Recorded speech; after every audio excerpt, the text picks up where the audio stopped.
What the? What did I just see? uh, what's up, stream? I'm watching Fleckus Talks. This episode came out a minute ago, and I still haven't watched it yet. He said weird sex stick. He said weird. Is Fleckus watching JS Urban, the Dreaded Conservative show? Because at the beginning of this show, he said there's a lot of weird sex shit going on. And I say weird sex stuff. That's the whole segment. It's weird sex stuff. WSS. But he was just showing a. He was just showing a homeless guy who has large implants, breast implants. I want to. What did he call them? Jugs? Jugs? The homeless man?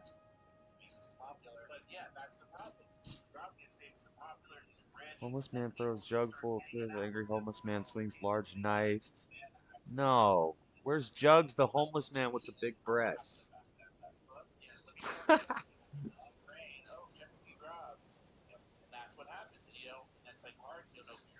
I've got to search it in a different window. So a jug.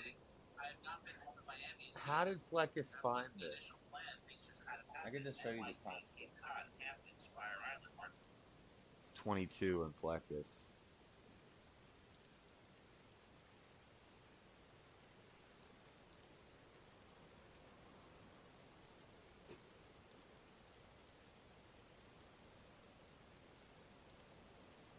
Fire Island, Martha's Vineyard, etc. have happened, and some are still to come. Yeah, we gotta do a monthly check-in every week. We're gonna make sure no one got cloned, and then every few hours we're just gonna. Yeah. But the joke was like, I'm gonna obsess, and I'm gonna dig around in your arm and make sure you're a real. Yeah, but human. the joke was like, oh, once a month we'll check in, and it's like, yep, every week we'll check in, and then it's like, yep, every couple hours we'll do a little. But I guess it didn't fucking work. All right, Drake. Richard Ratboy was cloning just now. Every like, I didn't even notice he was cloning. We'll check in, then it's like, yep, every couple hours we'll do a little. But how did he do that? That's cool. Here he is, a little pretty boy. Drake painted some fingernails. I don't even care about that. Yeah. By painting his. They're like they activated the Illuminati. Hola, Lord Bibby. His nails like. I just saw something hilarious. I wasn't planning on playing Fleckus, but this is so funny. He's like. He's getting activated by the Illuminati to go do some shit now. So we're coming Monarch mind control. Monarch mind control. Push it through the celebrities. You don't have to have any talent anymore. You just gotta sign up and agree to sell your soul. They tell you to put on the dress, you put on the dress. They tell you to paint the fingernails, you paint the fingernails. They tell you to worship Satan, you worship Satan. And you be a millionaire in hip hop. You don't gotta have no talent no more. I used to not like underground hip hop because part of rap and part of hip hop is it's like a competition. It's a very competitive music. It's not like the goal's not making people dance. The goal's not, they make club music now and club music rap, but originally it was who's the most clever with their words. Who can put these words together and make it funny when you want it to be funny, sad when you want it to be sad, and tell a story but rhyming words and putting things together and making metaphors. And who's the best at it? Like battles. And rappers were like, it was like a competition. So the goal was to get famous. So if you were an underground rapper, it just meant you weren't that good. But nowadays, it seems like the mainstream rappers are all just Monarch mind control, Illuminati puppets, and I shouldn't say that word so early in the stream. Shout out, Lord Bibby. But now it's like the underground. You get the good stuff from the underground, and the mainstream is crap. So I'm not surprised Drake was painting his nails, but times. All right, new Richard Rappaway obsession, 1 and 2, the giant tits people. This is so funny. I want to take this to big screen, but I have the Elgato open, so this is funny. Oh yeah. So Richard Rappaway was obsessed with the giant woodshop teacher tits, and now we got 2 more. What do you think of this? You like that? This is the same guy. I don't like this because that's the same guy. That's the woodshop teacher. He's got his hair cut short. I thought he said this was Jugs in the Hood. And now we got 2 more. What do you think of this? You like that? This is the same guy. I don't like this because he's putting in no effort. But this is a guy in California who one of the watchers of the show has sent me personal videos of this guy before. So that's when he's out and about the town, looking like a dang hooker. Got the wig off and everything. I think in the woodshop videos, he had a blonde wig on. She. Are we supposed to say she? I don't know if he identifies. He might just identify as a man with large breasts. I don't know. I've never talked to the person. They personal call videos of this guy. Yeah, like on the street. Like I've had like reporting sent to me. Oh, I almost shot the coffee out. Guy, Look at that. Jug. Hold on, you guys can't see it good. Let's go, Jugs. Shout out, Jugs. And he doesn't even try. He just bounces around with those tits, has no wig. No, he's nothing compared to the big titty woodshop teacher. But those tits, this guy, they call him Jugs. And but it's the same guy. He just bounces around with those tits, has no wig. Joe has sent me personal videos of this guy before. So, they call personal videos of this guy. Yeah. Y'all can't see it well. Look at Angle Jugs. Oh Lord. Dang. Dang. Let's get this back to the normal size window. That's awesome. It's not. It's horrible. It's degenerate. But it's funny. I'll tell you what. All right. What else would they say? Yeah, like on the street. I'm going to watch this episode later. But I want to play this video of Sneako roasting Adam22 kind of politely this whole stream. And it's like usually people get... He's got 4.6 million subscribers. No Jumper is huge. Usually you see people kind of catering to Adam. But Adam's been crashing and burning for a while. No Jumper. I mean, not really. Not really. He's about to be making a lot of money. He is making a lot of money right now. Because he let his wife sleep with another man in the pornography industry. And I don't really care. I mean, whatever. It's not good. It's evil. But he's worshipped Satan and stuff openly. He says he's an atheist. He's got demon stuff all around. Multiple people I've heard say there's like demonic imagery and stuff and tattoos and all over his office. So I know he's a degenerate. He's going to do degenerate stuff. What I like to see here is Sneako, a young man who's not a father, talking about how important it is to be a father. And Sneako's really based in this interview. And Sneako is subtly calling him out, straight calling him degenerate,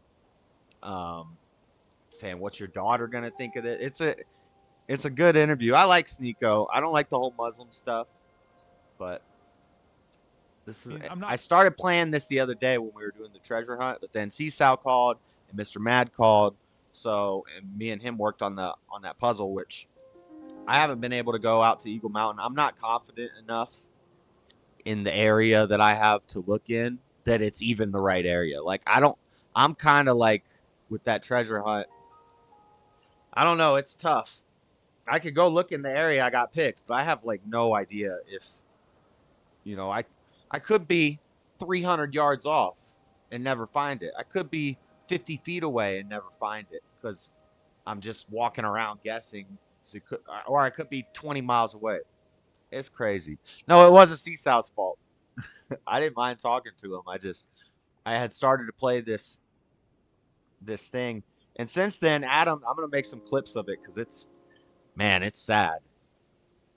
No Jumper did an interview with Lena the Plug like the other night, like last night or the night before. That's his wife. And they called the dude that she did the video with. And it's just funny. She's like talking about it was a big scene and it was a rollout. And he's giggling and he just looks so beta. And I think she already sees the weakness in him. It's like, man, I wish him well, but I don't see it ending well unless it's totally a business thing. If they all see it from the money perspective, which they do, they're degenerate. They're going to be making a lot of money, but they're going to destroy this child, which is sad. And then I'm going to try to do this little Deku Tree quest in this game. But I'm going to play this and stop talking. But yeah, the interview with his wife is, man, it was rough. It was rough. It was captivating. It was captivating to watch, but it was painful. He's like giggling and stuff and laughing and making jokes about himself. And she's like, you're not going to go with this cup thing. Or, I'm not going to play it in the stream because it's just too evil. I don't want to play it. But you can watch the interview with him and his wife who just got blacked. It's a mess, but Sneako's about to. I'm not going to say that it's going to be the easiest conversation handle in this the world over time, but I definitely know a lot of corn parents who. So this is earlier in the week when it had just happened, and Sneako got one of the first interviews with him, and then he's talked to other people about it. Their kids get it, don't really give a shit. I mean, we kind of have wokeness to thank for that. Thank you, LGBTQ pioneers out there, for sort of like the whole sex worker normalization thing. I think it kind of comes with that. I have a lot to of these put it on kids, double like, time. Yeah, but that's probably also, think that this is the kind of thing that it's not okay to look down on somebody for that. but that's what's Hopefully, fingers destroying. That's what's destroying the West. That's why LA is Based. so. You love LA, right? I like the fact that it has the best weather in the country, has the most opportunities. But the for me culture's just like personally. 1 in 3 people, you have no idea what gender they are. They're just walking around and they're just like, what hair do they have? What's their body? They have an Adam's apple and boobs. You don't know. Okay, I can't These confirm. alien people walking around. I can't confirm that ratio, but I will say that I went to the farmer's market the other day, and maybe I saw 100 people at the farmer's market in total. Pretty poppin' farmer's market, so it might be 200. I saw at least 3 trans people. So that really had me thinking, like, Yeah. this ratio is going up. But don't you see how that's you're using wokeness to justify, like, okay, well, woke culture is so strong right now. By the time my kid grows up, sex work is going to be so normalized that I won't even have to explain it. It's just gonna be a I regular kinda thing. wanna That go in is there. one part of wokeness that I can appreciate. Also, like, normalizing There is a quest gay down there. people feeling accepted in society. Normalizing, like They're wokeness has a wide range of things that it affects. I mean, like, the fact that, like, a black guy feels safer walking down the street, that he's not going to be, I don't know, tackled by the police as often. I mean, Whatever. wokeness is about Whatever. rooting that out from society as well, Do right? black guys just get tackled by the police for crossing the street? I've never heard that. Well, okay, it might be a little bit of an exaggeration, but A little I don't think bit. that's ever happened to. I mean, okay, like, there are a lot of things that fall under the woke umbrella, right? That's true. But Good I advice. think those are really He's very overinflated. He's very pro BLM. And Sneako's not going to get much pushback on that, but a little bit. And the gay acceptance thing, that's the number that people think that. So this is where wokeness Sneako doesn't did make any correct sense. him, though. Is they'll say, like, gay people need to be normalized, but then they wave LGBT flags at the White House, and the president And is show with, their titties. yeah, and Their the trans tranny, titties. the president's with Where's a the, tranny on the White House lawn. So it's like, are you guys just like, oh, we need to go accept this? It's accepted. They're waving the flags everywhere. They replaced the American flag with the pride flag. There's a whole month to celebrate this stuff right now. That people are walking through the streets saying that we were going for your kids. We're going for your kids. When I saw that clip, I was like, they don't want to be accepted. Like, if they really wanted to be accepted, they'd be willing to cede some ground and admit that, like, chanting we're coming for your kids is not a good idea. And it's like the same thing with the trans sport. Should I show that?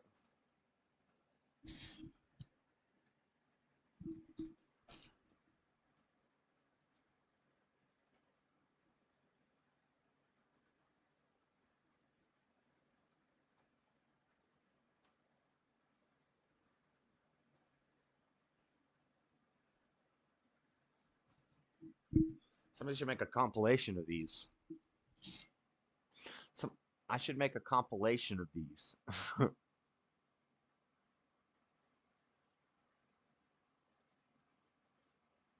don't want to watch somebody's review video.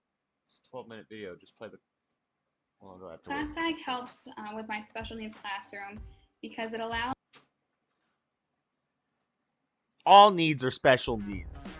Initiatives are Billboard Chris showing paraders, and I can't show this clip here. I have an edited version, and just give Why? The person has pasties on. They got the pasties. a minute here. Children, I did it. I just here.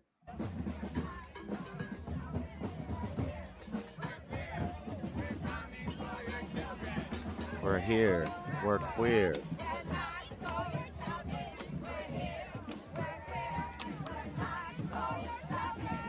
So very clear, clearly, they're coming for your children is being said here. Now, this Can is you a guys hear that? variation on a chant. I had to learn this from the community notes that this is actually a variation of a chant that's often commonly used at these pride parades. We're here. We're queer. Here, we're not we're going queer, shopping. and we're not going shopping. And that has something to do with This page is a fake page that's made up. Nick was talking about this earlier in this week. They slowly start to change it to we're not going shopping. That's like this is fake. They made this up. It's not we're not going shopping. They're saying that's something they can say we're coming for your children and get away with it. They're like, we'll just say that we're saying we're not going shopping. And then we'll have a couple people in the audience saying we're not going shopping to kind of blur it and make it they're so slowly sleeping in the we're coming for your children in there. And they'll say, well, that's the more radical people in the group. Well, you taught the more radical people in your freaking gender studies class, Mr. Professor. Damn. Sports conversation. Just fact checking live. Make sure Sneako's not like lying about something. Make sure Adam 22 is not lying about something. Black people just getting tackled in the streets. I think it's like 9 unarmed black men killed a year on average, somewhere between 7 and 12 in the last forever. Maybe it's gone up since stuff like BLM encouraged black people to be more radical and burn buildings down and whatnot. You know, maybe the cops have been getting a little more aggressive, especially when they started getting fired and paid less. They got defunded. They got paid less. Now you got crappier cops doing a crappier job, and they're angry and they're vexed. So it's just adding fuel to the fire. That's what Satan does. He just throws some logs on that fire constantly, or maybe some twigs and some kindling, and just slowly and slowly builds the fire. Like if the LGBTQ community was really concerned with being and this is the check this out. I don't think this is the case. I like to give people the benefit of the doubt and think that maybe there's some good in them, but I don't really want to attribute this much good to Adam 22. But what if, and this would still be bad, like, because it still gives people an image of your wife. But like and plus there's going to be videos because it's porn. Yeah, never mind. My theory, I was thinking the other day, and then I thought more about it, and it's like, no, it doesn't make sense. But what if he was like, this was all just a publicity stunt, and she didn't actually sleep with another guy, and they just said this? Like, I feel like some people on the internet could do something like this and make a scandal, and it not actually be something that happened. But there's video. They got video proof of this, unless it's AI doing the video. And either way, even if you're lying about that, lying about your daughter's mother getting blacked down, lying about it would be the same as if it actually happened. So never mind that idea. But what I was thinking is, like, they could just be doing like a big publicity stunt to make a lot of money, and they are going to make a lot of money, a lot of clicks, go viral, be talked about. But yeah, she definitely did get she definitely did get it went down. It happened. accepted, they would give up on some parts of their platform, such as the fact that, like, letting biological males play against women in sports is just fucking atrocious. But it's not. That's the thing. It's not about acceptance. It's about converting everybody to gay. Where was the Because gay people can't reproduce, and that's the reason that depopulation we exist. God created everybody so that we can reproduce, and that's That's he why makes they me happy push as the a father, climate and why stuff. That makes me happy seeing. Here's how we save the climate, guys. Everybody just turn gay, and then nobody have babies anymore. And that will reduce our carbon footprint on the planet. Then we can meet the qualifications for the Georgia Guidestones. Rest in peace, 2 years blown up, like right around this time. Or 1 year. Blew up 1 year ago. Get that population down to 100K. You can have peace all over the globe. Got to get that population down. That you're enjoying fatherhood, because that's the reason why we exist. And the LGBT people, they will always resent the fact that they can never fulfill their purpose. So they reproduce by coming for the children. Well, but they could reproduce through surrogates. We see gay dudes with kids that they But adopt that's all the not time. that's not the real. same, That's but- not real reproduction. They Nah, reprodu- I'm and not they don't going even down really there. want. They That's don't want way kids. They don't far. want straight kids. They want more gay people. That's why it's not We're about going into acceptance, the it's about hidden making forest everybody as gay. planned. So they get more gay people by touching a kid, by putting a flag in a school. A frag? A flag. I Oh, a flag. became Asian for a second. I see. I don't know if I'm giving Sneako too much credit here, but I think I am. I think I'm on point. I think that was a purposeful slip. He said frag in the school because we see all the stuff that's going on with the. Apparently that Philadelphia shooting, which I've been doing updates on for the past 2 weeks. Apparently they found out who it was, and we already kind of could guess the race because it was never mentioned, but it was a black man. Well, I don't know if I should say that. I think it's okay to misgender shooters, right? So I can call it a black man. But he was a transgender person. And it's taken about 3 weeks. Nobody's probably following that story anymore. But it's out there. We're going to pull it up on Monday. But when Sneako said a frag in a school, frag is like gamer lingo. And I think it's military lingo. Probably military lingo first. And then games like Call of Duty and Counter-Strike and stuff. We used to always say frag out. Whenever I go on Jamie's stream, Jamie Chapman FDS, and he's playing Call of Duty, I always just jump in the chat and say frag out, because that's what we used to say. Frag out. That's a grenade, a frag.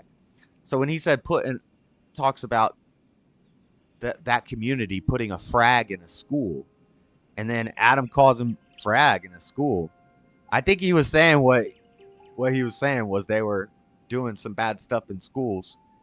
And then Sneako corrected it real quick and said, I meant flag in a school, talking about the pride flag. I think that's a very well crafted little line there from Sneako, actually. Maybe I'm giving him too much credit, but that was a good one. And then he said, and then he adds on top of it, says, my Asian slipped, because an Asian person, instead of saying flag, would say frog. Frog in the school. Frog in school. I can't do a good Asian accent. Unless I'm like watching a Bruce Lee movie, then I could copy it. But off the top of my head, I can't do a good Asian. But frag, flag, get it, but it's also true. I think that was a smart little line he had planned right there. That's their way of reproducing. Or he said I'm it. down for the It's critique ruining of. things. Or he said it in a previous stream. And he's like, yeah, that's funny. Of what? In a school, but gay. So they get more gay people by touching a kid, by putting a flag in a school. A frag? A flag. I Oh, a flag. became Sorry. Asian for a second. That's their way of reproducing it. I'm down for the It's critique ruining of, things. of wokeness, but I don't think that the vast majority of these people actually want to like indoctrinate kids into. Lady C. Sal, The shout one out. chanting, we're coming, we're here, we're queer. What happened? What did you do? Oh, I said I was going to play this video in the stream the other day, but then I started talking to you and then Mr. Mad. Yeah. But now I'm going to go back to playing it. We're coming for your children. I think that is a very Hi, specific you- group right there. I know, And but the 10 years ago- the average gay person is looking at that clip thinking, "What the fuck?" Is that true? I think if they're if they were at that pride parade, one, they wouldn't say anything. Two, most of them would. And Seesaw, if you're wondering why this degenerate white man is talking about his wife having sexual intercourse with another man, ignore his degeneracy. Sneako is a smart young man. He's a little misled sometimes, you know. But Sneako's a smart young man, and he's gonna be digging into this Adam 22 guy pretty well, and politely too. And then the show ends kind of abruptly at an hour. I feel like his interviews are usually longer than an hour, and it kind of ends abruptly at an hour because towards the end, Sneako starts talking about talking about the Unabomber and the MK Ultra and the industrial societies. YouTube doesn't like people talking about that stuff a lot.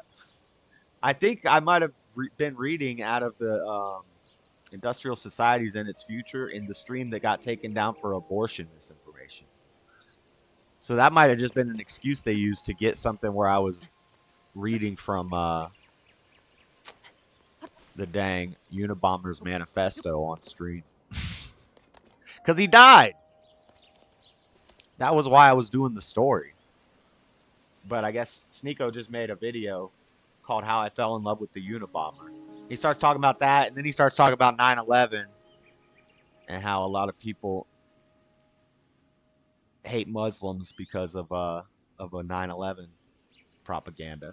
Would probably just join in the chant. And even 10 years ago when we legalized gay marriage, people were like, all the religious people were like, this is a bad slippery slope. And they're like, no, we need to accept this. But look where we are now. 10 years ago, you couldn't imagine a parade of people in a park publicly saying we're queer, we're coming for your kids. Yeah. And now that's happening. So what's going to be in 10 years? The slippery slope thing, they always say it's a logical fallacy. But where are we going to be in 10 years if right now in a park you could say we're coming for your children and we're queer? I kept waiting for like a community note to pop up on that clip just because it felt like this has to be a psyop. This It's like has to be satire. fake. This has to be AI. a bunch of right-wing dudes who are just fucking with them and like No. chanting it. They're too ugly to because be you do fed. see that. You'll see people who go to like gay pride marches and they'll hold up like, Too ugly to be signs fed.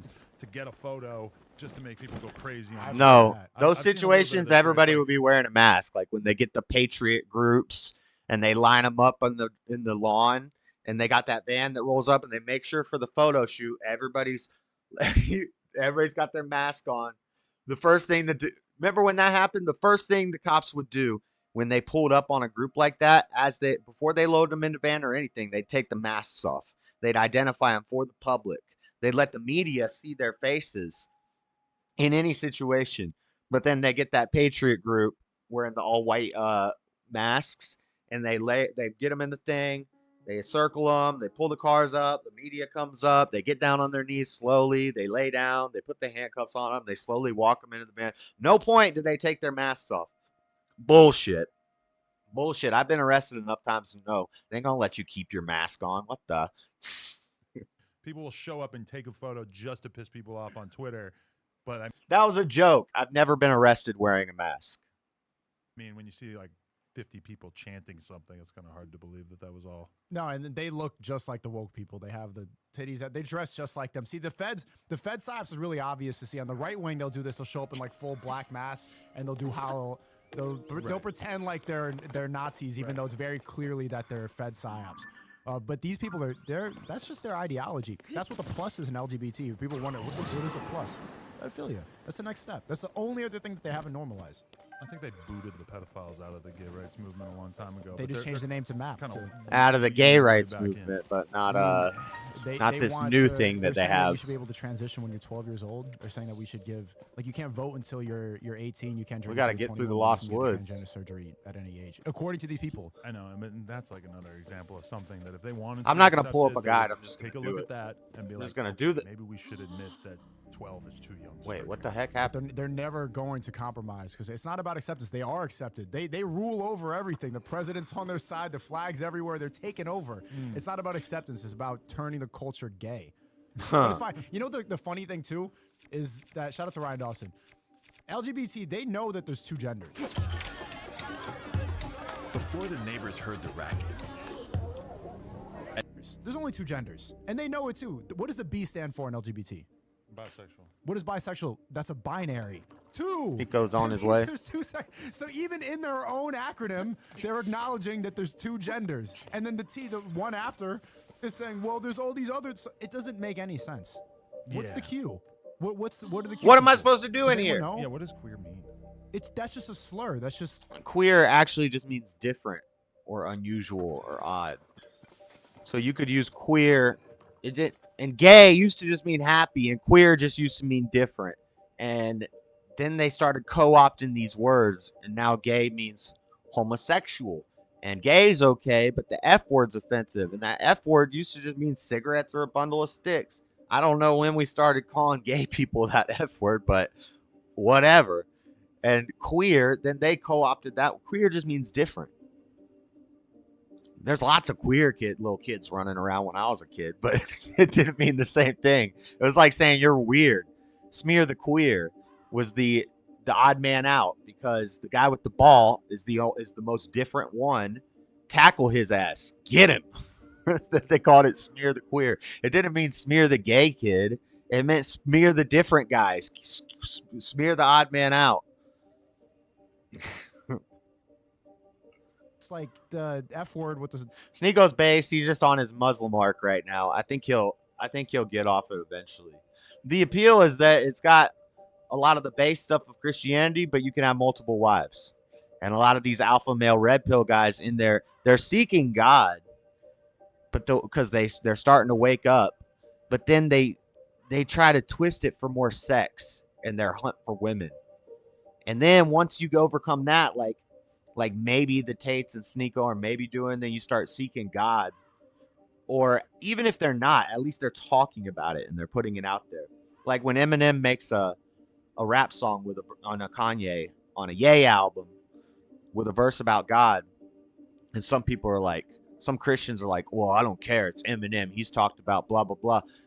I think regardless, if this huge artist, even if he is possessed by demons, if this huge artist is putting out a verse that is talking about positive things, nope, it doesn't have cussing in it, and it's positive message, I don't think there's harm in that. I guess you could say that it could lead kids into looking deeper into his catalog of music, and then it leads them away from God. You can make that argument, but by itself, standing alone, that verse in that song is not a bad thing. So when these people, they're going through their sagas, maybe they have a patch where they went a little crazy, but overcome the sets is difficult for the vast. Yeah, so that's what I was saying. I got off on a tangent. Once they learned a lot, let it control them. Right? At least he's putting the idea of God in the listeners' minds. Yes, that's what I was saying. Yeah. And so, but he's going with the Muslim thing because he still wants the sex. He still wants that sex. He still wants to have a lot of women because he's got it pounded into his head by the internet. That's what an alpha male is. They're the guys that have the most money and sleep with the most women. But they start seeking, it leads them to God. And then they're like, oh, snap, I got to overcome this stuff. I got to overcome women? How am I going to do that? That's crazy. And once they get past that point, then it's like, okay, I need to find a church. I need to find a community. I've been thinking about visiting some of the churches around here, just going and seeing on a Sunday morning. Preferably not a Mormon church, but there's non-Mormon churches out here, just to see what it's like. Because you want to find a community of like-minded people. Not so much to hear the preacher or any of that mess. I don't need no communion. I don't need to do no confession in a booth. I could even go without the holding up hands and praising and worshiping for 45 minutes before the thing. It's more just for the community. Like if I want to go hold up a sign at an abortion thing and make a video, I need some friends. I gotta have some soldiers around me so we can mob out. And you can find them in a church. So I've been thinking about it. But anyway, so they start looking at religion, and they find a church, and they find out that Muslims let you have multiple wives. And so the proclivity towards polygamy takes over, which is generally a sign that it's not the true religion. If they endorse polygamy, it's usually a sign that, because that's the opposite of what Judaism, what the Torah, what the Old Testament, what the New Testament, that's against all that. All those stories in the Old Testament, there's a lot of warnings for not against marriage, but not falling for women in general. The man has to overcome that and then find one wife to be with forever. That should be the goal. Suppressor on You it. see Elon Musk saying that cis is a slur now? That's funny. Shout out, Elon. I don't know what I'm supposed to do in this forest. I don't know how I do It's this. just normal. Should I pull up a video? The sort of baseline thing, right? I feel like it's like you That's why it gotta. occurred to me that it could be a slur. Can you get banned on Twitter for that? He's like, Do I need a suggesting light? That may be the future of the platform. Although I mean, that's going to result in like damn near all of these fucking gay rights people getting banned, right? Do you get triggered when you hear the word "cis"? I get a little bit triggered. I wouldn't say I get triggered, but I don't find it terribly useful. The heck? What did you see in Europe that you don't see in LA, for example? I asked if you love LA because like you're here all the time. You set up everything. Like, I said I wasn't gonna cheat, but I'm gonna cheat.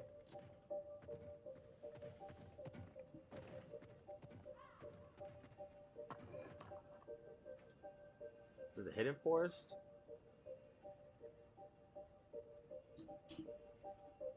How to enter the Lost Woods of Tears of the Kingdom. Shut up, Walmart. Anyway, how you guys doing? How's your day going, Lady Seaside Lord Bibby? One of the most iconic locations in the Zelda franchise, and who knew it could get more confusing? So here's a guide on how to get through the Lost Woods in The Legend of Zelda. Get through. What's that accent? How to get through the Lost Woods? So instead, head south of the main entrance to the Minchi Woods Chasm, which is located here. Bright bloom so you can light the way. Walk roughly north. I already got bright blooms. I got plenty bright blooms, bruh. I don't want to go in the Minchi Caverns. A stone structure off in the distance, which is precisely here on the map. Oh, and we're gonna transcend. Get heading off to avoid the gloom. Once you get there, use the ascend ability. I don't need to avoid gloom. I got like 30 hearts and a gloom suit. And there you have it. You've made it through the Lost. Okay, that's not hard.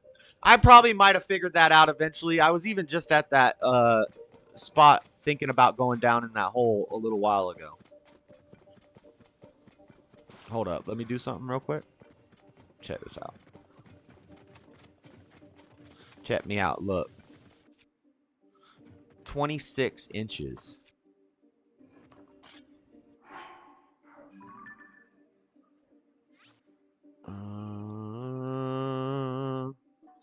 Nope.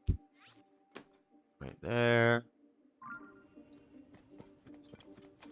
Got him.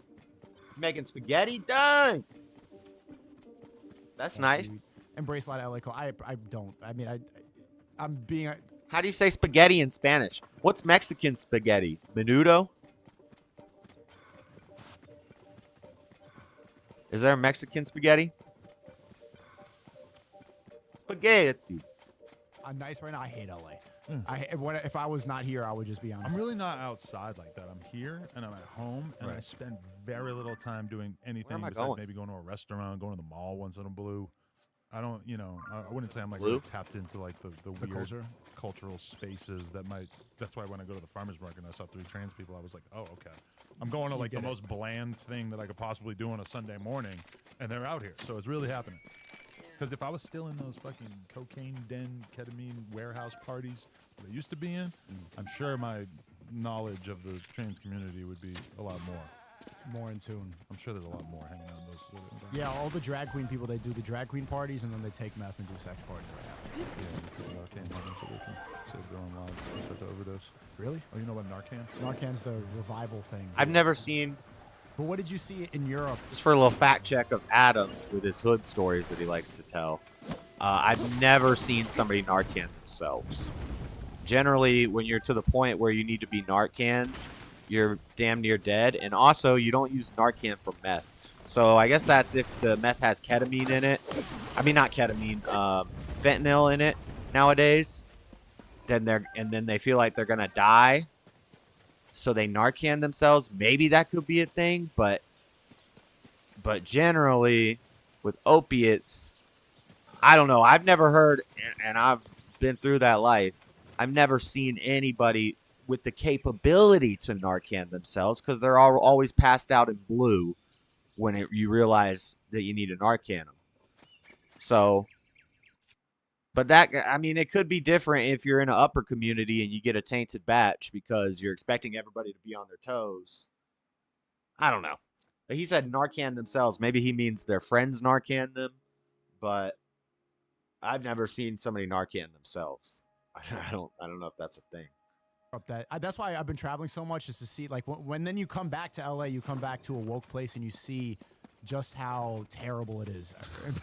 I wouldn't say that I saw a lot of like really unwoke stuff out there. If anything, what stood out to me, because my girl booked like 5-star hotels, we're going to like, the best restaurants in the world, and we're like, just being around like ridiculously affluent people. I didn't know who most of them were, but I could tell at some of the places that I was staying that it was like, oh, these are real deal rich people, and being here and paying this much to stay in a hotel every night is nothing to them.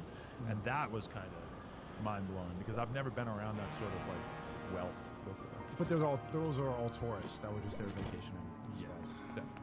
When when I was in Florence, Italy, like, okay, we are in the bar or we're in a restaurant, you walk outside and you're kind of expecting to, like, you know, catch a bit of Italian culture, and you know, we're standing there smoking or whatever, and we just see like 20, in some cases, very attractive girls just marching towards us, and we're thinking in our head that they're going to be a bunch of Italian chicks, and then you start hearing their fucking voices, and they're from Detroit.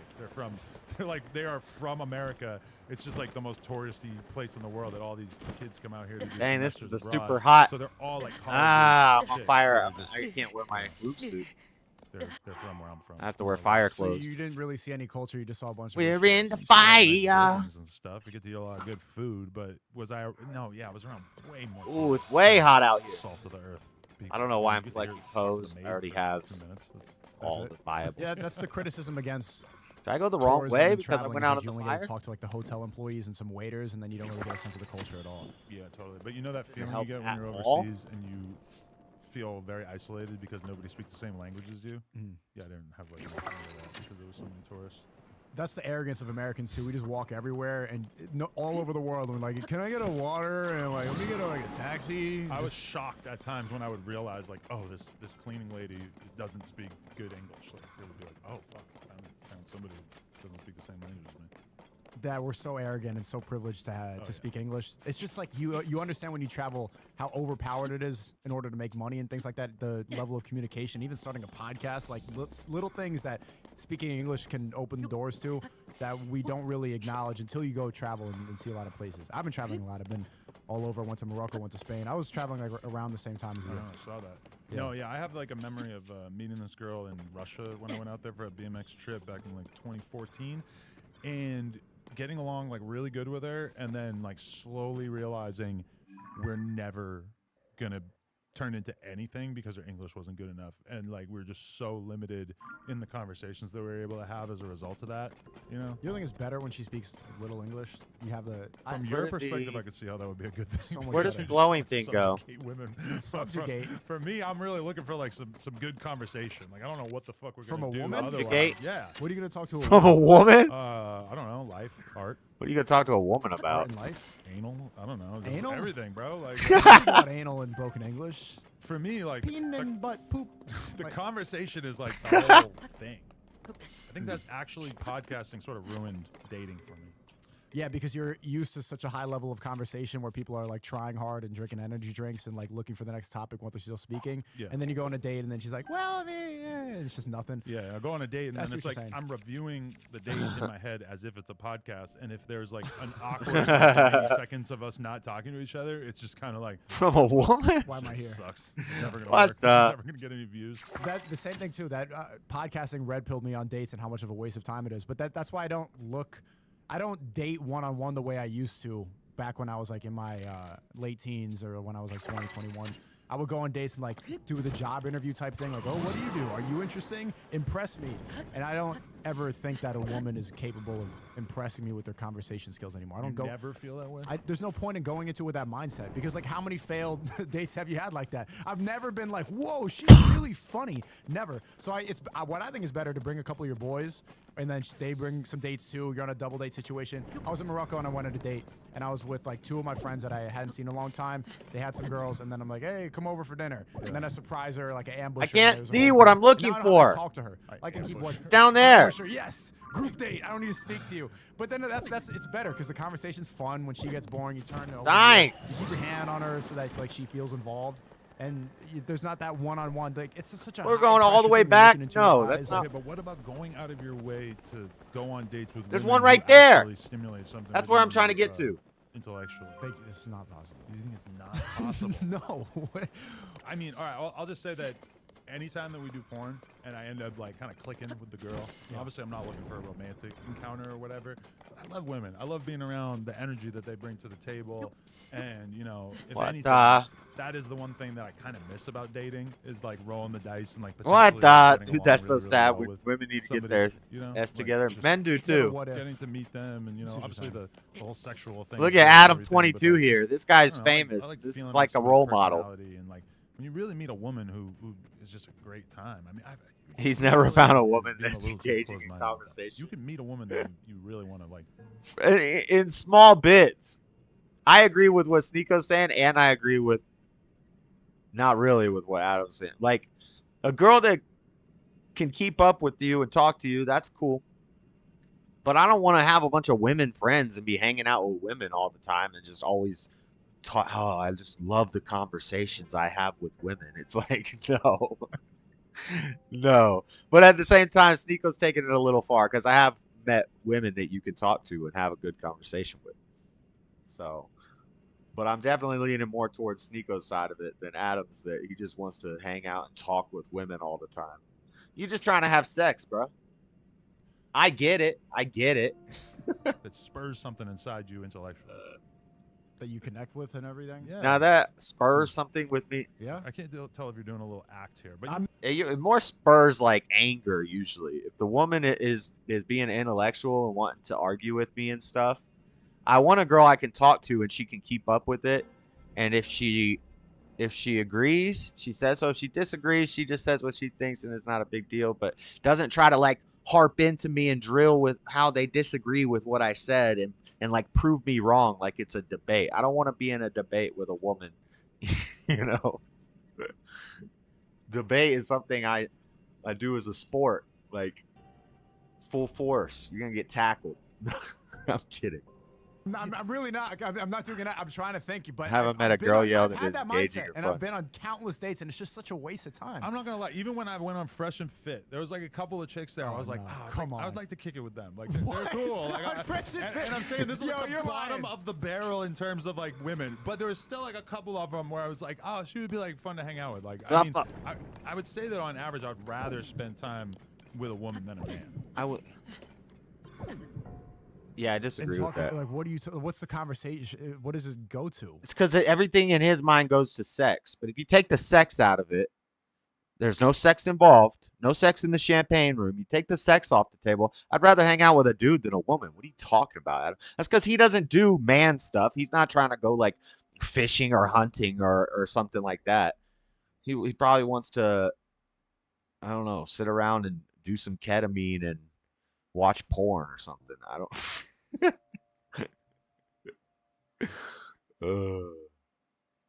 What is their life experience like? Most girls, especially if they're attractive, because one, if you want to spend time with her, she has to be attractive, correct? I mean, for me, if I'm considering, I'm dying. I don't know where. Even around women, if I'm just gonna be, I don't know where this thing is. You're friends It's with supposed to be women? right in front of I my mean, at face. this I'm time, dying. Not so much, but I'm not really friends with anybody because I The have heck? to work and I go home to my family. Fair. Why can't I But if see you're it? gonna have a woman around your life, the prerequisite is that she's somewhat attractive. If you're not monetizing, you're not doing a podcast with some giant whale who has a nickname or whatever. If you're just around a girl, Gorlock the Destroyer. If you're not monetizing it, or that's a dude, by the way. I would play that, but I think that'd get my channel taken down.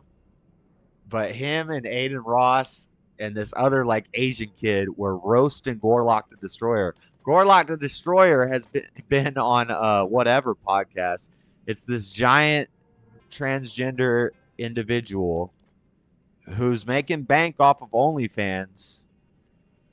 Scary looking person. It's frightening. But she has to be attractive. If she's attractive, which she probably is, because you're gonna want to be It's around up there. her. She doesn't I have need to to get up develop any there. personality. I need a She's rocket never had to. shield. She's getting attention just for the fact that she exists. Well, there's a lot of women who are getting by on the fact that they're I attractive. don't have a That's rocket one thing shield. I've noticed in LA, especially because when I think about like growing up in New Hampshire, I mean, and granted, I only lived there till I was like 19 or 20, but it's like there's not a lot of like super hot chicks. And if they are, they leave. They're out. They're out by the time they're, They're 18. here. They go to college, they move here, they move to Miami, whatever. But I would say that out here, I've met so many girls that fall into like the 10 category, and that more often than not, they are some of the worst people. Because they don't have to. Like, why would they have to be funny or Why interesting? try? Yeah. There's no point, because people are just going to be like, whoa, they're actually, that's the psyop, is you're going to be sitting across from a 10 out of 10, and you're going to be like, she's really inspiring me about art. But if you're having a conversation, she's not really saying anything. She's kind of just there. You're just like, zoned out. You, and you're the one You're just zoned out because she's fine, and anything she says is like captivating. You're like, like a damn cartoon character with eyes all big, tongue hanging out, just. entertaining. Okay, how about this? You named one This interesting. guy's woman, right? disgusting Name on a one different funny level. woman. Not many funny women, Another and if they're funny, Come on, you they're do podcasts, probably you did ugly. 4 interviews today, right? Funny woman. You've been doing this for over a decade. Name one funny woman. I know they're out. The fucking. There's women that make me laugh, that say stuff that's funny, but a woman who can like, is just like a funny woman. It's kind of rare. It's kind of rare. She sounds kind of funny, but not like on a. He's sweating like that. Yeah, that's the face right there. That's Adam 22 having a conversation about art with a dime. Girl you were just talking about there, don't call me white girl. She's hilarious. Is she? Yes. Is she? Her podcast is amazing. All right. What does she talk about? I don't know. Her fucked up past. Okay. Dating, whatnot. There you go. So the only funny women, like there's like her and there was one on Joe Rogan, this fat black woman. It traumatized women. That fat If they black have, girl like, a lady was fucked up pretty funny, past or they're too. Really overweight or something like that. and She they was have to yelling deal and with a bunch of stuff. things What? to get over it. Yeah. That's kind of, they turn masculine. They'd be like, yeah, I'm gonna beat you up. They'd be just turn into men. I was gonna say that though. That some of the like very overweight women that I know are like the funniest and best personalities Right. I know because they kind of have to Right. adapt to society. They have to in that compensate way. Yeah. for their weight. Yeah, there's a lot of truth to that. Or they have a really messed up past and they had to cope with their terrible reality with humor. And that's a masculine trait because you don't want to. I mean, women are better when they're not traumatized whatsoever, when they don't have to deal with anything, because men become better through trauma. Men they develop things. If you go through any struggle as a man and you come out of it, you're going to be better. That's what I'm hoping will happen with my girl fucking this guy. What a fuck Well, loser. what Oh what my if- God. The other side a little bit better, right? You will come out the side better, but what if in this reality you said like he's a black dude, whatever, all this stuff, like white guys have this thing with, I don't know what it is, but what if she's never going to be able to be satisfied the same way or something? I'm not super worried about that. Okay. But you're not Should I going be? You think I should worry about that? What about the PTSD? You're going to, like, in this intimate moment with your wife, you're going to be thinking like, oh, you fuck my. Well, I mean, she fucked all these other guys before me too, right? Yeah. I'll tell you in the interview with he did with her, it's an awkward presence, and when she kind of makes fun. She's like, "You're not gonna lean into this cuck thing, are you? Because you're not a cuck. Here, let me explain why you're a cuck. That means you're not a cuck." And because he's kind of like leaning into the joke, which I mean that's probably the best way to take it. Take the lump on the chin, pause, but like. Yeah, it's definitely cuckoldry, and by definition. And then he'll brag about. I'm not gonna play that interview, but he brags about how much money he has. But she kind of like, then she's making jokes about the whole show about how, ooh, I'm gonna do this for a while. I'm excited about this, and he's like, he doesn't want to have any more kids while she's doing this, so she's gonna need to freeze her eggs, in case she decides to do gangbangs with black guys for the next 10 years until she's 40 or something like that. And he's like laughing, and I'm like, that's not funny, dude. That's horrible. And she's like smiling, got this vixen smile, like, yeah, you know that's what's about to happen. And they're talking about being married, and she's like, yep, he bought me. And he's like, I didn't buy it. It just came that way. Dude, oh man, it's a mess. Good luck, Adam. Good luck, buddy. It's not like she forgot. You don't have any flashbacks? To what? Like all the other guys she's been with that doesn't like flash in your head like Vietnam? I mean, I don't want to like Vietnam. One sex partner. Like I feel like because they gotta be around the block in order to like get some life experience. Why do you want to go with life experience? Because otherwise, I mean, like I have a lot of friends who got married. Not a lot, but I know some guys who got married at like 19, 20, 21. And like the girl that they married, Poor guy's was, like, dead inside. They were her first sex partner. Oh, he's totally sold his soul. Like he's into witchcraft and evil, just demon stuff. Partner in some cases, and it inevitably just blows up because the girl doesn't know what the fuck she wants. Well, that's the guy's fault for getting married at 19. The ideal marriage is probably like late 20s for a guy and then late teens, early 20s for the girl. I don't know. I That's don't what agree I with was gonna say that. earlier. Is that for me? I'm happy. What do you say? Late teens, early 20s for the girl, and then like 28 for a guy. I don't know. I feel like marriage. I feel like 25 for a guy, 20 for the girl. I feel like that would be the best setup. But I don't know. It gets weird when you throw in college because all these people going to college, all these kids going to college. women going to college. That was one thing I learned in my research on Tinder. Only for research purposes, but every single chick lists her degrees. They got their vaccinated status. They're all vaccinated. All the hot ones, they got a degree. They're working on their masters. They got a picture of them on a paddleboard at the lake, and they're vaccinated. And they like beer. That's a thing too. All the profiles like beer. They like to drink it. Let's go out and drink. Have a drink. Drink casually. I'm like, what the? When did all these alcoholic women become a thing? I thought women liked wine and just sipping on some wine. Now these women are drinking Jaeger shots. Where am I going? I'm going to the red marker. It's that way. Where is it? Why can't I see it? Whoa! Get up the rock, please. Get up the rock.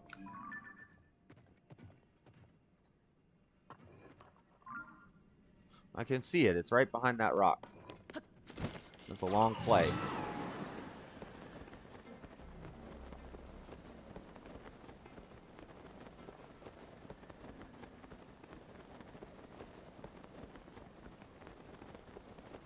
There's a long flight right there.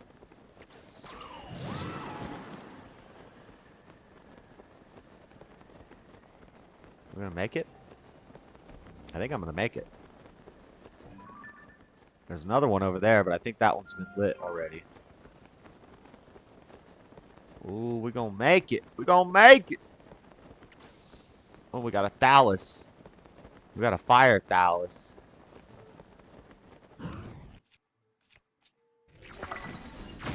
Whoa, I forgot it's hot in here. It's getting hot in here. So take off all your clothes. I cannot pull out a bomb flower. Whoops. Igneo-Talus. It's a world boss.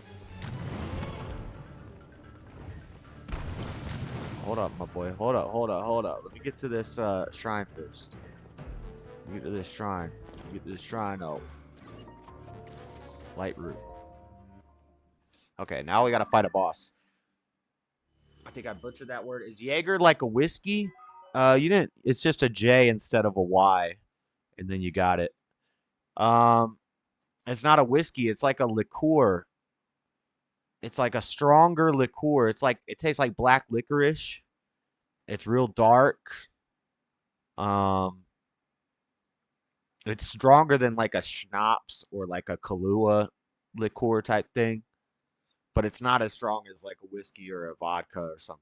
It's weaker, but the problem is it tastes like candy, and these girls drink it, and it gets you a different kind of faded. Back to the video. Happy being in this relationship, but my advice to like dudes who are in their teens or 20s is like not just like shack up and just get married. I don't know how I'm supposed to kill this guy without. You need a lot of experience. You need to know what the fuck's going on. Without bombs. Race into a relationship, it's just not going to work out. But that's just for Western guys because of how much trauma you have to deal with in all the astrology conversations and just how much programming all these girls have where you need to navigate all the BS. Well, an astrology conversation for sure is going to be an automatic no for me if a girl starts talking about her sign, yeah. That's witchcraft. Should I do hot weather attack? He keeps talking about horoscopes in front of me, and I just don't even know what the fuck to say. No, because I got to land on fire. So. What's your birthday? No. Yo, that helmet is sick, though. I've never worn this helmet. Strong. Yeah. Because we do these birthday posts on the fire suit. Instagram. Like every time a girl we had on the podcast before, it's her birthday, so we post it. And I could tell that one of the girls who works for us. Well, this fight's gonna suck. On the birthdays. Yeah. Because she feels like it tells her something about them. And I think this might. LA conversations right there. Astrology signs, it's like. That's extra. Okay, porn star astrology excitement is the most LA. They're not porn stars. They're just working. This is horrible. This is horrible. But I've had that. How am I gonna do this? How do you fight this guy? South when I was probably 19 or 20, and there was like we were hanging out with a bunch of girls, and one of these dudes that we were friends with came through with us. The heck this happened? And the girls are just on him. They're loving the fact that he's interested in horoscopes and talking to them about it. That guy was lying again. pussy. He might have been so vapid and fucking lame that he actually enjoyed it. It was way worse than just faking it. But he would have never been interested if it didn't get him through the door. This is horrible. How do you fight this thing? Actually been that lame. Wait, go back to that. What do you mean? Overwatch, I have him. Listen up. An American operative is missing. He is a master of infiltration, deception, and site warfare. Do not consider him secure unless you have driven a wooden stake through his open heart. The world's coming after you. You need to pick us. Like, Wait. you want a girl with Now, experience? they say that he's fighting vampires in this new not Men in Black. What's it called movie? Mission Impossible? Did they say he's fighting vampires that said do not attack him without a stake in the heart? Is that real? Ow. Come on, Igneo Talus.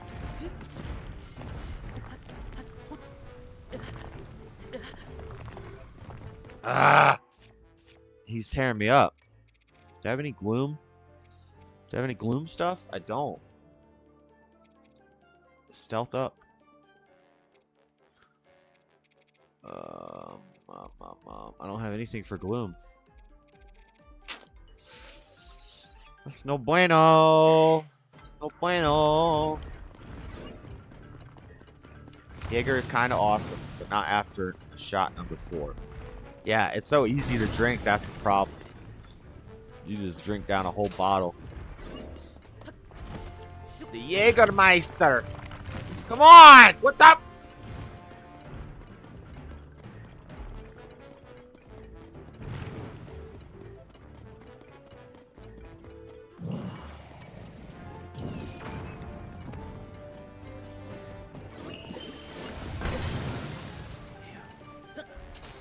Sucks. I need to shoot. I need to be shooting that. Problem is, I don't want to shoot it with. What if I hit him with a puff shroom if he cannot see me?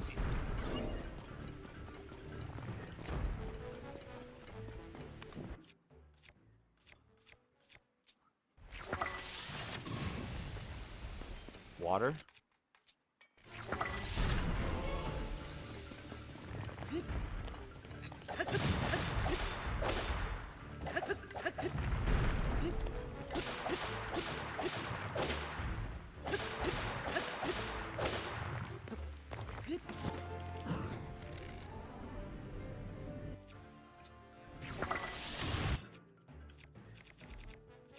I don't want to hit it with a shard from Nadra's Spike because I'm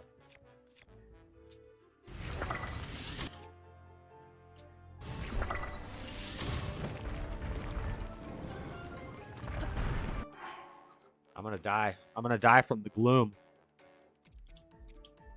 I'm gonna die from the gloom. Dang it!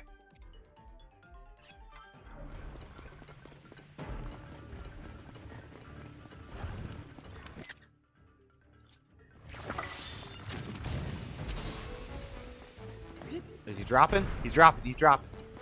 Oh, he's dead. He's dead. Let's go. You're dead, bro. Ugh. Give me all that. Give me that red fire heart. I never had one of them.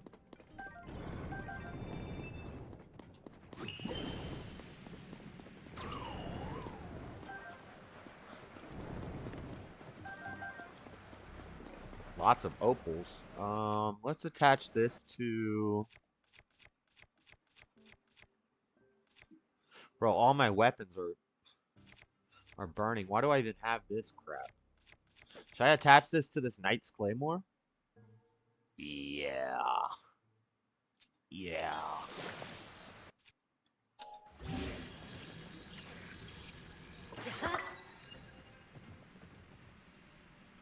That's cool. Yeah, all these weapons are burning. Okay.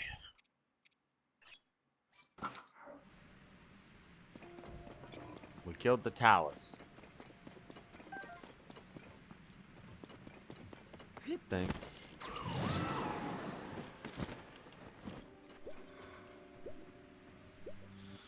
Like pina coladas. Seesaw down in some Jaeger bombs. Jaeger bombs. Seesaw, that's when you get yourself either a beer or a thing of Red Bull. Normally it's done with Red Bull in like clubs and stuff. You get a mug full of Red Bull. You leave a lot of space at the top though. Like 3/4 full of Red Bull. You take you a shot of Jaeger and you drop it into the Red Bull and it goes shh, and it foams up and all mixed together. You chug it down. Get yourself a dang Jaeger bomb. I like pina coladas. I like pina coladas as well. I like dancing in the rain. Experience. I just feel like if a girl is gonna work out with me in the long term, she needs to have slept with a bunch of guys. Why? Not dancing in the rain, getting caught in the rain. Pause. I like getting caught in the rain. Okay, and your definition of a bunch might be different than mine, but I just don't think like if I had met my girl and she had never slept with anybody, I just feel like she would be waiting her whole life, like just feeling like, wondering what was out there. I think that's how you end up in a situation where a girl cheats on you or whatever. Because you've been wondering too much? Because she's still gonna be curious By letting her about cheat on what's you. out there. Like the fact that The way that you keep your girl from cheating on you is to let her sleep with other people. That makes perfect sense. The way to solve the murder problem is just to make murder legal. Just let people murder, and then we won't have murderers anymore. It won't even be called murder. They'll just be doing whatever, just doing stuff. Let's just go hang out. We're gonna go murder some people. Just let people do it. And then it's not a thing anymore. Cheating is no longer a thing if you just let your woman sleep with whoever she wants. That's logic for you from an atheist. Logic from an atheist. Remember, I always say there's no such thing as a smart atheist. know that my girl has been around rich dudes in the club, standing on the couch, and that's not enticing to her. Or the fact that I know that I can bring rappers around her or whatever, and that it's not gonna she's not geeked up, trying to, impressed by the fact. Candace Owens talk about how she stopped drinking completely. Makes me want to do the same thing. Not that I drink, but sometimes at a carne asada or whatever. Not that I drink, but sometimes at a carne asada or whatever. But how cool if I look if I'm like, yeah, I don't drink actually. That would be cool. You should do that. But what's a carne asada? Isn't that a steak? Not that I drink, but sometimes at the steak or whatever. What the? That they have chains on or whatever. Don't bring her to the club. You There's want to go to the somebody ideal stays. girl. I don't go to the club. But if I did, I know that we've been in those situations before. That's why I'm not worried about her going and doing whatever, because she's been around some shit.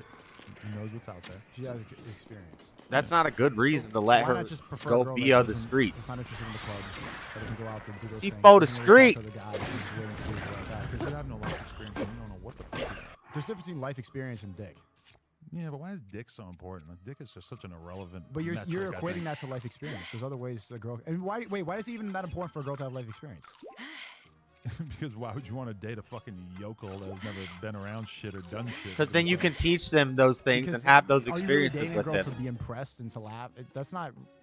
You're with the girl so that she's a balance to your life. Like, I have all these things going on.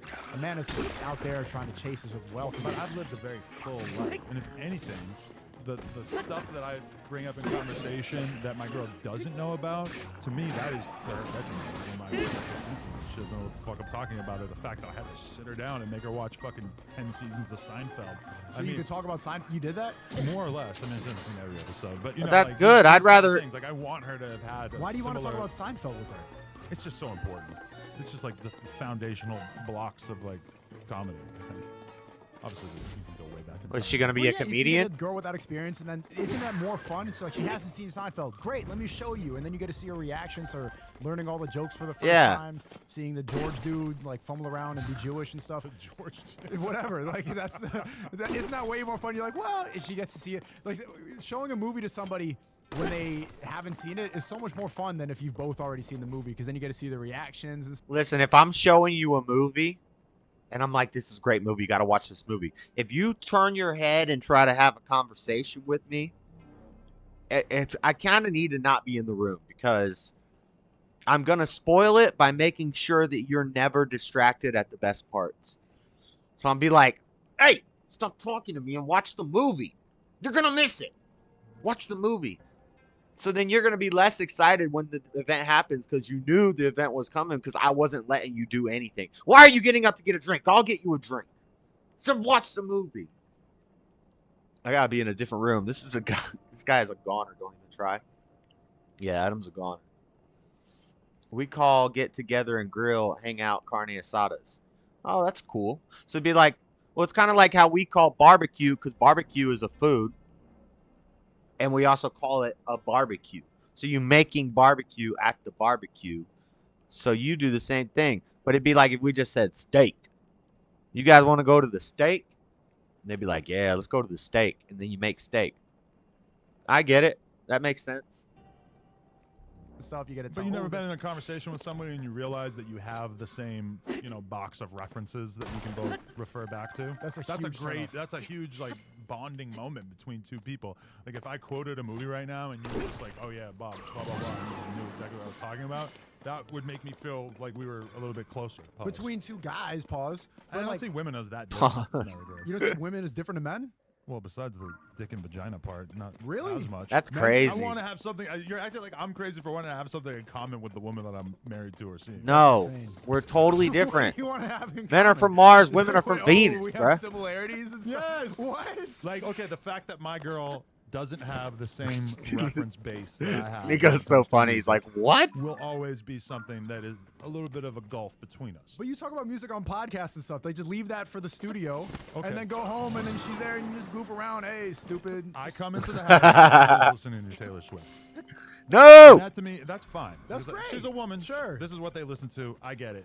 But the fact that I Red flag, red flag. Vaughn on, and it's Who the heck is like, King she doesn't know what Vaughn? the fuck I'm listening to. You He wanna listens listen to like King trap Vaughn with your trap wife? music.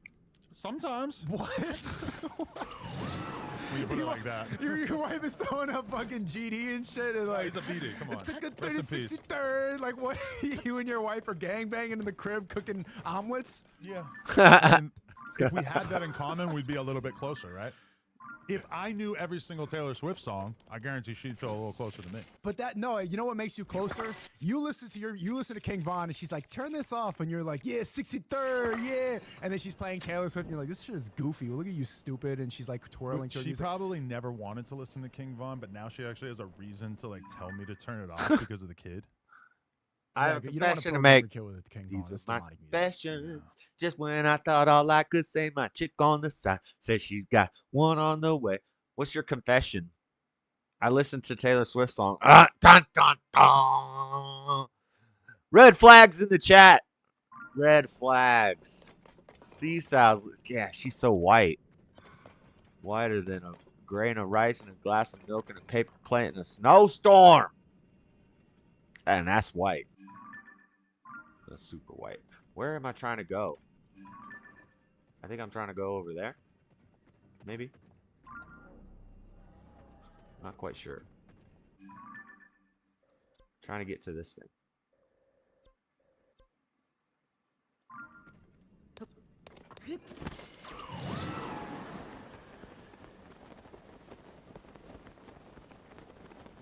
It's hot. It's dark and hell is hot.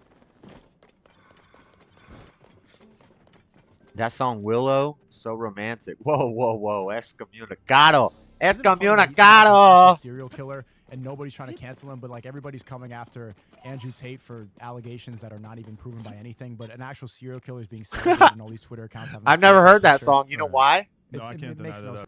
Oh, really? Willow? Oh, nice. I've never heard that song. You know why? Because I don't listen to Taylor Swift. It's kind of insane. But what they would say is like, oh, that's his background. He grew up in this environment. So he has I don't know anything about Andrew Tate's upbringing. But, I mean, if you were to find out that he was from O Block, I don't think anybody would give him a pass. Andrew was from the projects in Chicago. Really? The same, actually, probably pretty close to where King Vaughn's from. But nobody gives him the excuse of that. This needs to be discussed more. 100%. He grew up in the projects. In Chicago and in New England. And then nobody's like, he had a trouble upbringing. No one cares. But when you stay in that degenerate lifestyle and you're a millionaire still banging, whatever. I'm old block, you're 28. Like, what are you doing? Grow up. But no, people don't give... People get to hide behind this degenerate minority culture. They get to hide behind the excuse of I'm black, I'm a Mexican, I'm or whatever. black. I had a I'm tough black. upbringing. And I'm Just be bliggity black and I'm degenerate black, and, y'all. Have I'm all black this, and black, and I'm promote blickety negative black, and I'm behavior. blickety black, and I'm black, y'all. No matter what age you are, you know. I mean, so you don't like rap music? I do. I do. As But a whole, it's bad for society. I like Ye. I'm still kind of caught up on degenerate minority culture. Yeah. Yeah. Black culture in America is just 100% promoting degeneracy. 100%. There's Of a lot course of it great is. things happening under the What? the banner. And when you think of It's black not culture, what do African you think? culture. It's Black American. well, I culture. mean, okay. There's a lot of. I will agree that there's a lot of music. I know they that didn't say celebrates African culture, things but that are, objectively Ye bad doesn't. for society. Ye promotes. He's promoting Christian values. It's inspirational. You listen to that, and like I don't even like listening to music is haram. First off, you're not supposed to listen to music based on the So Quran. you are so far from being a good Muslim. It's fucking hilarious. No, I'm getting better. I quit drinking, and and I pray. I've been praying 5 times a day. I've been doing the right thing. Man. I'm taking the right steps. Don't you think that like the sex stuff and the music stuff? That's probably it. Yeah, I don't really have casual sex. I slip up sometimes, obviously, but I've been really cutting that out. Okay, I'll put it like this. I have a friend who just recently got out of like a 3-year relationship. And at first, he's very, very excited. Slip up. To, You mean you sleep slip in? with a lot of women, you know. every now and then he slips in. As Jesse would say, what if she's repented and is ashamed? That's me. You're ashamed. You're repenting for that Taylor Swift sin. Music is haram, especially Taylor Swift. No, that really appealed to him. Slept with a few, And then you get bored and you go back to it. and then we had the conversation the other day where he said, I've actually watched No Jumper for. I didn't watch it for years. Until lately, he's been popping up and just for like the YouTube drama side of it. I'm not really watching his show, but I used to watch it because I loved hip hop. I'm a hip hop head, but now the modern hip hop music, I can't even listen to it. I listen to old school stuff or certain guys like Wayne and T.I. and Joyner Lucas who are like lyrical and mainstream, but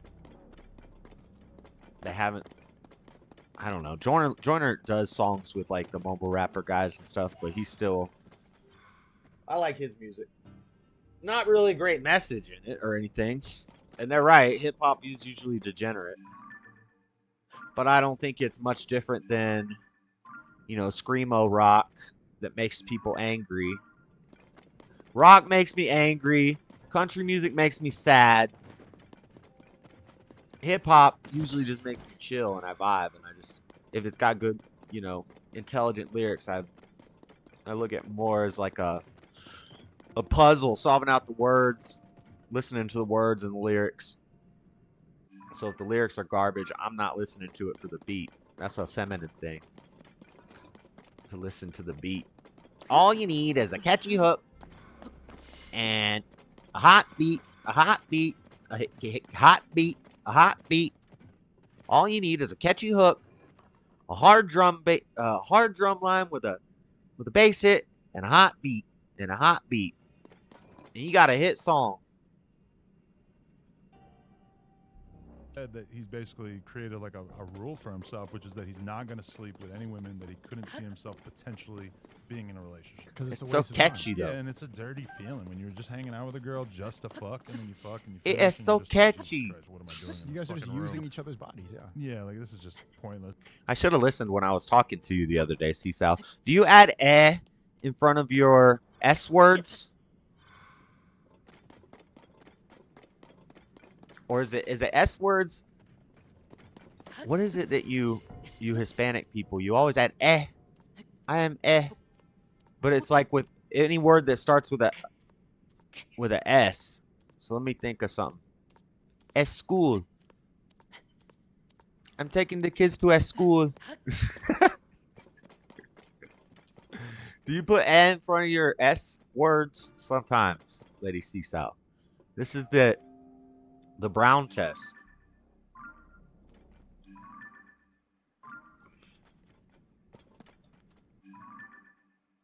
Why is this big rock here? I need to get over. Where am I going? Am I going up? Am I going... You know what I should do?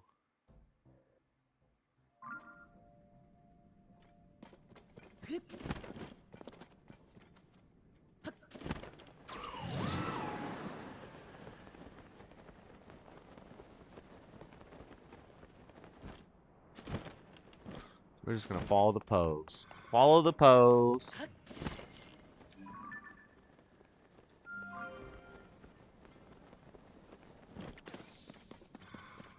Follow the yellow brick pose. It's so catchy. Listen, it's a dirty feeling, but when you're a young guy, you know, you just want to fuck so bad that you don't care. Like, you just fuck whatever and just deal with the consequences later. But I do think that, like, in terms of your own personal happiness, that is probably a pretty good standard. Happiness. And when you step out of that, you realize that that's not appealing at all unless you're intoxicated. Like, you need to be on some, like, Molly, Coke, alcohol, smoking weed. Like, back in college, when I was doing that all the time. I was always intoxicated. What's funny, too, is that they never say that the girls I was with raped me or anything like that, even though I was intoxicated the whole time. They say you can't consent. Whole time. Now that I'm sober, I've been sober for 2 months straight. Nothing. And that whole thing is not, because you don't want to be in a club. It sucks. It's boring. You don't want to listen to the music. People are annoying. You don't want to be in a random girl's apartment if you're not intoxicated because you have things to do. Your mind is too sharp to be in this environment, which is really low energy. Yeah, I don't want to waste my time with that. So is this apart from a lot of your red pill buddies? Because I've heard like Myron talk about going on multiple dates per day, which I kind of don't even believe. No, it just seems like he's too busy. Like, why would you be doing that? He does. But doesn't that just seem like a massive waste of your time to just be fucking random girls that much? Yeah, it is. I mean, Rolo was here just now. That's the vasectomy guy saying that you should go get a transgender surgery. You should get a vasectomy so that you can have sex with a bunch of women and not have kids, which is literally removing the whole purpose that God gave us to have sex. Does he already have kids? He has kids, yeah. Okay. But he doesn't. I don't even know if he has. I don't know. But he was telling his audience, get a vasectomy. I saw that.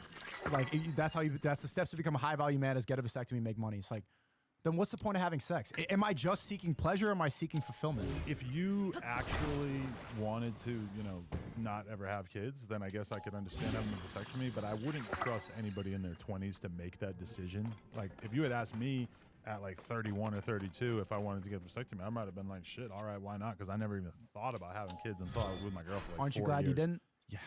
There you go. So yeah, it's a terrible idea. It's a terrible, Especially terrible when you idea. Just pull out. It's not that hard. It's not that hard. You can if you don't have the discipline to pull out, then I don't know how you're going to succeed in life. Because life, you need to be disciplined in every single aspect. I look at dudes who have like, you know, 10 kids, and it's just super obvious that they just are bad at pulling out, and I'm just like, what the fuck is wrong with you? Like, how do you have this little self-control in that moment that you know if you bust a nut inside her, you might have just cost yourself like $1 million lifetime.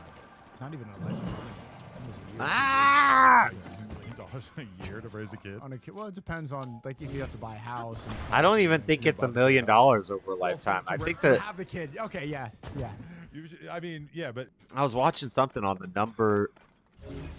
dollar amount, how much it costs to raise a kid till they're 18, and I think it's way lower than most people guess.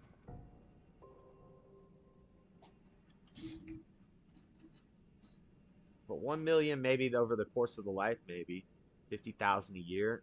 But no, that's way too much. That's way too much. I feel like you could get by providing everything you need for a kid on like $10,000 to $15,000 a year. I read 250K. That sounds more likely because 10. Yeah, see, no, because even 10K a year. Yeah. So the $1,000 a month, 12, round down to 10 over 20 years, 200,000. So add, 250 sounds about right.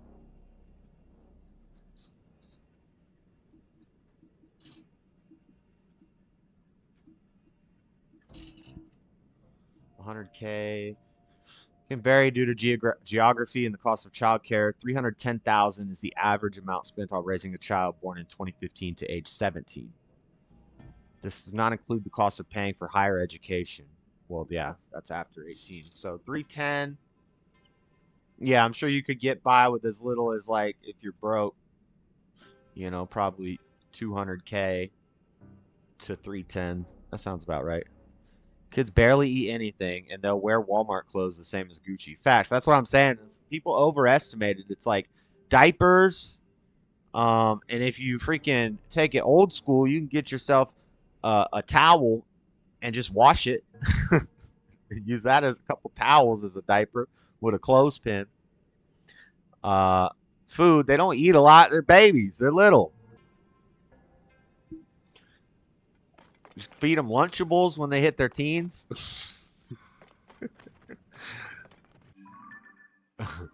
Why is the star so close to me? Where am I going? Let's go to the...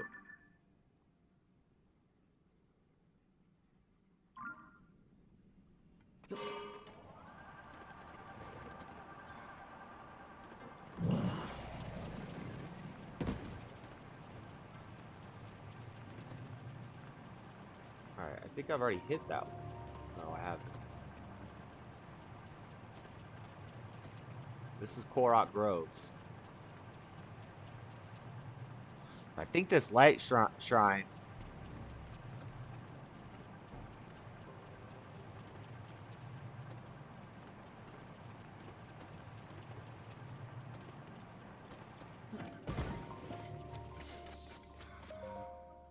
Ekanaput light root.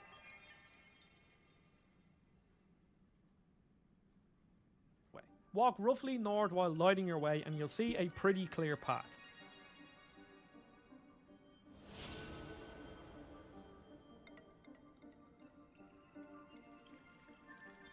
Yeah. So we're going through the light route? Yeah. Get to the light route.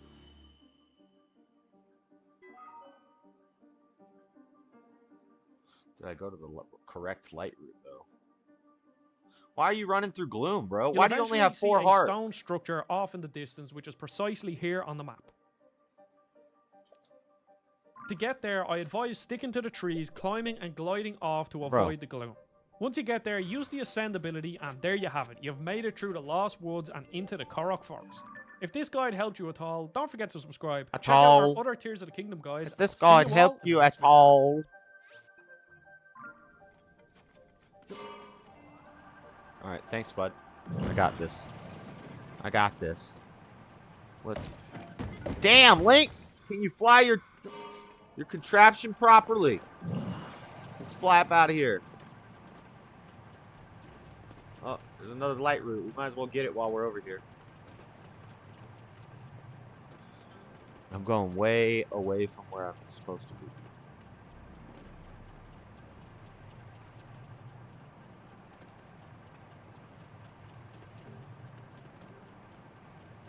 We've got a hover bike.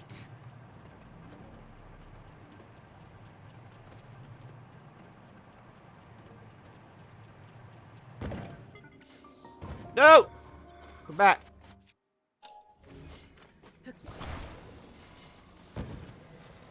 I need you.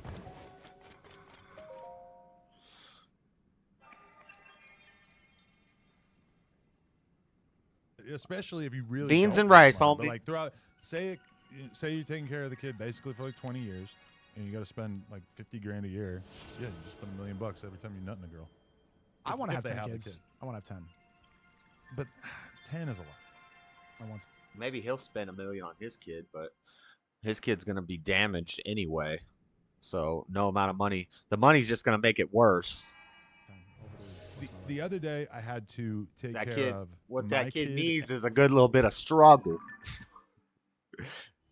and my niece and my nephew at the same time for maybe like a half hour, and it just made me realize that taking care of 3 kids at a time or 2 kids is so much exponentially more difficult than taking care brilliant. of 1 kid. Brilliant deduction, Adam. Juggling, because like 1 kid, Who would have just thunk starts it? to get into something, 2 you have to stop kids them is because twice one kid's as hard 1, as the taking other care kid's of 1 2, kid. the That's kid's crazy. 2.5. And it's This just guy's like, a genius. The amount of attention that it takes to deal with 3 kids like that is just. Oh, So and much 3 work. is even Whereas one harder? kid, Wow. I feel like I pretty much Crazy. have her under control. There's only so many things that she could fuck This with guy's in like the a house. philosopher. But isn't it better if the wife does most of that work? This is why I think it's better to not really. I don't really care about. He's the so woman's life deserving of- experience, or like if you watch a You Seinfeld, just want to stay home and take care of the kids, right? that's her ideal performance. That's where she's optimized performance-wise. His At home, gifts from cooking, Satan. making macaroni toasters with the kids, changing the diapers, bringing them to school, singing songs. There you go, all that goofy stuff. Playing Wii Sports. That's what I want her to do. And then homeschooling too. I don't want my kids to be in school because you just see how much woke garbage is being promoted in here. I don't want to be around that. If these LGBT people are in the park yelling, "We're coming for your children," most of these kindergarten teachers, they're the ones putting up pride flags in the school. They're the ones who want to be teachers. That's how they get the kids. That is kind of scary. That's what's happening. Like, I think we should be able to agree on a curriculum and a culture at schools that is not deeply offensive to the more conservative parents. Right? Yeah, that's just called homeschooling. Yeah, my kid might be antisocial. Thank We're God. going to put him in really, really high-end private schools, but we started to see a little bit of evidence of Private the fact schools that some ran of by these schools are demons. more woke than other ones because I didn't visit any of them, but like some of them you can Look at these see banana trail. on their Why is there websites trail and shit that bananas? They have like hardcore pride shit going on. Usually a trail like, bananas all, leads like to crazy woke shit like on the school websites. What does that have to do with education? Like, why are you educating them with that? If you even think about what the pride flag stands for, it's just sex stuff. Lesbian, two girls having sex. Gay, Weird it's sex all stuff. Sex. Right. That's what LGBT. That's when you put the flag in a kindergarten classroom. You're showing kids this is weird sex. Yeah. Every day. That's what they. Weird instead of having sex a stuff. cross, Everybody's they made the taking American my- flag- They made the American flag my racist and segment, made the pride weird flag sex mandatory. stuff. I'm kind of like scared of anyone who would be teaching my kid and teaching her that the fact that she's white is like this really, really important part of her personality. Yeah, and that should be like a dividing factor between her and other kids. Because I love the fact that I see my kid and she'll be playing with a black kid on the playground, and it clearly discussion. does not matter to her at all in her Right. brain, and that's such a better route for you to go, I think, than to like be really highlighting the differences and being like, "Oh, this is how you're different than her, and you need to treat her differently because all you this know this." nonsense. I don't know. That's how that friendship gets. I will say in this in this conversation, there's one thing you notice that now that he's a father and now that he's done this thing, he even talks about buyer's remorse in it. You do hear like in his voice that he's being a father is starting to wake him up a little bit. Talking about this school stuff and how he doesn't want the kid to learn they're bad because they're race. Like, so even though he's pretty degenerate, he's still got some semblance of reasoning in him. A little bit, at least. Not much. Ruined because then they go to school. Those two, your daughter and the black friend that she has, they go to school and they start getting programmed with all this stuff and about slavery, and then they start looking at each other weird, like, "Are you against me? Are you with me?" And then they start talking about it more, and that's when they end up becoming divided because of what the education teaches us. But you do have to teach the kids about slavery. You have to at teach some them about point, it, right? but the way that they teach, No matter what type of severe asthma you have, Spire can help you have fewer asthma attacks and breathe better. they teach white kids that When they're in like high school, teach them about slavery, but teach them the real story. it's bad to be white, that you're a bad person. You should feel bad that you're in a position of privilege. That's why the Black Lives Matter rally, they're like, white people stand at the front and make a barricade for the blacks. What? Yeah. That actually happened. That's And this is crazy. how they psyoped an entire generation of upper middle class white people, because all of them were like probably raised in Christian homes. They had good families. And then they sent them to college. And then in college for 4 years straight, the white kid has said, it's bad that you're white. And then they have a bunch of degenerate sex. And then they're drinking and doing drugs every single Friday night. And then they leave. Here he comes. This little chunk right here. He's straight up calling everything that Adam 22 represents and endorses and encourages and pushes out to the world. Sneako's going to talk about it all right here. He's gangbangers and blah, blah, blah. Everything Adam pushes on his show.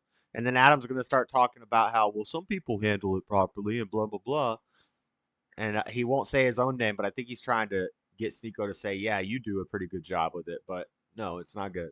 Leave school with blue hair, they're pansexual, they're guilty that they're white, and they're like, I have a gender studies degree, where do I work? And they don't know where to go, and then they end up in a park saying, we're coming for your children. That's how you change, that's how you ship the wealth from the white people who are upper middle class to this degeneracy that we have now. Yeah, a lot of that is kind of scary. I'm not gonna lie. Don't send your daughter to college. College is what's scary. College is a giant indoctrination program. Just they learn nothing that they can't learn from ChatGPT. Like, why would you? It's just a waste. Like, all of it's online.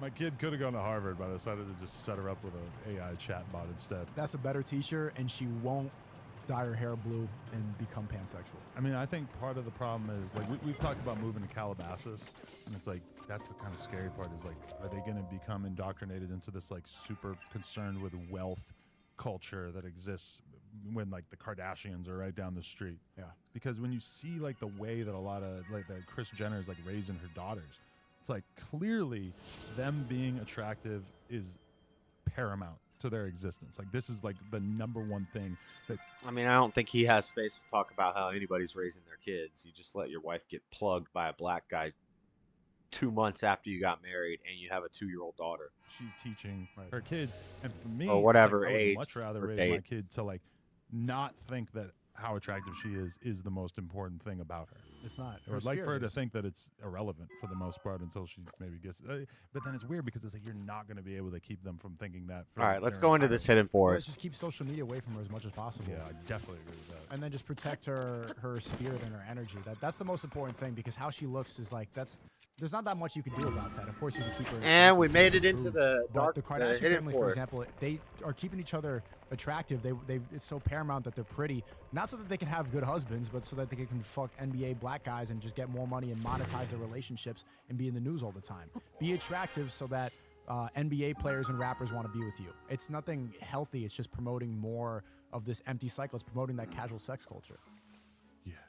So yeah, that's I don't know. You're the father. I'm here telling, like, but that's how I want to raise my kids. It's just like you have the way. And then one thing, if I'm ever a father, I don't know, I say this, but I probably wouldn't do this because I like toys and collectibles and stuff, like action figures and stuff, and Legos and all that stuff from my childhood is nostalgic. If I had a kid, I tell myself that I would not let them have more than like 3 toys. You get 3 toys, and then other than that, go outside and play. Go make a stick fortress or go play with a box or something. Get a pet rock, whatever. We'll have a dog, and you get 3 toys. Because I see these kids and these TikToks and videos and stuff. There's just toys everywhere. So many toys. There's just toys and toys and toys. I'm like, why does your kid need that many damn toys? But at the same time, I'd be like buying them Lego sets and building Legos with them. And boy or girl, probably more likely with a boy. With a girl, I'll let the mom play with the dolls and stuff like that. Probably see me at a little tea party or something. But I ain't painting my nails like Drake. But they got so many toys. It's like the only toys you get are some Legos and some Connect. You can get some action figures, but we're not opening them because we don't want to hurt the collector market. Like, I ain't giving my toddler no, collectible action figure. You open the box. What the?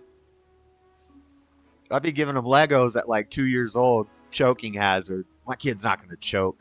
My kid's too smart to choke. He's going to build this dang X-Wing real quick. The way that you want to raise your kids, but then you also, like, I look at people that I know who have kids that are a little bit older, and you just realize that keeping them completely separate. The Deku tree, the great Deku tree, and a shrine, and the Koroks in the long run. And that this might be a little mini temple, like, actually. It might be totally fucking useless, and that maybe you're better off at, like, letting them use TikTok. But at the same time, like, they're just gonna find so much fucking awful shit on there. Let's do the shrine It's so first. quick. I mean, I've seen, you've seen it, how quickly social Shout out media can action brainwash figures. people. How can give them ideas that they Vivian's a never member would for have 5 without months. A silver member for 5 months. What are the perks supposed to be? Am I supposed to shout you out in all the videos and stuff? And we have personal contact at silver level. You got my Facebook. I don't know what the other perks are for. I haven't looked into the membership stuff. I still haven't made layouts like I've always been planning to do. I'm editing that camping video on the computer. This is the first video I'm going to be... Well, I edited videos on my computer years and years and years ago. When I was doing my little wannabe Eminem rap career. I edited music videos. So I know a little about editing, but what was I saying? Oh yeah, I'm editing the camping video on my computer. so I won't have the Kind Master thing in there. What are we doing here? I mean, I could probably just cheat. They probably want me to solve a puzzle or something, but I'm just going to do this. I'm going to do this.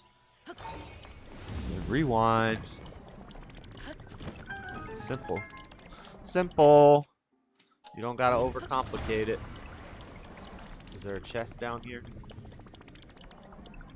Negative. Negative. No chest.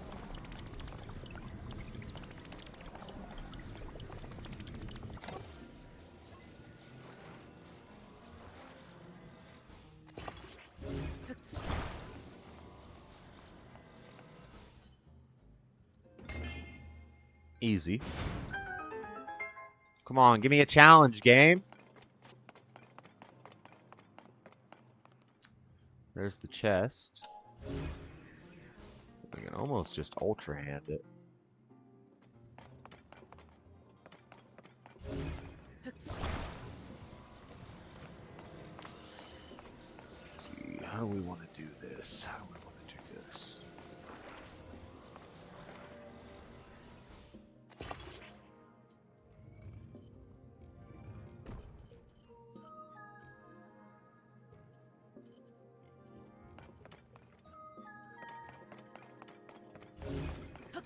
Okay, they added a little bit of complexity to this situation.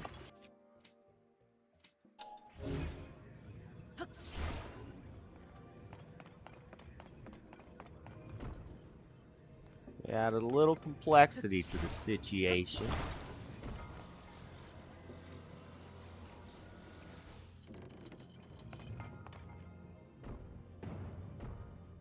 Didn't hit it. Huh. Huh. Didn't hit it.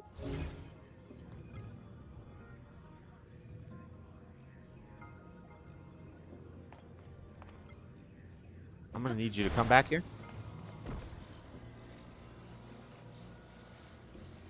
Check this out.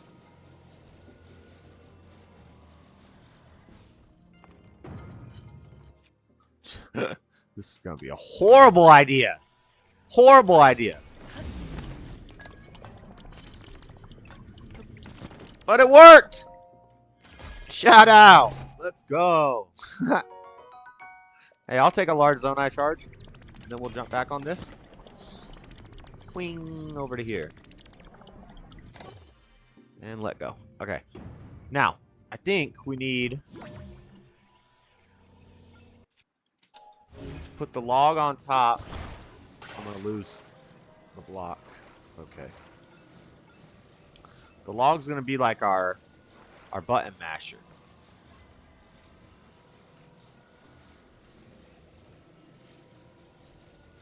See, the log is just there to push the button.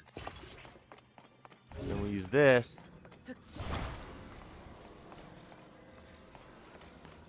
We attach. And we pull back. And we swing. Ah.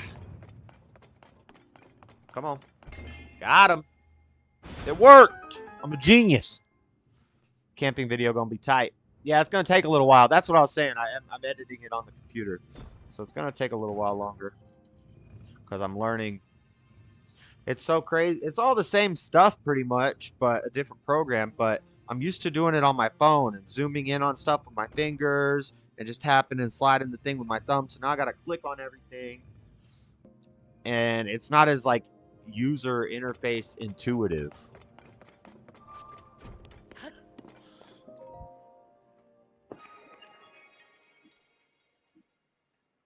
Like what?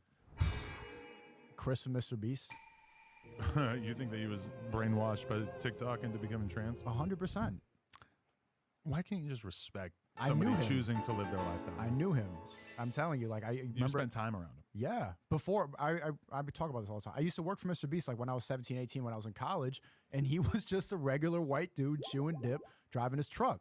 Right. With the AK-47, with the southern accent at the gas station. I just got a new truck. But what do you think he has to gain from coming out as trans? It doesn't have it. Well, gain is validation from social media. more acceptance, and also you get over that white guilt because white people have this thing the whole time like, oh, well, am I better than everyone because I'm white? And you feel bad like you got to didn't earn anything you got. Marginalize yourself, otherize yourself. You got to become the minority. So you either got to have a mental disability or you got to be LGBTQ. Same thing, but different. Because you're white. Yeah. You're a privilege. So how do you become a minority as a white person? You cut off your dick. Now you're a person of color. But a very small percentage of them ever end up cutting off their dick, for the record. That's true, but there's other ways. Like you dye their hair blue, and like now I'm pansexual, and now I'm sucking dick. Like, have you seen the photos of the trans penises? Yeah, they look so weird. It's like insane the forearm looking.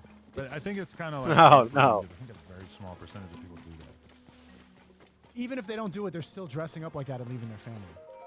Yeah.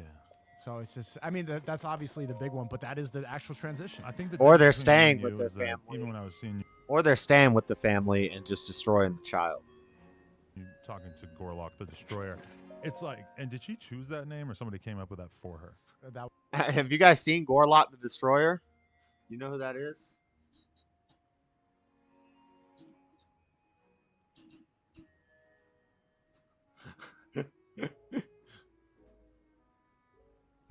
Hi, I'm Kiko. That's Gorlock the Destroyer. Damn!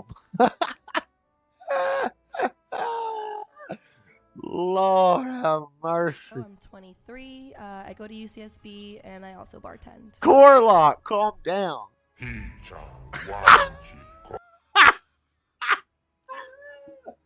I was not expecting the Jabba. Voice. It made me jump. My headphones are up pretty loud, and that was loud. I go to UCSB and I also bartend.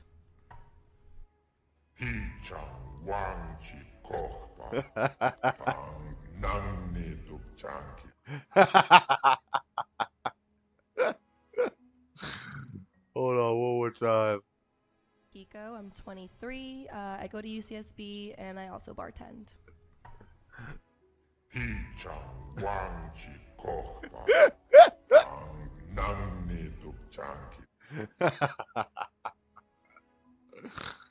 That's funny. Oh man. Oh god, that was funny. Oh man. That was Twitter. I was convinced that was a Photoshop when I kept seeing the images of the whatever podcast and seeing her in there. I thought for sure it had to be a Photoshop until I saw it enough times and I was like, wait, this is real. Yeah. But yeah, like you just really refused to gender this person correctly while you were on screen with them and Aiden, huh? Because it's not, I'm tired of one more time, please. With all these people, I mean, talking about trannies so much because it's the perfect example. I think you're on a delay. I think I played it 3 times. Did I get it? It was so funny. All I typed Gorlock the Destroyer on YouTube. I mean, not on YouTube, on Google. You can find that and put it in one of your. Just Gorlock the Destroyer is the first one from whatever. Hi, I'm Kiko. I'm 23. I go to UCSB and I also bartend.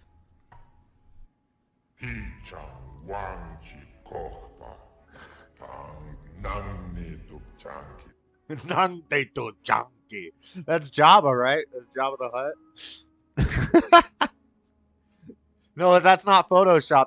That's actually Gorlock. And that's not actually what he calls himself or herself or whatever it is. It says it's a woman. Gorlock. It's not Gorlock. Aiden Ross paid that thing like $5,000 to do an interview with Aiden and Sneako, and then this other Asian kid jumped in and he was going in hard. They were over on Kick or Rumble. I'm not gonna play it on YouTube, but if you type on YouTube, it's on there. Aiden Ross and Sneako talk to Gorlock the Destroyer. Of just everybody having to lie and trick their minds and pretend like this is something that they're not. And I don't want to keep playing this game with people. I don't want to keep on letting political correctness culture win. For example, like when I said black culture promotes degeneracy, that's something that everybody knows. And like, you listen to any rap music, like Durk, I listen to Lil Durk all the time. He's rapping about murder all the time. Like literally all the time. And he's Muslim, and I hope, alhamdulillah, he becomes a better Muslim. But he's rapping about murder constantly. That he knows that will sell more music. He knows that rap beef and like, I'm gonna kill you, you're gonna kill me. Bro, you're 29 with kids, still talking about like killing other people, and you're gonna risk your life over music. Like everything that hip hop promotes, besides Ye and besides a few like Christian rappers. Yeah, like that, 5,000. It's all just drug. They were trying, or maybe it was 2,500, or maybe they were trying to get him to agree to 2,500, but he wouldn't, so they agreed to 5,000. At the end, Aiden said he's gonna just unsend it. If that's what he did, then that's funny. Murder. Well, Aiden Ross has lots of money, so he does stuff like that. Bitches. I'm like, and what the heck? We all know that when they talk about we need to protect black culture. Sneako and the other caller found out Aiden paid for the call, and they were pissed. They're like, "What? You gave that thing all that money? Are you crazy?" This is the number one. This is how you prove that black culture in America promotes degeneracy. Because when a black person becomes more affluent, when they put on a suit, when they get a good job, when they speak correctly, you're speaking white. Yo, why are you talking like a white boy? You're just speaking English properly. When they talk about keeping black culture black in those affluent areas, like as a lawyer, as a doctor, they mean they want a doctor who's also sagging. They want a doctor who's still banging and throwing up signs. Am I supposed to jump in the? I agree that there's a lot of stuff within hip hop culture that is kind of negative. In the chasm and close the chasm or something? All of it. Like, you really put me on the spot here to like think about it objectively. What do they promote that's positive? Besides, like in some of their interviews, you listen to like Polo G, for example. He'll go in an interview. I'm like, yeah, man, I like what you're talking about. Like you're uplifting people, but you listen to the music and I'm like, oh, this is all murder. Yeah, well, if you watch like a Lil Durk interview, you get a very different side of him. Whereas he's gonna magnify the stuff that is violent or controversial in the music because he knows that will work in the music. It will sell. And it feels like the only stuff that he holds back on is the stuff that he thinks will literally like get him in trouble in a courtroom. But everything else goes. Yeah, pretty much. Yeah. And when you actually look at the way he lives his life, I mean, obviously he's not killing anyone. He's not, he's in a relationship. It doesn't seem like he's cheating on her or anything. He's talking about religion and stuff. He doesn't. I didn't see the comments.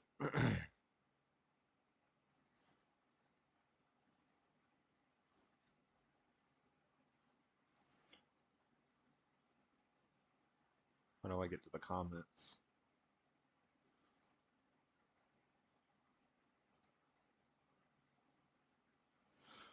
I love how we are collectively calling him Gorlok the Destroyer.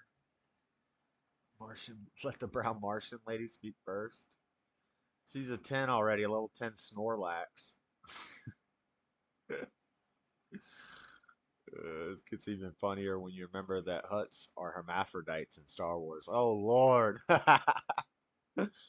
Bro, no way the actual channel that invited her is calling her Gorlok the Destroyer. That's crazy.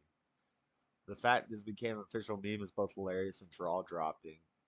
Never thought Brian had him in him. That's funny. Bring the religious stuff up in the music, No. like on the new album much. Because you can't talk about Islam in music because it's haram to even listen to music. I don't know if that's really like occurred to him yet. No, he must He's know. acknowledged that He must know. I mean, this is common. I think that probably a lot of people who consider themselves Muslims just kind of, that's a little bit extreme to them. That's the correct one. I just spent a couple of days in San Diego giving dawah, which means like talking to people about Islam. And like when we leave the park or when we go from the mosque back and forth in prayer. Like, Oh, it showed you different ones? Just listen to that. And Huh. you realize how much better that is for your mental because it does switch your brain off. Like when you get in that routine, you get in your car and you're playing, yeah, GD gang, bang, bang. You're just like nodding your head. And then you get into that state. You become like what you're around. You know, you're the sum of the 5 people that you're around the most, right? If you listen to music about murder, then your brain is starting to program to become used to this stuff. And then you're like, yeah, murder's cool. Gang bang, and then you're like, you get a gun. And then you start sagging a little more, and then you start to emulate that. So when you don't listen to that, or like if you just listen to the Quran, for example, you're going to feel better. Your spirit's going to be more protected. Well, I grew up listening to extremely violent, extremely misogynistic hip-hop. And I would be lying if I said it didn't affect me in ways that probably I wouldn't want for my kid. But you're a porn star letting your wife have sex with black men like now. Gritty, very real perspective. Not even a porn star. And I think that's what he's not a porn star. He just does OnlyFans with his wife and other girls. he like made himself. He made himself popular through podcasting and interviewed a lot of porn stars and stuff, and like made himself part of the industry. People are going to Lil Durk for, right? They want to see. They want that raw feeling. But that's the hypocrisy. These people are rich. They don't kill anybody, and that's all they know how to rap about. They don't really ever try to. Oh, it's hands. Oh, I would not have dropped from my rappers, but I have no interest in like watching from my flight if I knew it was a hand battle. So stupid. You want that real murder? I mean, I would be lying if I. We're gonna use a lot of bombs here. Authentic murder. If I just want to hear, listening to. Well, think about SoundCloud rap. SoundCloud rap was like primarily dudes who had never really done anything violent and definitely weren't like from the streets or in gangs or whatever, rapping, saying that they're gonna pull up and shoot you or whatever, and then that really like diminished and made way for like the situation we're in now, where a huge percentage of the most popular hip hop is dudes who really, really are from that environment, just killed two people and got off on both of them for something. What did he? What does he have to bring to the table? I mean, his music is really good, but you could imagine got him. Probably Phantom Ganon. Phantom Ganon. Where's he at? Where's he at? Probably the fact that at some point it would be a title that says something that about was beating two bodies. Yeah, murder on my podcast. What? Come on. People want to hear real shit, right? It's damn it! real Stop shit, hitting and me then with there's that. just people want to be excited by degeneracy. People live vicariously through that. It's the same thing like when a girl becomes addicted to a murder documentary. It's because they like to feel that excitement of like putting themselves in that situation. That's not something. Just because it's real doesn't mean it's good. Just because it's out there doesn't mean that it needs to be something that you put into your mind and put into your soul. Like yes, it exists, but like what new information did you Oh, get? he's coming. There's people that kill people. You are kind of like making me realize that I should probably dwell on why I enjoy. Whoa, Demon King's bow is a 52? Just accepting that because it sounds good doesn't seem like a good enough reason to continue to listen to it for the rest of my life. I listen to rap all the time where I'm just like, oh, how would I ever explain that lyric to my kid? There's no explanation. Besides, well, there is an explanation. It's just depressing. So. Yeah, I mean, I realize that listening to Playboy Carti. I like this music too. It sounds good, but I listen to a whole lot of Red, and that's like a demonic album, like rapping about murder all the time. I was listening to it, and then afterwards, you're just in a weird headspace. Next time you listen to like violent murder music, just like think about, analyze where your head is at afterwards. Is it like in a like, you know what? I'm gonna go feed some kids. I'm gonna go save a church. The Carti stuff seems worse to me than King Von because it's like it's just theatrical. Come on, dodge something, Link. Murder lyrics for the sake of sound. Dodge something! Which is like almost worse to me than King Von rapping about some murder that he actually did. I don't know if I could say worse, but it's definitely different. Which is lame in a way. If you can The only heck? be cool by We're gonna kill him with using this. murder, then that's lame. But if you can be cool, the highest level of Come on. art would be inspiration, would be trying to uplift. If you can be cool spreading a positive message, that's way better than anything that they promote. Dodge something, Link! Like, even as a commentator or a public intellectual. Am I? Streamer. Yeah, a streamer, whatever you want to call it. Do you feel like I'm not you freaking end up hitting kind him. of falling victim to some of the same stuff? Because 100%. Because you roasting this trans person, I mean, it's not terribly kind, right? But it definitely probably got you more fans and followers. I don't think I said anything that was rude. You just said you're not a dude. I mean, you're not a girl. Well, he brought on that. Yeah, that wasn't me. Roasting. That wasn't me. And Even afterwards, worse. yeah, Oh, I don't know if they did, but afterwards I'm like, yeah, this is too far. That was like at a certain point you can do it. Right. It was restricted when I watched it on YouTube. Yeah, the it other day. was. Not that that's Aiden's biggest problem or anything. No. You think Aiden's like career is fucked up because he's just gone too close to the sun in terms of the offensive content? Here's the thing. When he was just having rappers on stream and just doing degenerate stuff, like people were smoking weed and rappers were talking about gangbang and murder, nobody canceled him. When he says there's two genders, which everybody knows is true, when he has Andrew Tate on, which everybody knows he's innocent, then people are like, oh, you're We saved the Once he Deku starts tree. getting to the truth and trying to figure things out, it's like, what's going on? When he asks a question about like, wait, is this good? That's when he's a brand risk. Right. But when he's just being a degenerate, he has porn stars on and the rappers are there like talking about no one cares. When he's being gay, nobody cares. See, he's talking about Aiden, but he's also kind of talking about No Jumper right now. I think the first thing we should probably cancels him when he's there like, oh, I'm sucking dick. Nobody why is that not a brand risk, but it's a brand risk when he's doing push-ups? Yeah, you are making a pretty good point with some of that. But think about it, all the rappers he was having on and stuff, it's like he's not getting like the gangster side of them or the violent side of them. They're just hanging out on some regular ass shit, and that's why people were gloom so sword. Why would I want a sword that gets me gloom damage? Yeah, he's hanging out. Probably a very small percentage of rappers are actual murderers. But you know, if he's sitting there with a Polo G or a whoever, it's like he's getting like a very like cool, chill, humble version of them. If anything, that's something I realized through Aiden and some of these other guys, Gideon, whatever, is that like these are dudes who they're not like hip hop influencers. They're just concerned with entertainment. And that audience is 10 or 20 or 50 times bigger than the audience for people who are like really, really focused on one specific style of music. Yeah, so it works really well together. But when you start becoming like, when you're not just a goofy guy like Aiden was a couple years ago, and then you're like asking questions and pissing people off because you're telling the truth, then that entertainment dude can't associate with you because it blows the whole spot up. Then they start asking questions like, wait, what are you really talking about in your music? Are you actually promoting anything good? What's going on here? And they're kind of stuck. They're like, I just want to smoke weed and promote my album. But you got to be more careful on stream, because I saw you and Zerka hollering at those girls, and then you realize they're underage. Oh, come on. Like, I didn't holler at them. I just had, how old are you? And they're like, you're like, oh, I think you're perfect for me. And you're perfect for Zerka. And then they're like, we are about to be 15. And no, like, then I asked Adam, I said, how old are you guys? And they said, we're 14. I'm like, okay, bye. Left. Right. But when it's clipped up on a stream, like, and also, are we really hollering at him, or are we just on Omegle? Right. Farming content. Like, how much can you really holler? Yeah. Am I like, yeah, let's actually go on a date with Omegle girl? No, it's just, I'm just. The forest is back. Clicking. Whoa, double date. Oh, you're 14. Whoa. No, I had to learn that lesson because doing the man on the street type stuff. Not only do you have to ID them if you're going to say anything even remotely sexual to them, but you also have to like, even if they are of age, if they don't look like, if they look kind of young, then you also don't want to use that either.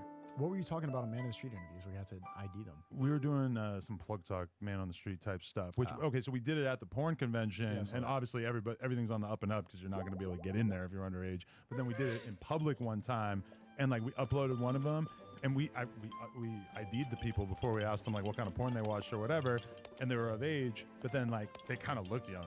So like immediately the comment section starts filling up with people like, this is weird, and I'm like, oh okay.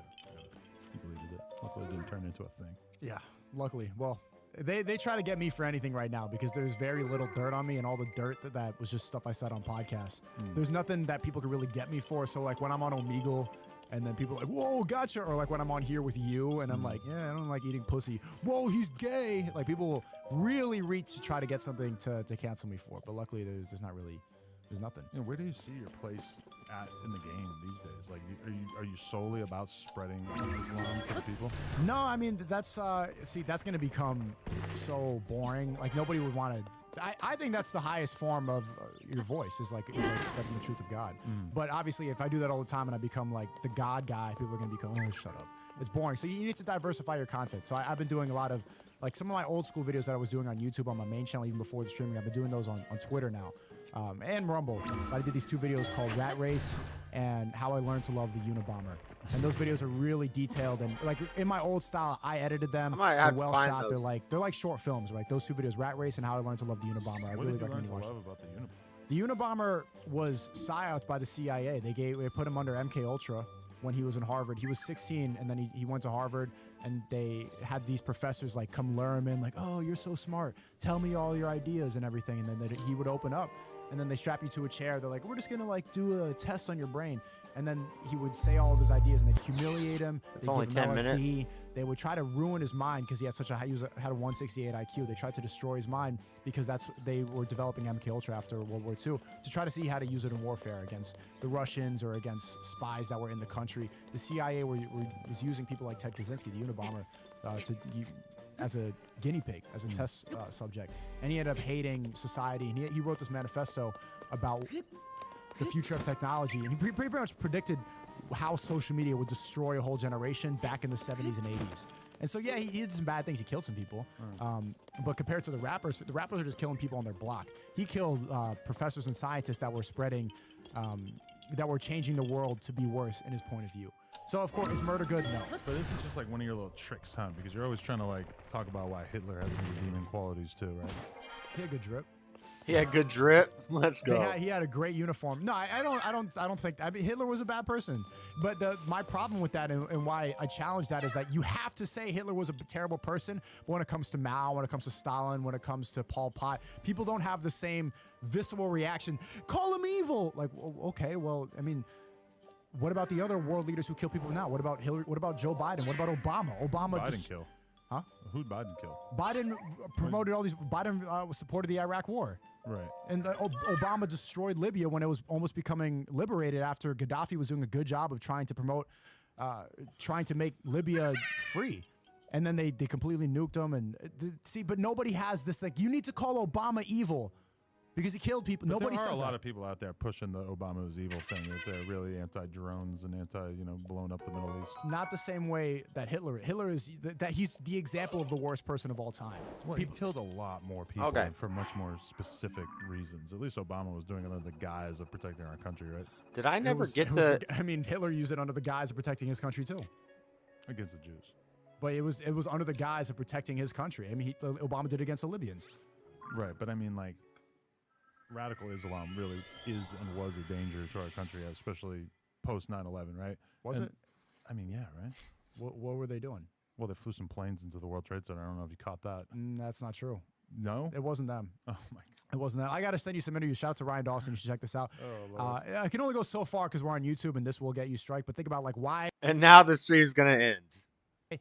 Would this type of information get you deleted off of YouTube? But it wasn't the people that they said it was. I can already think of a couple of things we might have to edit out of this. Nah, keep it. I honestly, like, this is going really well and everything, but I kind of have to get back to the kid before sleep. So this might have to be a shorter Yeah. podcast. I got to go do Bradley Martin, too. You're going to go do that? Yeah. What are you going to talk about with him? Probably this stuff, but yeah, I want to. He says he wants to get a wife soon, so maybe we'll have a similar conversation. I'm trying to promote fatherhood and family. I mean, it should be easy for him to get a wife because I went to his gym opening and holy shit, fitness chicks, dude. So hot. There are so many hot chicks that work out at his gym. You like the built girls. I mean, I've never really considered myself to be somebody who was into that, but when I went there, I was pretty astonished at how many hot chicks there were. That's a great plug for his gym. If I was a single man right now, I think I would get full throttle into the fitness world, and that's where I would find a wife at. Yeah, it's good because they have their mind right. They're not in the club. They're focusing on health. Exactly. I need that kind of influence. When my girl starts eating cake at night and shit, it fucks me up because then I start eating cake. Yeah, give her some celery. Just not eating it late at night. Well, thanks, Adam. Sneako. I appreciate you, man. It's always fun. I wish that we could have gone longer, but let's tap in next time you're in town. All right, man. I'll text you. Appreciate you, dog. No jumper. Bow.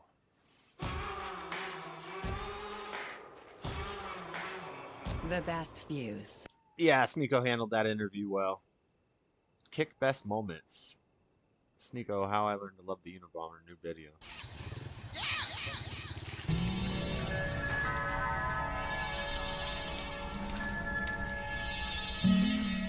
Eventually, woke people will realize their entire ideology was invented by billionaire Satanists to keep them depressed and poor. Unfortunately, the leftist virus is infecting even the Arab world. But here in Morocco, you won't see their flag being ripped down and replaced with rainbows. To understand the fall of the West, you must go east. In the East, people are united by God. You feel a very important emotion that's ignored in industrial society: shame. Shame is a good thing. It prevents people from stealing and performing drag queen story hour. It lingers in the back of the mind, forcing you to be considerate and respectful. It was actually all the way far east in Japan where I first read the Unabomber Manifesto. If you've seen this police sketch before, you might know Ted Kaczynski as the man who mailed bombs to university professors and scientists. He killed 3 people and fatally injured. He didn't say the title of it. It's not called, but they don't call it the Unabomber Manifesto. They call it something different, Manifesto. Maybe they do just call it. I mean, it's called Industrial Societies in its Future, but I don't think you're supposed to say that. 24 more. Shame. This terrible person lived off the grid in the woods of Montana for 2 decades in complete solitude. All he did was feed off the land and make bombs in his cabin. The most extreme example of incel rage. But like almost all serial killers, if you dig a little deeper, he wasn't an incel though. The Unabomber had a genius IQ of 168 and was admitted to Harvard at 16, where the CIA conducted a mind control experiment called MK Ultra. For 2 years, they fed teenage Ted psychedelic drugs and Clockwork brainwashed him. Orange. They strapped him to electroshock machines and interrogated him behind a two-way mirror. Sitting there under a bright light and a camera, he would explain his worldview so federal agents and scientific experts could humiliate him for coming up with ideas so retarded. The CIA very deliberately picked the most vulnerable and bright minds to discover the best way to destroy them. What makes you think they stopped? Technology has only exponentially improved since 1958 when Ted became the Unabomber. Imagine what the CIA is capable of now. Stories like these make you reconsider why the CIA are on Discord calls 1 week before a civilian becomes a domestic terrorist. How much of your worldview is your own, and how much of it is really part of an elite, sinister psychological operation?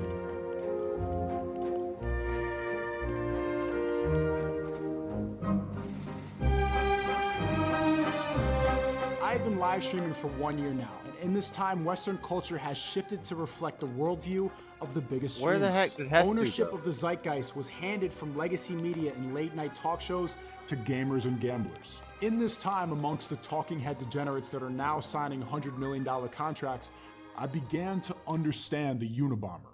It's ironic how the same federal agents that brainwashed Ted could never catch him. It took the FBI 20 years and $50 million before the Unabomber essentially turned himself in, demanding they publish his manifesto, Industrial Society and its Future, which eerily predicts just how much technology will control people to this day. A couple of decades ago, leftist professors were vigorous proponents of academic freedom, but today, they have shown themselves ready to take away everyone else's academic freedom. This is political correctness. The same will happen with leftists and technology. They will use it to oppress everyone else if they ever get it under their own control. The Unabomber Manifesto was published in 1995 when the internet was still... The government can manipulate and indoctrinate most people by putting in subliminal messages and entertainment. Yep. Dial-up. 3 decades before the Hassanabis could stream from a mansion pretending to be a communist. Many leftists have an intense identification with the problems of groups that have an image of being weak, defeated, repellent, or otherwise inferior. The leftists themselves feel that these groups are inferior. They would never admit to themselves that they have such feelings, but it is precisely because they do see these groups as inferior that they identify with their problems. Everything I said about Biden is true, you Unabomber helped me understand why the Pokemanes of the world find power in victimizing themselves. Why people support pedophile politicians just because their women are tan. I hope you get banned off this whole platform, my guy. Why there are so many identical low testosterone streamers using leftism. My guy. Why there are so many Hunter, Hassan. There's Ethan from H3H3. I don't know who a lot of these people are. Is that Ed Sheeran? Identical low testosterone streamers using leftism because of their white guilt. If a brainwash... I don't know if it's true, but I saw Leafy was posting that iDubbbz was confirmed going transgender. I don't know if that's real or if it was a meme. Incel could predict how retarded leftism would become alone in a cabin. What is the solution?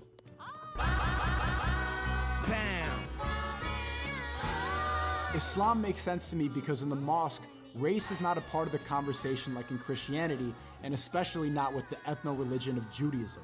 A Jewish person can reject the existence of God, but still be a Jew. Hollywood consists of all these atheist Jews, but there's no such thing as an atheist Muslim. That doesn't make any sense. A Muslim simply accepts that there's one creator, and culturally, it fixes all of the damage that feminism has done. Feminists are desperately anxious to prove that women are as strong and as capable as men. Clearly, they are nagged by a fear that women may not be as strong and as capable as men. Why else would an XQC have such a hard time arguing that women could drive cars as good as men? You fucking...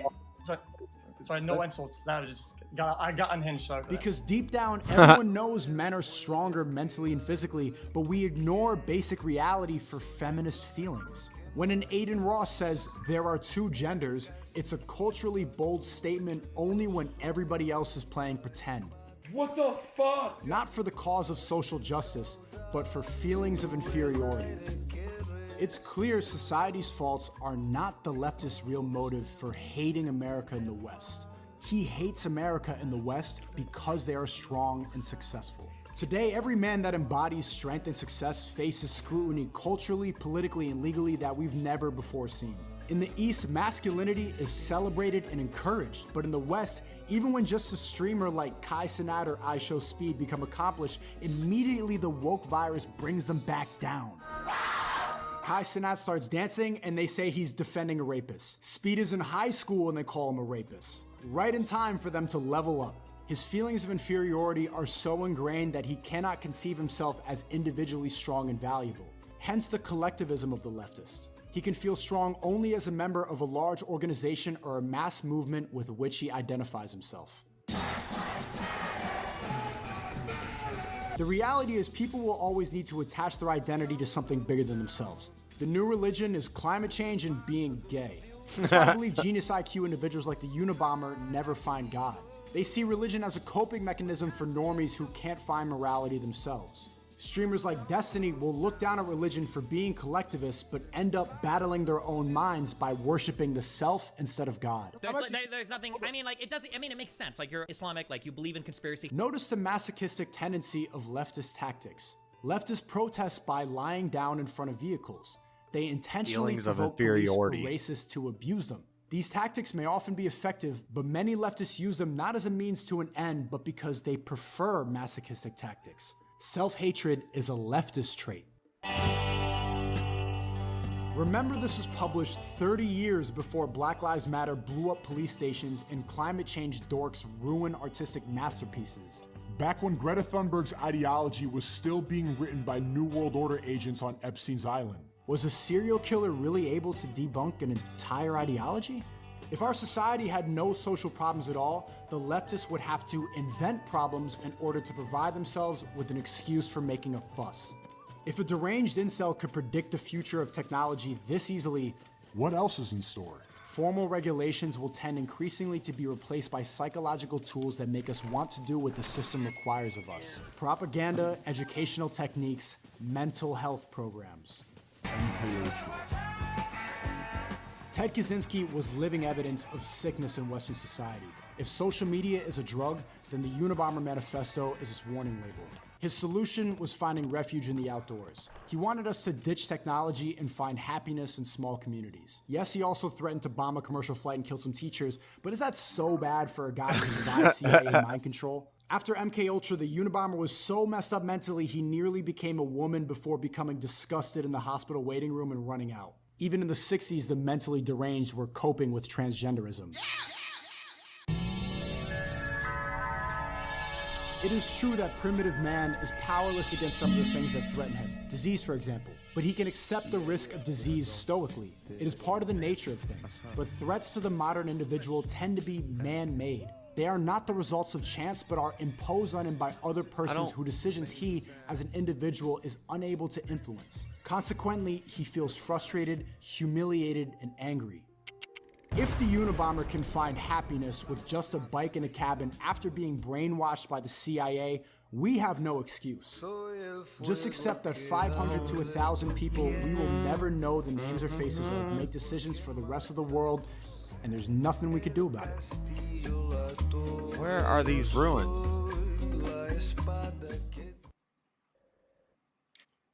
Where are these park ruins they're talking about? Sanadin Park Ruins, which are just over Safula Hill on the way to Hyrule Ridge. Some say it's how fast you run a mile. Speaking of things we wouldn't do, Is that as a so black bad? man, Andrew, what do you not do that white people love doing?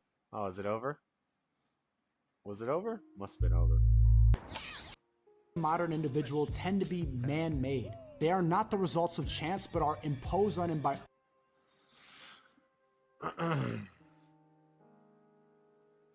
Let's see.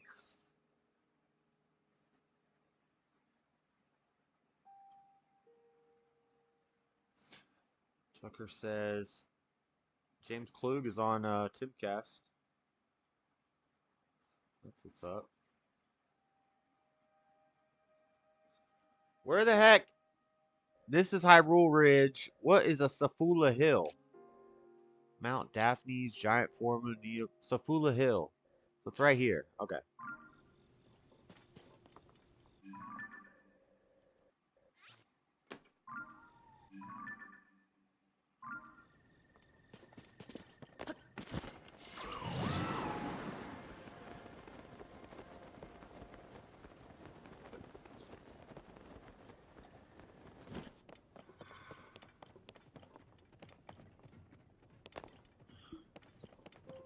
I guess Anna Kasparian is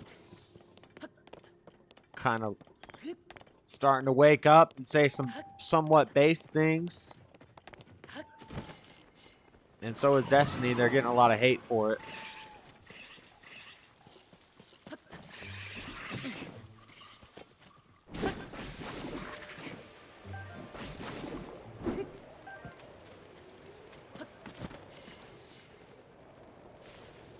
Well, we got a Talus. I'm approaching from here. Check me out. Look. Check me out. Look. 26 inches. Biatch. I'm sitting crooked. Old school Chevy. Faster than a silver bullet. Strawberry paint. Seats vanilla pudding. Two bitches going at each other's. Come on, Link. Get up there.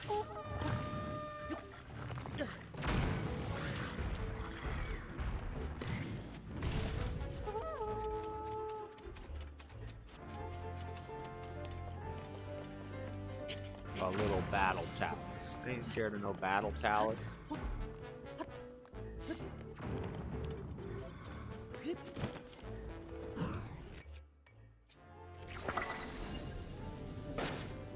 I totally missed.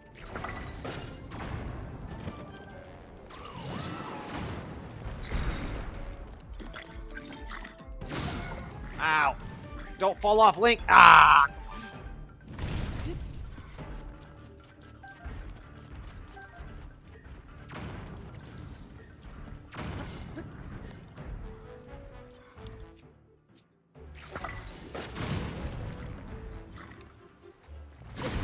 Oh! What the? Eat something.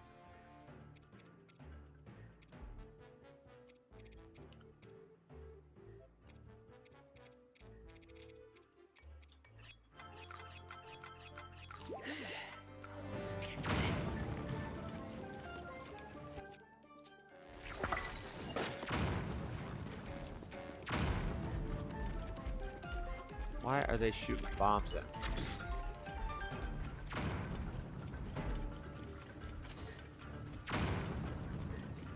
Who is shooting bombs? What the heck?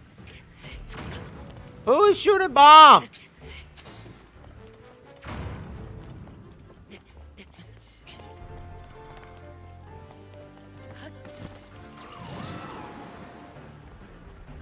This was a horrible idea.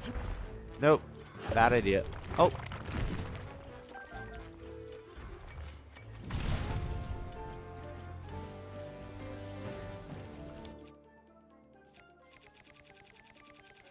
A Gliok eye. Dang, it's getting hot in here. It does quite a bit of damage, actually. It'll at least sit him down for a second.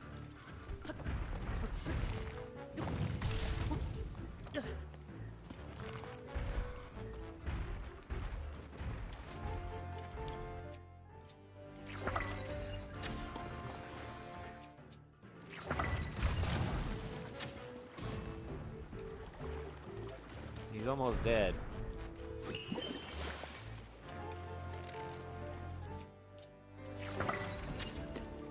Ah, come on.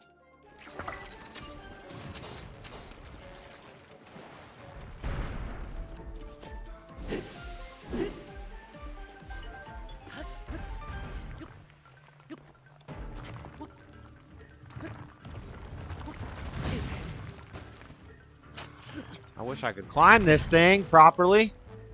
Okay, he's gonna go down now.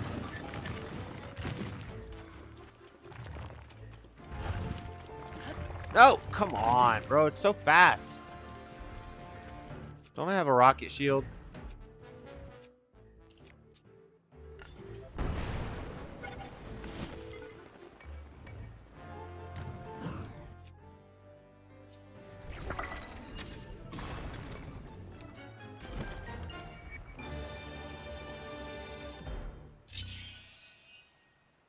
Got him. All right, what should we watch?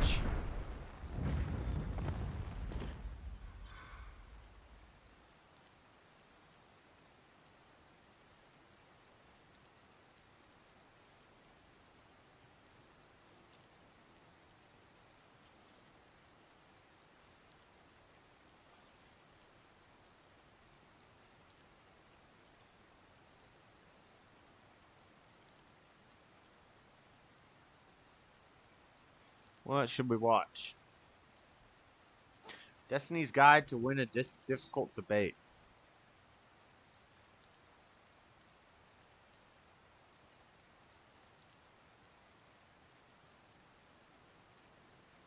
Money stresses me out. So I got this Experian app, and now I'm checking my FICO score. I got a new credit card.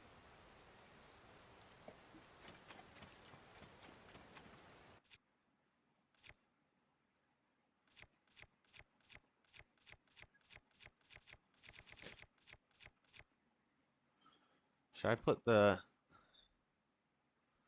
I'm going to put this heart on a shield and see what it does.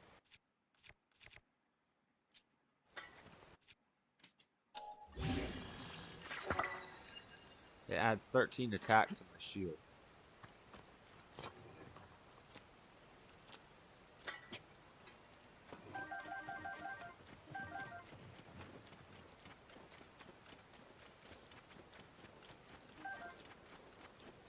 Very analytical way at social situations and see if I can figure out the rules that underlie them. You know, it's a bit of an Aspergery approach to it, but it was what I had to do when I was in high school, trying to like piece together what the hell I was not understanding about how to get girls to like me.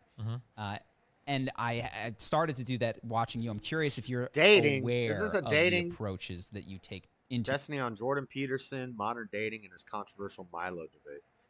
these debates, how you handle insults and that sort of thing. I mean, super Destiny wasn't really analytical and controversial. very in deliberate. that. There's a huge, fuck. Every time a topic like this comes, like 15 things pop in my mind. I Yeah, have to choose so one thing. let's like break it out. So first off, I think there's a difference between debates to persuade an audience and debates to change someone's mind. So Absolutely, I imagine when you walk into that with Milo, you're like, I'm not trying to change Milo's mind.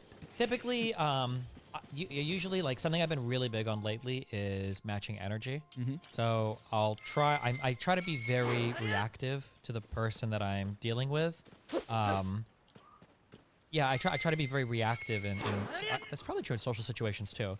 I'll come in. I've got like a certain style that I prefer, but like I'll listen to you and I'll go with your energy, and then I'll try to like follow and maybe like lead by my following, even depending on how that person wants to interact. So if you watch that Milo debate, I opened up very respectful, very kind, very courteous, despite the fact that he was so busy doing fucking blow in the bathroom and being a diva. He was like an hour and a half late.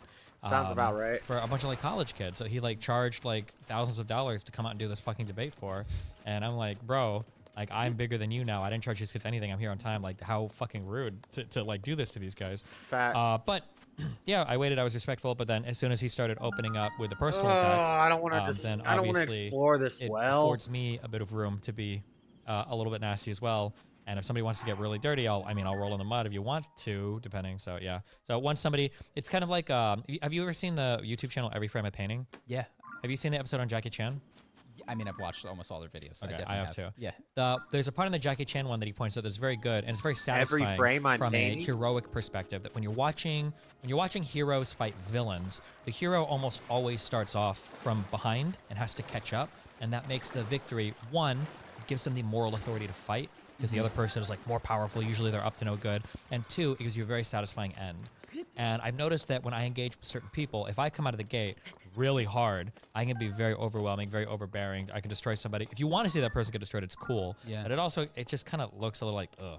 But if I wait for the other person to lead, be a little bit nasty to me, then I can start to like ramp up my stuff. But the other person always looks more unhinged than me because I'm always being responsive to them rather than coming over the top and be like, this is Milo, he's a piece of shit, let's go, which would afford him the opportunity to come at me, and then I would look like the one that was instigating everything. So I'm very deliberate when I think about all these things, yeah. Yeah, so it's funny you use the word reactivity because I see it in a different way. I was seeing non-reactivity, which is he insulted your wife. You didn't answer that. You just continued with whatever your statement was. And I thought, I've seen you in a handful of podcasts.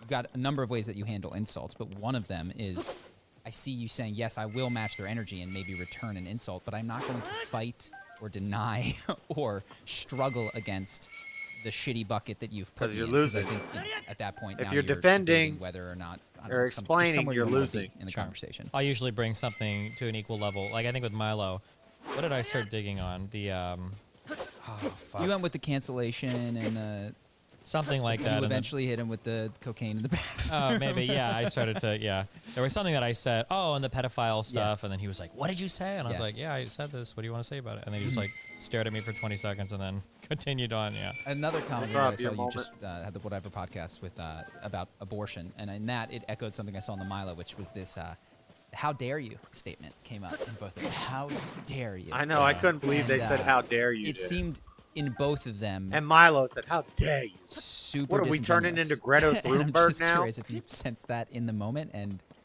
you seem to just steam right through it. I'll just laugh at it. Yeah, it's. I'm not going to sit here and like play games around some moral grandstanding. Like if I've actually mortally wounded or offended your chill in your psyche on moment. some How's your shit, day like, going? It needs to be some like really deep stuff. Like if I'm like making fun of a dead parent or like some tragedy, then I could understand that. But the like, how dare you do this politically? It's like the oldest trick in the book. And I'm like, we're not politicians here running for city council or something like this. Isn't going to do anything in this conversation with me. It's crazy, but there is that. I don't suspect that the women that you were speaking with thought about this in advance, but there was a performative aspect. So people seem to intuit that when you're in a debate, you are performing. And one of the ways that you can win this performance is by assuming the role of victim incredibly powerfully. So like setting someone up to have hurt you in a way that is too grievous for you to continue. And I've seen even people that I respect, like Christopher Hitchens used to do this when he would talk about Christianity.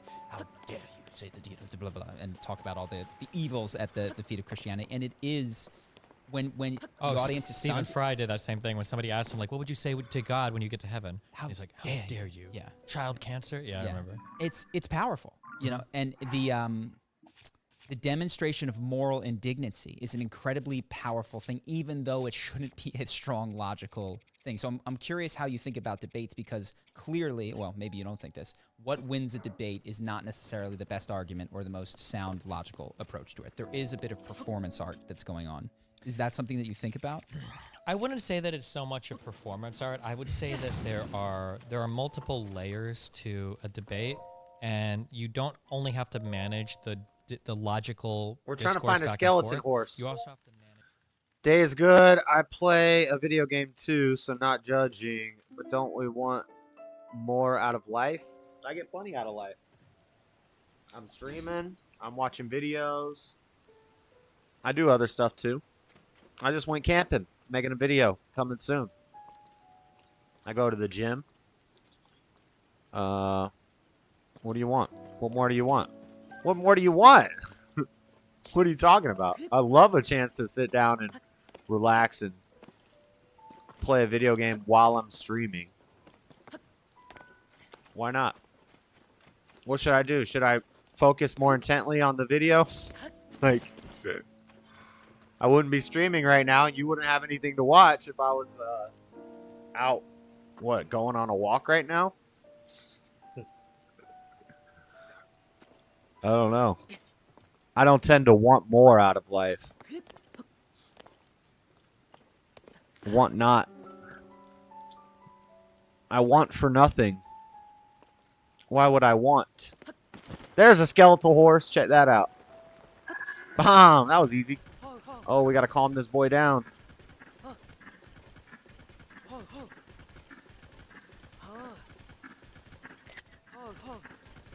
I think I already got him. I already got him tamed. That was easy. Okay, now we gotta go back to the quest point. Whoa, look at the moon.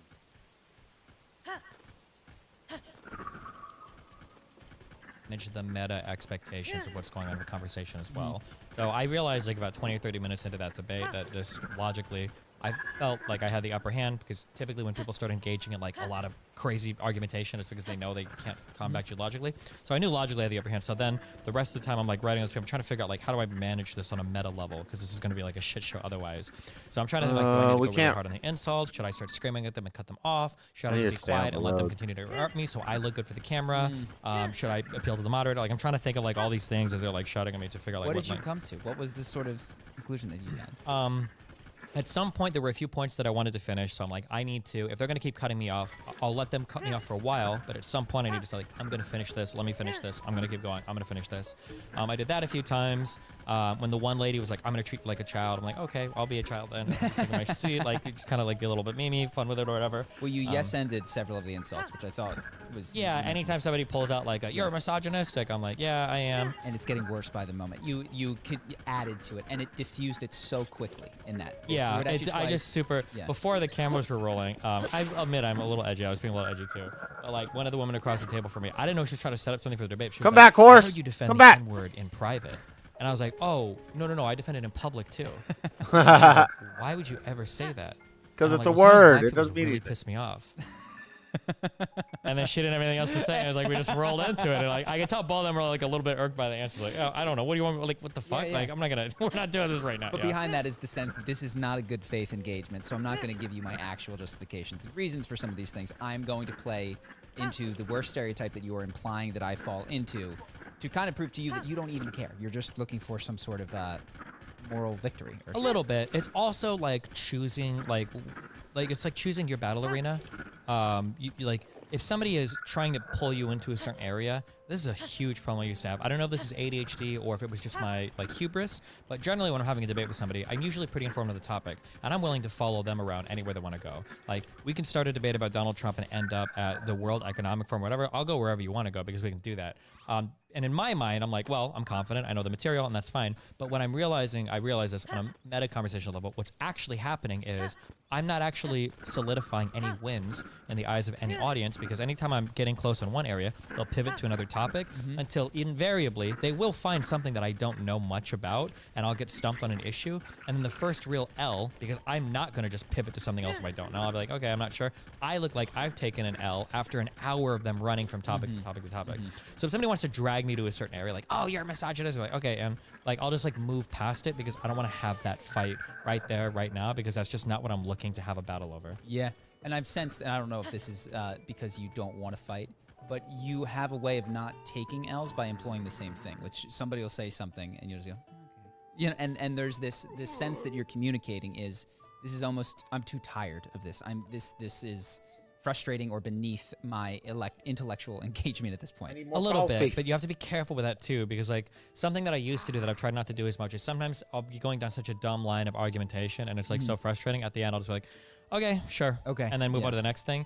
And maybe in the eyes of my audience, it looks like, okay, like obviously this guy's dumb, he's moving on. But I think to a neutral audience and to the other person's audience, it looks like I'm giving up because I know I've lost the point. So that's like a meta thing I have to manage as well. Like I can't do that. That's why, I don't know if I did any abortion debate. I think I did, but after somebody finishes a ramble, I try not to let people just finish their thing and be like, okay, I usually, and I think I might have even explicitly said, I can't let them just do their whole thing and get their point off. Like I am going to restate my argument until we move on to the next thing. Because if I just let them restate and I go, okay, fine, and we move on, it's going to look to the audience like I'm agreeing with them or I've like given up arguing my point, you know? Yeah.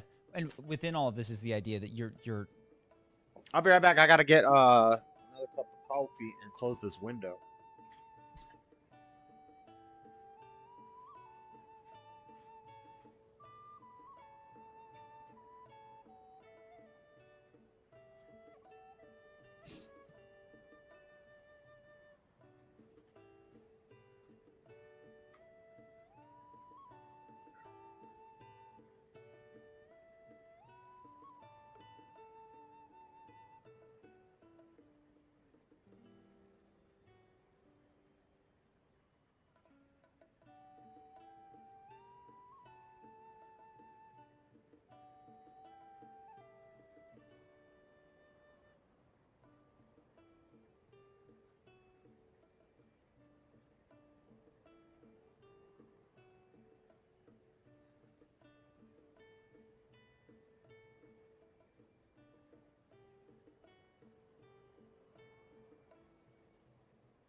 The only thing more pathetic than a grown man playing a video game is a grown man watching a video game.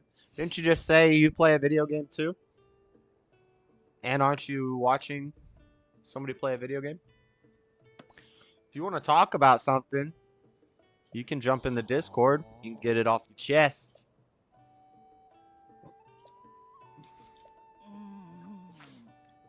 I can jump in the Discord. You can go in there. I can give you the link. You want to do that?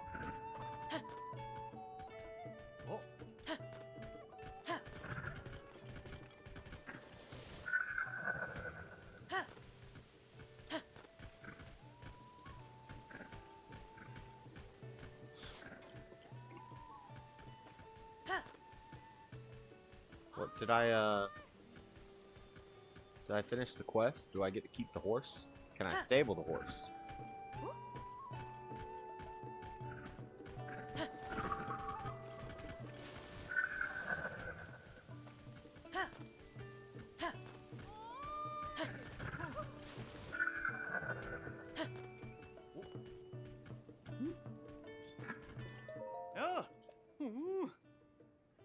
Can you register this horse? Oh,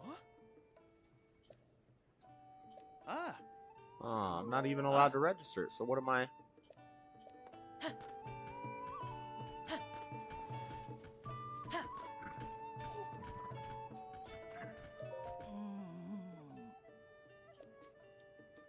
I tamed a bear already.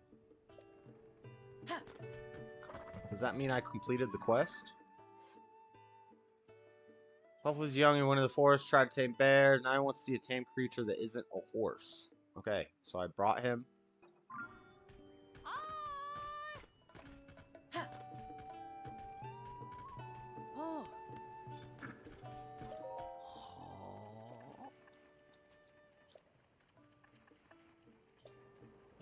So what am I supposed to do now? Tame a bear?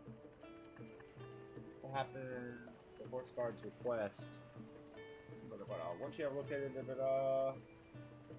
you reach the top of the stable, press the purple rupee and a funny point test a not satisfied creature that isn't a horse. So if it isn't specific about the thing you want to ride, so you're free to decide if you prefer mount a deer or a bear. Deer is certainly the easier option. I didn't know you could mount a deer. Behind the stable. You can find 2 deer in the bushes behind the stable. At night? Can I find them at night?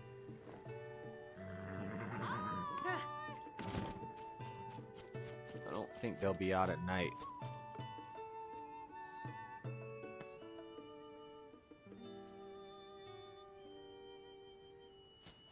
Is that a no to the Discord? Did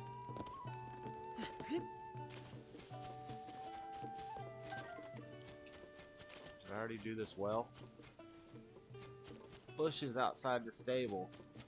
Behind the stable. Bushes behind the stable.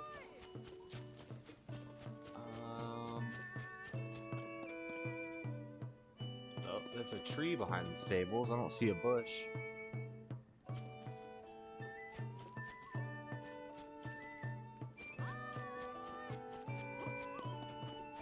Gotta find a deer.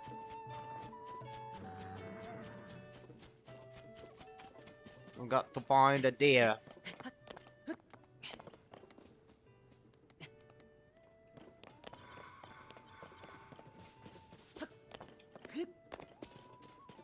Do you watch movies your moment? Or like,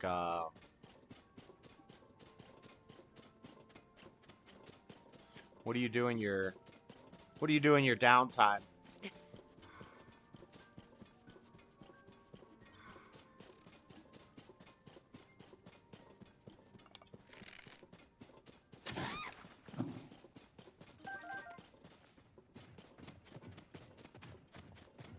You watch YouTube streams in your downtime? Is that what you do?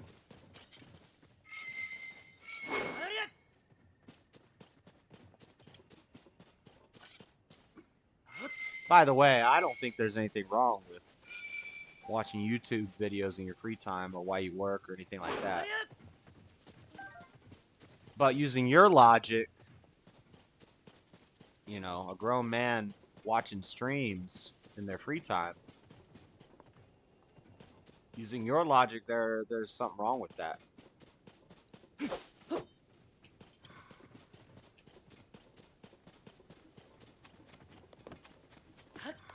I don't think there's anything wrong with it.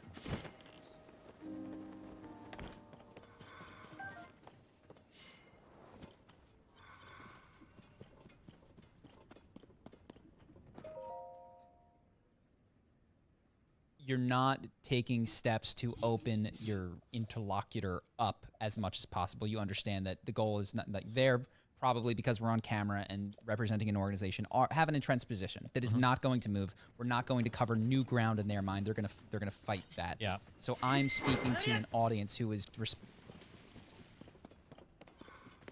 power cues, and it's who's taking L's, who's winning, and that is how they're forming their worldview from a place of a bit more receptivity because they're sitting in the comfort of their own home. Yeah. Like if I'm arguing about topic X with a person who's the head of organization, we support X to the death. Yeah. Like you're not changing your mind. I'm not gonna have a debate with Donald Trump and convince him to be a Democrat. I'm not gonna have a debate with Joe Biden or Hillary Clinton and convince them to, be a free market absolutist, capitalist, like Republican. Like, yeah. So I understand people in certain positions of influence or ideological organization are going to suffer some degree of audience capture to where they're expected to give certain answers and they have to give certain answers and there's no maneuverability in there for them. So I'm just there to explore how deeply have you thought about this, and then once I've hit that rock bottom, I make my case with the audience and we kind of move on. Do you feel that present in your streams, audience capture for you? Absolutely not. My audience hates some of the takes that I have. Okay. To this day, some of my takes from my audience are really unpopular. But I'm not like ideologically owned by anything. So I have a lot more flexibility to kind of like grow and change and move. Like I call myself like the omni-liberal because I'm like, broadly speaking, I'm a liberal, but I try to take like good positions from other people. Like I like guns a lot. I'm a very big proponent of like self-defense and defense of property. I'm really big on like expanded taxation for good social programs. Like I've got like a lot of views all over the place, but I justify them all from like an internal schema that I make available to the public. And yeah, I don't have to worry about like, if somebody brings me up a really good argument for like, Steven, I know that you like guns a lot, but here are really compelling reasons why we should probably get rid of guns. I'd be like, oh, okay. Yeah, I'll probably change my mind on it then. That's a good argument. Like I'm not like an NRA card-carrying member or like a Republican advocate that works for the RNC where I have to have these positions or else I'm threatening some aspect of my income or my livelihood. My audience looks to me to be Stephen Bunnell and to have Stephen Bunnell's point of view, not to be a progressive or a conservative or a liberal or whatever. What about ego attachment to winning or losing, or do you notice or feel that in yourself? Not much, because I never lose an argument, so I don't really have to worry about the ego thing. That could never happen. I try to employ strategies to manage my ego, especially when I debate with so many idiots. It's very hard not to feel very egotistical sometimes, but like I try to be very careful and I try to qualify my positions very carefully when I'm having certain conversations. So a really good example recently are the Tates. I very much believe that they are guilty of sex trafficking, assuming everything they've said in the YouTube videos is true. They've laid out everything. But I think they should have. Do you want to take a minute just to talk about that? I've mentioned it on the podcast, but yeah, basically Andrew Tate has very explicitly detailed how he utilizes women that he's got sexual relationships with to bring in other women that he's promised, monogamous marriages to, that he's asked for servitude and loyalty from. When he brings them in, he'll bring in his bottom bitch. He'll have that bottom bitch convince the girl to start doing sex work, and then he'll get them kind of like enrolled in these programs. He talks about how he defrauds them on their taxes to steal more money from them than what he originally takes. And then there's a whole bunch of other accusations in those indictments. This is in like a course that he had. I saw. I don't even know if that was a course. I think that was just him talking. Sure, it was him talking to the camera. He's giving courses as well. I was blown away by some of the things. But when I say this, again, I'm very careful to say if that's true. If he's true, he could be just lying for the camera. That's possible. It could be cool guy stuff. Yeah, and it should still have to be proven in court beyond a reasonable doubt because that's the standard the world uses generally for criminal convictions, which I support. So because I've given those qualifications, if it does come out that he is acquitted in court because either he was lying to the camera or they just don't have enough evidence, then it's very easy for me to look back and say, well, hey, this was my position all along. He should have stayed in court. He won, so he won, right? And then that's it. I think it's very careful when you have positions to qualify them so that you have space to move away from them given the level of conviction you have for that idea. So like, for instance, right now, my position on abortion, you saw me argue. My position on abortion is I think that conscious beings should be preserved. Conscious human thought should be preserved. But if you don't even have that capacity for conscious human thought, then you're not worthy of moral consideration. So corpses have lost that capacity. Brain dead comatose people in persistent vegetative states have lost that. And fetuses before 20 weeks have lost that. But let's say somebody came out with a study like, hold on, Steven, you said you're pro-choice in the first trimester. Here's a new scientific study that showed fetuses, 100%, they have conscious thought by 2 weeks. Then I would go, oh, okay, well, that's my marker for when it should be preserved, so I would say I'm probably against abortion now. Yeah. But because of the qualifications I've given before, I can very easily move off that position without feeling some egotistical attachment to it, to where, well, now if the position is attacked, now you're attacking my character. Ooh, he's going to kill my stamina. Attacks. I'm not going to. So now you're like roped into fighting for this position, like fighting for your life because you're so closely identified. We got a bear. Yeah, Let's go, I mean, it bear. sounds like your positions are, to the best degree possible, Run, bear. built from philosophical foundations upwards to policy, upwards to what we know to be true. Yeah, and then the conviction matches like the fundamentalness of the belief. So like I don't have a strong attachment at all to capitalism. I just think it happens to be the best organization of an economy right now. I do have a very strong attachment and a high conviction to creating a society that serves the interests and needs of most people to the best of our abilities without working to the detriment of too many people. I feel very strongly about that. Capitalism is a good tool for it, but if you show me that like a fully socialist utopia would actually work better, I can abandon capitalism immediately. That's fine. I'm not like a hardcore capitalist. I mean, I am in that I support it, but only insofar as it serves those fundamental philosophical positions. I wonder if you could and if you show me something that serves those positions better, well, then I'll change, because that's what I really care about. Why is that hard for people to do? One program that I rely on fully for my business. No, he's gonna Notion. kick me Notion off. is an amazing collaboration tool that helps you dream, plan, work, and build. Personally, we use Damn, I Notion gotta as a sue them company to multiple be able times. to organize all of these ideas, color code them effectively, and also visually sort all the information in one main database. I've been using Notion all throughout.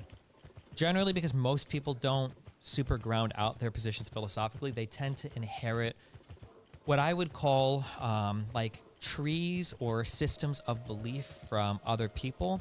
And typically what will happen is if you say one thing, it lights up a whole bunch of tangential things, and all of these things, like a ball of yarn, are tied together, and you can't really give on any of them without all of it falling apart. So for instance, if I say like, he's about to get talk mad about, like again. 15 an hour minimum wage. If I'm having a talk with an intelligent person that's thought about it, they might say 15 an hour minimum wage is beneficial because there is some NBER studies that show that when you raise the minimum wage to a certain level, workers are paid more, benefits are already, companies aren't hurt that much. Okay, fine. Most people will say 15 an hour minimum wage is important because we need to pay a living wage. As soon as I've heard somebody say living wage, I know they probably think corporations are evil. They probably think workers and unions are good. They probably think the government is generally against the people and is taking the sides of corporate. Like, they have all these other beliefs, and all these beliefs are usually tied in a little bit to that 15 an hour minimum wage. So for me to get them off of 15 an hour minimum wage, what they really have to do is deconstruct a whole bunch of other thoughts that they have built in. It could be similarly, too, if I'm arguing with right-leaning people. I like to give a left and right example, so I'm not being partisan. If I could be with a right-leaning person, we might argue about vaccines, right? For me to argue with them and convince them that the vaccine isn't horrible, well, to them, the vaccine is bad because Fauci and the FDA are corrupt, because the deep state runs everything, because the WF and Klaus Schwab, right? For them to roll over on the vaccine, they would also have to undo all that other stuff. No, come here, bear! That's the issue. Usually when you're arguing with people, you're not arguing with somebody that has discreetly like established a bunch of different policy positions from a really strong philosophical base. You're arguing with somebody that's inherited like a collection of ideas and beliefs that are all like interdependent on one another. Yeah, and what I see is that often that collection is tied to tribal alignment. Oftentimes. And this is how I fit in my church growing up, or this is how I fit in my progressive group of friends in college, and like, you're actually threatening my survival socially. Yes. It's to start to disown and disinherit some of these beliefs. And that is, why the fuck would I put myself at risk for this conversation? That's why I thought I brought this up, I think, actually, in another show this week, where you've seen Men in Black, I trust, right? Oh, yeah. Yeah. There's that conversation in the park that Kay has with Jay, where Jay says, why don't you just tell people that aliens are real? And Kay says, you know, they couldn't handle it. And Jay says, well, I think people are smart. They could handle it. And then Kay says, a person is smart and people are stupid. And I spent a lot of time this last month thinking about that quote, like, why? And I think the answer that I kind of came to was the reason why is because we are by default, we are very, very, very social creatures. By nature, this is why like scams and con artists work. By nature, we want to like appease the person in front of us. We want to like feel like we're communicating and connecting with people. When you're having a one-on-one conversation with somebody, you can get some very reasonable opinions from them. You're giving your take, hopefully in an empathetic way.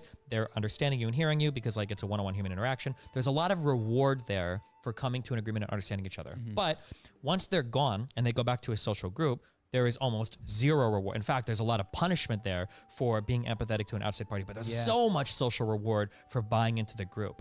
And it's that social reward you get for fully buying into the ideas of a group that you're in. I think that's what keeps people locked into tribalistic ways of thinking. And that's where you can pull somebody away from the group, have a really reasonable conversation with them, and then once they run back to the group, they're right back on what they were saying before. Did you see the big red pill debate I had with Rollo Tomasi and Michael? Yeah. I said that, and I knew this would happen, and it did happen. I'm very firm on the things I believe. I said multiple times in that debate, hey, listen, because they kept saying, oh, we really agree. Oh, we really agree a lot. Oh, we really agree. And I said explicitly, I said, listen, you're saying that we really agree now, but when I go back to my people, I'm going to say the exact same stuff. You guys are going to start changing up a lot. This is a debate tactic of yours that I've noticed, which is the Babe Ruth, calling your shot, telling them what's coming. I will. I'm going to say exactly, because I want to make the audience aware of like the meta stuff. I'm not trying to, when I track meta conversations, I'm not trying to trick people. It's because I want people to be abundantly clear. How predictable people are and how enslaved they are to ideology or social conformity. When you say, look, I'm going to do this, you're going to give me this, but you will back out and you will start insulting me as soon as we get to here. It's like the level of predictability in you it shows that you're not operating as an individual. You're operating as a predictable cog of an ideology or something. But continue. So this was happening with Rollo. Yeah. I'm just saying that, like, I just to summarize, I understand the social rewards of why people in groups act certain ways, because, like you said, why the fuck would I branch out and like think for myself or have some ideas that don't belong to the group when there's so much reward, so much punishment for it, almost no reward. Like your reward is like personally satisfying enrichment of like whatever. Like who really cares like that much, right? Truth, who needs it? Yeah. Well, I mean, truthfully, right? Yeah. But where, like the social reward is like so much more. Yeah, it's so much more. They're gonna explore in their underwear forever. If you have to choose between truth and social cohesion, social cohesion will keep you alive, of course, and truth very well may not. So there's, there's an inbuilt predisposition towards one over the other. I think. It's like, I don't know if have you ever been involved in like internet drama stuff before? I've avoided it pretty well. Okay, this is the worst thing to ever hear. Fuck everybody that's ever told me this. Right people to do the this. camera, Yeah, you people do this all the fucking time. And you guys all know this too. Every streamer, every YouTuber knows this. The worst fucking message you ever get from somebody is when you're going through some crazy shit and you know it's stupid that other people are being dumb, and people message you like, "Hey, dude, I just want you to know, like, I really support you," and it's like, why the fuck are you telling me this privately? If you really support me, why don't you go out on Twitter and put your neck out for me, motherfucker? Don't sit here and say, like, oh, I support you. I wish I could say, like, fuck you. Your shit doesn't mean anything then, you know? Yeah, people do that all the time. Because, like, individually, they might know, like, listen, like, I got your back. Like, I know this is fucked up. But publicly, they're not going to say shit. Because the social punishment there is so huge for it. Couple of thoughts to come up that you were asking. I've asked myself the question, why is a person smart but people are dumb unruly animals? One of the thoughts, which I don't know if this gels, is that there's that quote, like, the best lack all conviction while the worst have it in spades. And the idea that there's this like, I think it's a healthy tendency towards openness allows you to assimilate more and arrive at truth over the course of a long lifetime. But what leads, we have 5 traits that are typically very charismatic, and high conviction is one of them. That's your Conor McGregor. That's your Donald Trump. That's your Andrew Tate, who is so certain about how everything in the world is going to work. And it's not that he's right about the world. It's that he has high conviction. And when people who have high degrees of openness or are more uncertain, whoever in the group has the most conviction winds up leading oftentimes. And it is not because they are closer to the truth or the most moral way of being, but because they believe it more fully. This is something that I wrestled with a lot because regardless of like how egotistical, I guess some people think I come off, I am really humble in terms of like, I know the extent of my knowledge really well. One issue that I ran into because of that is like, if I'm in a debate, somebody brings up something I genuinely am stumped by or don't know, I'll admit it. I'm not sure about this. I don't know. Yeah, you might be right on this. But if I'm against somebody else, most people that I argue with have such high conviction on everything, even if they have no fucking idea what they're talking about. And it automatically makes me look weak to be more intellectually humble there. So I had to find strategies around that sort of thing because it was making me look bad in debates against people that were just wrong. For a little while, I tried this in 2 conversations. for a little while, I would just flat out lie. I would have somebody debate me, and they would say something. They'd bring up like an econ study. They'd be like, "Don't you know that like for minimum wage? Don't you know that it's true that when you raise minimum wage, there was a study done, I think in like the 2000s or whatever in Massachusetts, where they showed that when they raised the minimum wage, it actually hurt a ton of businesses." I would just flat out say, like, I've actually seen that study. You're completely wrong. It says the exact opposite. Every single time I did that, the person was like, "Oh, okay, maybe," and then they backed off it immediately. And I'm like, "Is that easy? Do they have no idea?" The depth of your understanding. Yeah, they just, I guess they had no idea about it. But I stopped that pretty soon, obviously, because I don't want to like be known as that's like. That's not how you want to win. Yeah.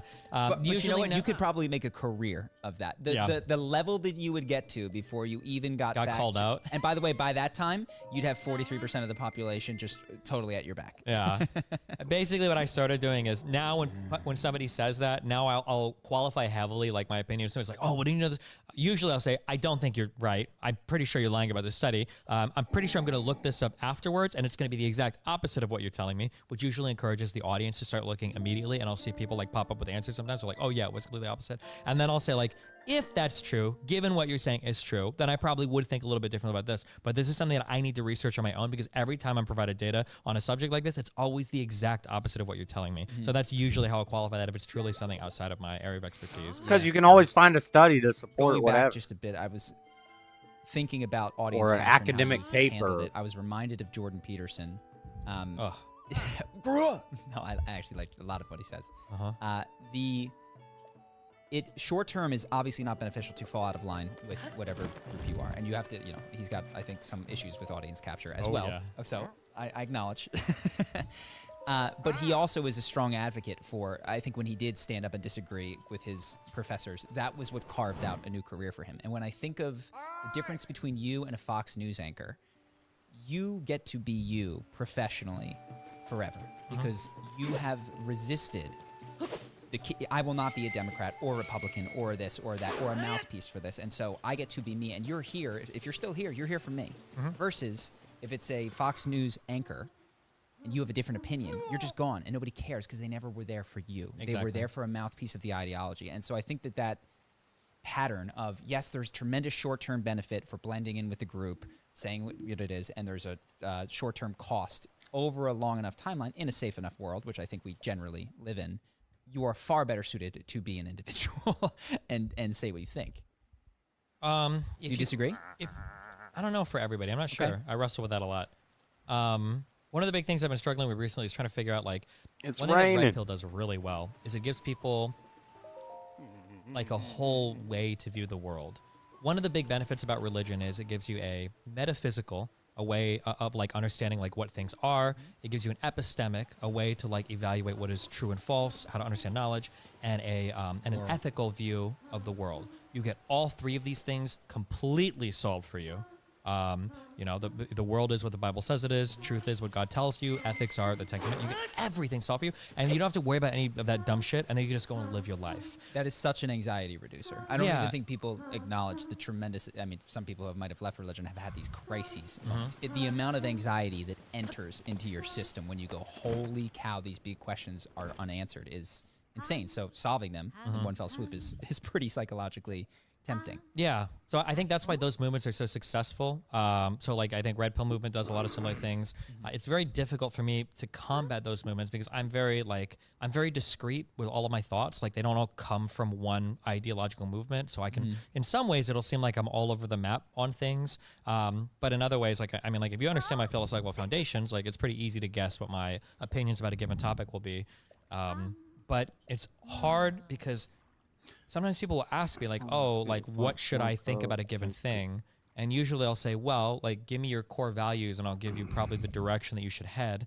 But they don't always have those worked out. So they're really just asking me like, the last thing I want is I don't really want my audience to copy my policy positions. I kind of want them to copy my thought process. And if we end up disagreeing at the end of the day on some policy positions, that's fine. Weapons collection. Just, like, repeating verbatim, like, because one, I might change my mind because other data will come out. And two, I kind of defeats the entire purpose of my whatever political project, whatever you call my channel, if you're just like treating me as like another Fox News anchor. Like, oh, what is my ideology? Whatever Destiny says, right? That's not like a, Well, recently, I think it's interesting that you say that because you've got the political, and I think that was a huge piece of what you did. There's so much more social aspect of what you're doing. You're talking a lot with the Red Pill. And I've heard you say that They don't address relationships. They don't. There's a lot of things that are taken. Just they don't matter to the red pill movement because it's up until you have sex with her and then maintain frame.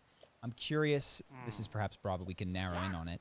What you would recommend broadly as an approach to interactions with women from men. Ooh, like, froggy leggings. Not Nice. the antidote to the red pill, but what is a competing view of the world that people can live through? Yeah, I have no idea. Yeah, I have a really hard time. And this is it's like leave this and go where? Wow. The issue is that like they have like such a compelling narrative to describe the whole world. I would argue that it's a bad narrative because like all bad narratives, it makes really bad predictions. A good narrative is one that will give you accurate predictions of how people will behave or how the world will respond to what you're doing. And I don't think anything in the red pill predicts anything good. You follow the red pill to a T. It's not like you remember like the PUA scenes and stuff, right? Yeah. Yeah, if I didn't like them, at the very least, I could say, like, if you follow a lot of PUA shit, you'll probably get laid. I don't think that's true with the red pill. I don't think it's going to give you any success with women, any success with relationships.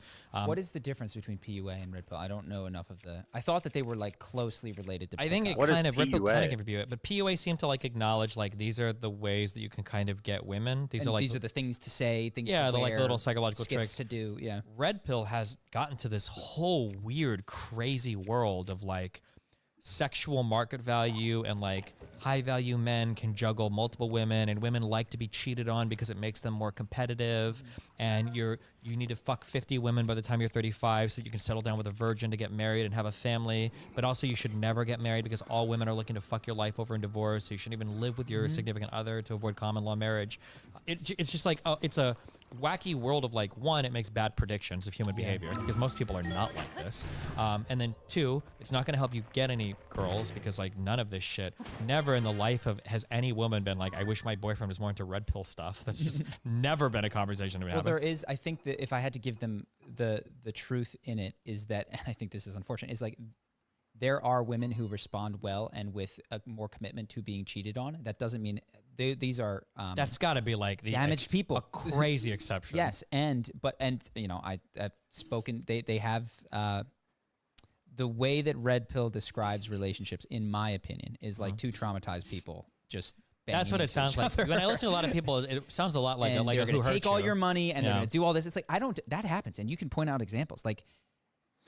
There are also a lot of divorces that don't do that. There are people that walk away and don't make that decision. There are people that people talk so much about like alimony, destroying. Like, alimony is like 10% of all divorces. It's not like the most common thing in the world. And if your world matches that worldview, I see why it's very appealing. But it actually says less about the world and more about the people that you draw into your own life through the way that you are being. If everyone that you interact with is into super high status, flashy men and doesn't give a shit about the type of personality you have, and you make a conclusion that this is what women are, this is what the women in the pond that you are fishing in are like, and that are responding to you are like. There was a really frustrating line, and it was like one of the biggest self-reports I've ever seen, but I don't think anybody realized it. Fresh and Fit did an episode with Valuetainment where they had like 40 girls on, and it was just them and like Fresh and Fit. And one of the lines that Myron uttered to one of the girls was like, listen, if you want to be seen in this world as a man, you've got to be a high achiever. Like all the men that you see here, we're only here because we achieved high. You're just here because you're a girl. And it's like, it's your show. You invited them. Your show. Like, do you think people make it to Oprah just because they're an attractive woman? Do you think people make it to like a late night show or a late show just because they're attractive? Like, that's your choice. You know? And so if you keep surrounding yourself with those types of people, the philosophy becomes self-fulfilling. I remember the first... it is your world, because nobody's world is 7 billion people. The world is 70 people. Sure, and then they talk about the world. And like, we've got everybody talking about the world, it's like the people discussing what an elephant is, you know, all trying to make an agreement. It's like, no, you're just describing your small section of it that you have selected for. By who you are. I remember the first time I left Fresh and Fit, I remember thinking like, holy shit, if all women were like the women on this show, I would be fucking super red pill. Yeah, 100%. I get it now. If these are the women that they bring on all the time, Yes, and it is not a mistake that they are here. They are here in the way that they are because they were invited by you, attracted by you. Let's talk about game, or like, you know, how should, I don't know if you have you approached dating in a way that is I don't care about the dating stuff too much. You know, if you were to share, because I don't know that there's a lot of other competing narratives. Destiny has an open marriage. I don't really care about his destiny. Man, I don't know. It's like, again, I don't think I have like a wholly cohesive narrative. There's just like a lot. So girls just flock to him. Of little, and I know the kind of people that. And I don't think this Me, I tend to like maybe kind of like nerdier, kind of like alt girls, people that are like very aggressive, like career, intellectual driven girls. Like this tends to be the crowd, game people, maybe politics people. These tend to be. So earlier. Hey, it's Will from Booker Law. Booker Law. Big Steam library like I do. Today I had Dr. K. We sitting in your seat right now. This is a. Wait, he lives around here? No, he was in town for VidCon. Where? And he was earlier today? Earlier today. Fuck. I just talked to him. I like that guy so much. He's really cool. You should have told me he was I'm here. sorry. I would come by earlier. I gotta tell you, I loved I've loved both conversations that I've had with him. It's been really, yeah, me too. He's a really smart, cool dude. Yeah. We should. Well, he was actually chatting. This is about having some sort of creator event that I was like, dude, sign me up. I would love to participate. But it was the broad idea of the way that he approached it with me, and maybe for everybody else there's a different thing that draws him to it, but it was like there's a couple of groups out there. There's the business people that are like optimizing for business and want to like do everything in order and have their 5 a.m. morning routine to make money, and then there's not this holistic group of people who like care about the cause that they're doing, coming together to talk about that. And we had chatted about mental health related to both men and women, but focusing I guess on men. And he was like, yeah, these 19-year-olds need help, man. They need help. And I was touched by that. So there's another conversation to have, but I was like, I would love to be a part of something for that. Cause I do see, I've interacted with a handful. I got a reward of, I think 19 is a points, lost you get a age, night saddle but and there's night saddle. so much fear around experimenting for the 19-year-olds that I encounter. Knight's bridle, Like, there's nice. so many high stakes. I can put When I was armor on my 19, horse. It wasn't that everything went on. Maybe there was a Facebook, but really there wasn't even at the time. And now it's total fear of sexual harassment, total fear of getting blown up online for doing something wrong. Not certain with what it means to be a man and that sort of stuff. And not that I had it any easier. Do you see the same thing in like a generational struggle? Yeah, the internet stuff makes everything really weird. It seems like it makes it really hard to be a kid. I'm so happy I had like one foot in each world, that I grew up like I was addicted to video There's games. nothing I in played this so world. much shit online. I had so many friends online, but I love real life interactions with people. And I can't get out. What the heck? Just download it into your head. Probably helps a bit too, yeah. But yeah, there's nothing replaces real life interactions, and a lot of human development is undermining of the human spirit. It seems to be a lot of human development needs to be on rails. You can't have like a 2-year-old or like a 10-year-old and be like, okay, figure life out. Like, it's probably good that we're forced into classrooms with a lot of our peers. We're forced to do activities. We're forced to do a few sports. We're forced to do things, because by virtue of doing that, you will develop certain skills. That's why I always laugh when like red pillar people talk about like hypergamy and women only go with the high blah blah blah people. And it's like, no, the way that it works is people that are around each other fuck each other. That's why classmates are always fucking. If you go into any restaurants, people are always photographers fucking. clean up. Yeah, everybody in every area. If men and women are working together long enough, they're going to start fucking. It just always happens. And I even had an idea that like, and maybe it would help for the U.S. that like on Sundays there should be like a fucking government forced activity for people the ages of like 22 to 26, where you've got to do like a 4-hour community service project with like 20 other citizens. What? Because it would force us to go outside and get active. It would force people to like socialize with other people, and like it would just be so healthy to force those social interactions on people. Yeah. I don't know if I mentioned this last. Forced kickball day in the neighborhoods. That might be kind of cool. I've never heard that idea before. Dang, I didn't know I had the screen blew up like this the whole time. I'm sorry, guys. You can't see the game. What the? How long have I had it like that? Since Gorlock the Explorer? Damn, my bad. But my understanding of college, it's a lot of things, but it's a closed environment where the highest status guy is only 22 years old. Yeah. Which is actually really important when you're 18, because it's like, look, do I want to open up to everything that's available on an Instagram and in my city and all of the people that are above her in the workplace and all this? Or do I want to have a thing where the coolest guy is a senior brother at Beta Theta Z? Yeah. And so it's this condensed, smaller sexual marketplace where 18-year-old men who are at oftentimes the bottom of the barrel, because women might date up, which I do agree with that red pill perspective, they can have encounters with women that are, happy to be there and not, with their older brother or whatever. Yeah. Yeah, the opening up of every marketplace, I think, has been really bad. It's true politically as well. Like, if you have, like, a political tribe, like multiple political tribes in, like, Des Moines, Iowa, that's probably okay and it's probably understandable. But it's not good that we have, like, 4 political tribes across the entire country. Yeah. Because like it becomes the amount of issues that you need buy-in to just becomes absurd, and it makes everything so stupid. So hold on, it's not good that we have 4 political tribes. We should have less or more. I'm not understanding. Like there should be millions more locally. Okay. Like for instance, like the fact that everybody in this country right now knows who AOC is, and like 2% of people know who their like fucking governor is. Probably unless you live like in fucking. Is that a Florida bad or thing? Texas or Shouldn't we California, know who right? our And everybody representatives knows, are? Right. More people. I would bet my life on this. More people know who the governor is of Florida than the governor of their own state. I know that for a fact. Yeah. Right. Yeah. More people know who like Abbott, Newsom, like other people. Like Spencer more people Cox. know these people than fucking than their own. Yeah.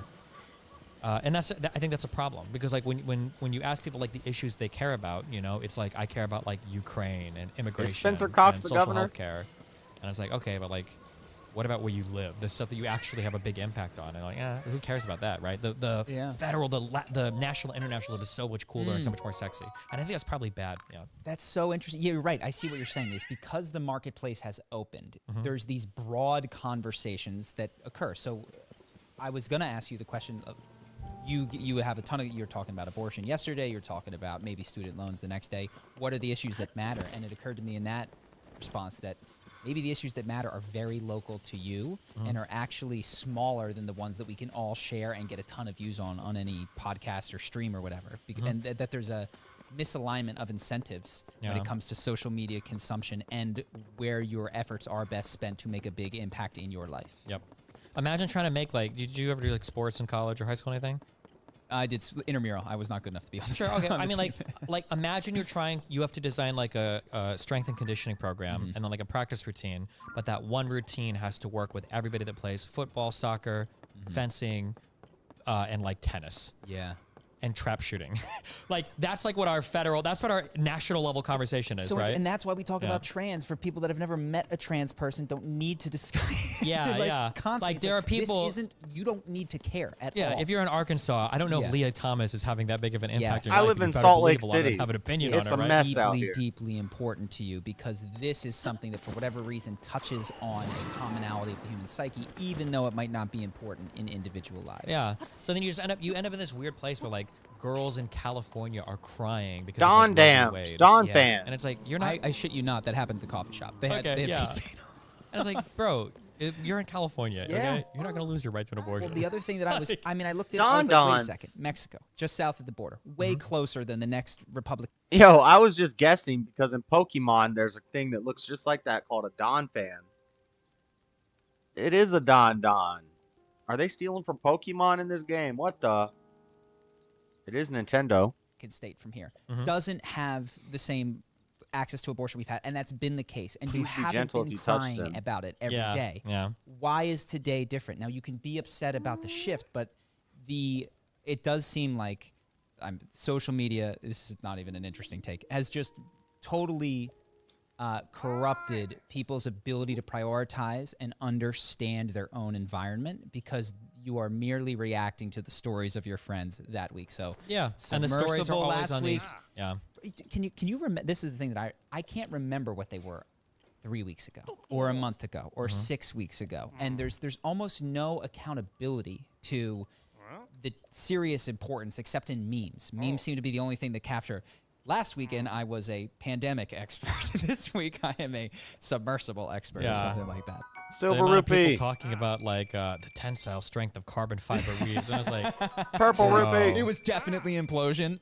Yeah, oh yeah, 100%. It was because people were posting a picture of like the monitor being screwed into like the hole, and they're like, oh, it was definitely the screw that caused it. It's like, what the fuck? Well, it seems to demonstrate that conversation is not intended to exchange important bits of information around truth, but to establish social bonds and ability to connect. So we talk about the sports team or the politician or the submarine at the bottom of the thing and our theories on why it happened. We even argue about them, but that shouldn't be confused for a sincere attempt to understand what is true about any given thing or make effective decisions in your own life. Yeah, something that I keep stressing to people that a lot of people don't want to accept, and I think you don't have to tell people they don't accept it, but it's true. Humans are not fundamentally truth-seeking machines. We seek like pleasure, and truth generally only works in service to pleasurable sensations. People don't want uncomfortable truths that they can't act on in some way to make more pleasure for their lives or whatever. Did you ever play Metal Gear Solid games? Yeah. Do you remember the end of Metal Gear Solid 2 when they talk about like the internet and everything? I don't remember. Oh, it was a really interesting conversation. I don't know how they guessed so much, but they're trying to create like this AI that's going to control the world. And at first they're like, you're trying to censor information on the internet. And the AI was like, no, we don't need to censor information. There's already millions of pieces of trite information collecting at accelerated rates. All we need to do is create the context of certain stories so that some information appears more woven together than others, essentially. It was like, I think he said like creating context, not deleting content or whatever, which is true, right? Like today we have the internet. Like if your hypothesis is humans are fundamentally truth-seeking machines, then we should be more informed today about almost every issue than we ever have been. Wikipedia exists, okay? Back in my day, if you had a debate on like, is like you had to go to the dang library, go to the encyclopedia bookshelf. You have to open a goddamn Encyclopedia Britannica, okay? You gotta go to the bookshelf. You gotta open shit. You can Google any answer today. So where are we at today for humans? They're not more intelligent than they've ever been. We're prone to more misinformation than fucking ever before. So it seems like the internet, despite its ability to demonstrate so much truthfulness, that's not how we use it because it's there, but rather truth only works in service to as long as it makes us feel good. And if something else makes you feel better than the truth, you're going with the other thing, you know? Do you think that that is a forever fact of humanity? Is that surmountable? Because it implies the world that we live in, where if everyone was oriented to the truth, conversation and debate would look incredibly different. Disagreements would look incredibly different. We'd be trying to find that as opposed to whatever, assert power and survive. Do you think that that changes at any way, or is that just baked in? No, you're never, fundamentally your brain is just not built for truth. We've got a ton of ways to understand the world that don't work very well today because of how complicated our world is, and our brains just weren't built to sift through this much information. Like things like pattern recognition and responding to said patterns is like one of the things we do really, really, really well, and that doesn't work in today's society, right? Like if you go back to the wilderness, you've got three men standing somewhere and the bush is shaking, and two guys run away, and one dude wants to investigate, and the guy gets eaten by a tiger. There's not very much reproductive reward there for being curious and exploratory. Whereas today, if like one or two black people or Indians or women do something wrong to you, very quickly you've established that pattern. I'm not going to interact with these people anymore. Fuck them all. They're horrible people. But that's like your brain is really good at pattern recognition, which is really positive for learning, acquiring new skills, and recognizing patterns. But it also like instills a lot of patterns, or projects a lot of patterns that don't accurately exist to explain the world because the world is so much more complicated today. Yeah, I find myself wanting to give an argument in truth's defense right now. It's hard, but yeah. Do you feel, I don't want to say separate, but different from other people in that? If obviously there's some scale of like zero interest and allegiance to the truth and some. He got away. My idea is that in the long term, the truth is the best thing because it'll serve the interest of most people, because you can use truth to derive. I want to go down and get that. Like truth is instrumental in effecting some sort of beneficial end. So like doing good medical research will find good medicines that will heal people or prolong people's lives, or using truth to figure out good policy positions to help people, right, is a good thing. So yeah.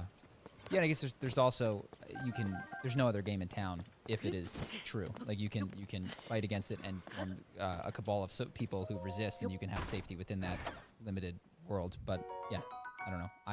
I'm having increasing faith in truth. Even the meditative truths that have nothing to do with what is factually right and wrong, but, the investigation of the self and that kind of stuff I find. Yeah, it's got a benefit. What? Do you meditate or do any of that? No, but I might start it. I'm like on a life journey this week, trying to reshuffle my brain and everything. So oh, tell me about that. If you're comfortable. Yeah, I've grown a lot over the past year. I've exploded. We went out to eat earlier, and like 6 people recognized me, like outside this. Do you know why you've grown a lot this last year? I mean, I have my sense of it, but the red pill stuff got really big, so a lot of people see me there. And he's being slowly more and more based for recognition. I think those two. Oh, and because personally, I think I'm the best person in the world at this. As I said, of being humble before, I'm really good at going to and adapting to other platforms. So I really don't want to do it, but I've considered making a TikTok just for business purposes, for promoting the channel and growing the channel. If I'm gonna do the social media thing, you kind of gotta go with the new trends, which sucks, but if you want to be on the front line, sometimes you gotta learn Satan's tricks to use them against him. I could use TikTok for good. can go to a show where the audience is initially very hostile towards me, and I can have a challenging but very fun and exciting conversation where people are glad that I'm there, even if they don't like me. So I've done, so to summarize, a new type of content, that social content that's very popular. TikTok, utilizing that as a platform, has gotten really big. And then being able to go to tons of different platforms and be seen in a lot of different places. Yeah. Like before here, I was on like the Impact Theory podcast. Then I went on the Iced Coffee. That's I think a big thing is rather than just being in a political Twitch world, it's now a YouTube, TikTok. What do you want to talk about world? And that, and I also, this is a small thing, but you mentioned this, the blue hair is, No, I agree. Are you going to keep it? I think it triggers so many people. I feel like I have to at this point. I think you might have to. It is not that you need it. It is, I think it's really good for branding. I'm the blue-haired cuck guy. Fucking incredible. It's fucking, but you're the blue-haired cuck guy that then breaks that mold. Yeah, exactly. With a few minutes of watching. That is incredibly, incredibly powerful. When we would teach people, it's not even a very important thing, but I lived abroad for a long time. And I spoke Portuguese in Brazil, and I thought that was so cool. And I would always instantly want to share my Portuguese. The reaction from people who lived in Brazil was, "Oh, your Portuguese is okay." Oh, this is a fight. I learned sandbag it for 7 minutes. Yeah, this is a English, fight. Ask them to engage in you with English, and then 7 to 10 minutes in, start. Oh, we going in. We going in. More impressed. Oh my fucking god! And because you allow them to form a box, and then you break it. The box that I was in the first time was, this is a foreigner who speaks some Portuguese. I've met that guy before. But this is a typical American tourist, and then I broke that. And that created such a lasting impact. And I think it's the same thing with the blue hair, which is like another one of these. I had a conversation about that recently, that in some ways I like starting from behind here because I'm like going to be the blue-haired guy that's going to be screeching and screaming. But in reality, I'm going to bring you very logical, reasonable arguments. I'm not going to be hyper-emotional. To go back really quick, because you just brought up something that really triggers me about Red Pill is like, men today are too feminine and blah, blah, blah, blah, blah. In my opinion, you've got like, if you're feminine and masculine, that's one way to kill them. Like 100% masculine and then 100% feminine. That's like the most you can be. Like in the world today, it feels they're like all going off the bridge, like man. The best I need man to is get. like 100% I want to get that treasure down there. Feminine, and then like the best women are like 100% feminine or like 2% masculine. They're all going over the I think bridge, you need bro. a huge amount of both of these things. Like 100% masculine. That's one way to do it. Or like 90% feminine is so big. Yeah. And it's funny when they talk about like for seducing girls, you need to be maximum. Come on, I fucking want to get my masculine, treasure. masculine. What you just described, having a smattering of or like a wide variety in terms of like the personality you can have or show to people, oh my god. Like if you watch my outward appearance, and people might laugh because I'm not like a super like giga chatter tall guy, but I have a very masculine demeanor. I'm screaming at people, I'm fighting with people, I'm very like confident and like chatty, whatever. Like that's like the outward appearance I have. And if somebody knows me that way, but then like, this is like such an easy one. If I get into a girl's apartment and I get like her cat or dog to like me, it's fucking over. Okay? Because I have to say, you have the best demeanor with dogs. Yeah. Anyone that came over, I was legitimately surprised. Yeah, but dude, if you're in a girl's apartment and your cat is like up here, it's like, oh, and you're like, it's over at that point, right? Or if I'm allowed to like play piano, I gotta talk. It showed a tremendous amount of emotional understanding. Yeah, we have a rescue dog who. She barks at people, and it can feel like she's angry at you or aggressive, and she's scared. And she barked at you once, she barked at you twice. I thought that was the end of it because I've seen this happen. And you got down very low, slowly extended your hand, and as she approached you, I was like, "Oh, this guy gets it." Oh, whatever. If you don't know how to freaking deal with a dog, then The best views need to be earned. Here's how. The Can-Am Maverick X3. Available now at your dealer.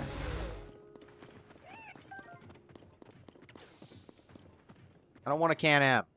He knows how this game. Yeah. So it's funny because like I have like a masculine like demeanor generally in terms of how I approach people and deal with the world, but like my really the big seductive side of me is like my feminine side, and not feminine in that like I'm like, oh, I want to cry, blah blah blah, but in that I have like a high level emotional understanding. I can play piano music for you. I can do things, and it's like that feels so cool coming from somebody that also has like all the masculine traits too. And I think of like that's true even for like if you can imagine like James Bond, right? Like a character like that, if that guy were to come into a room like holding his like child or whatever, it would, oh my god, like your heart just would like melt.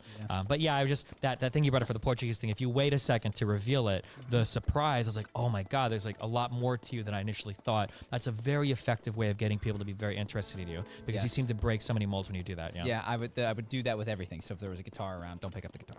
Leave the guitar for a while. it. Yeah. Don't touch it.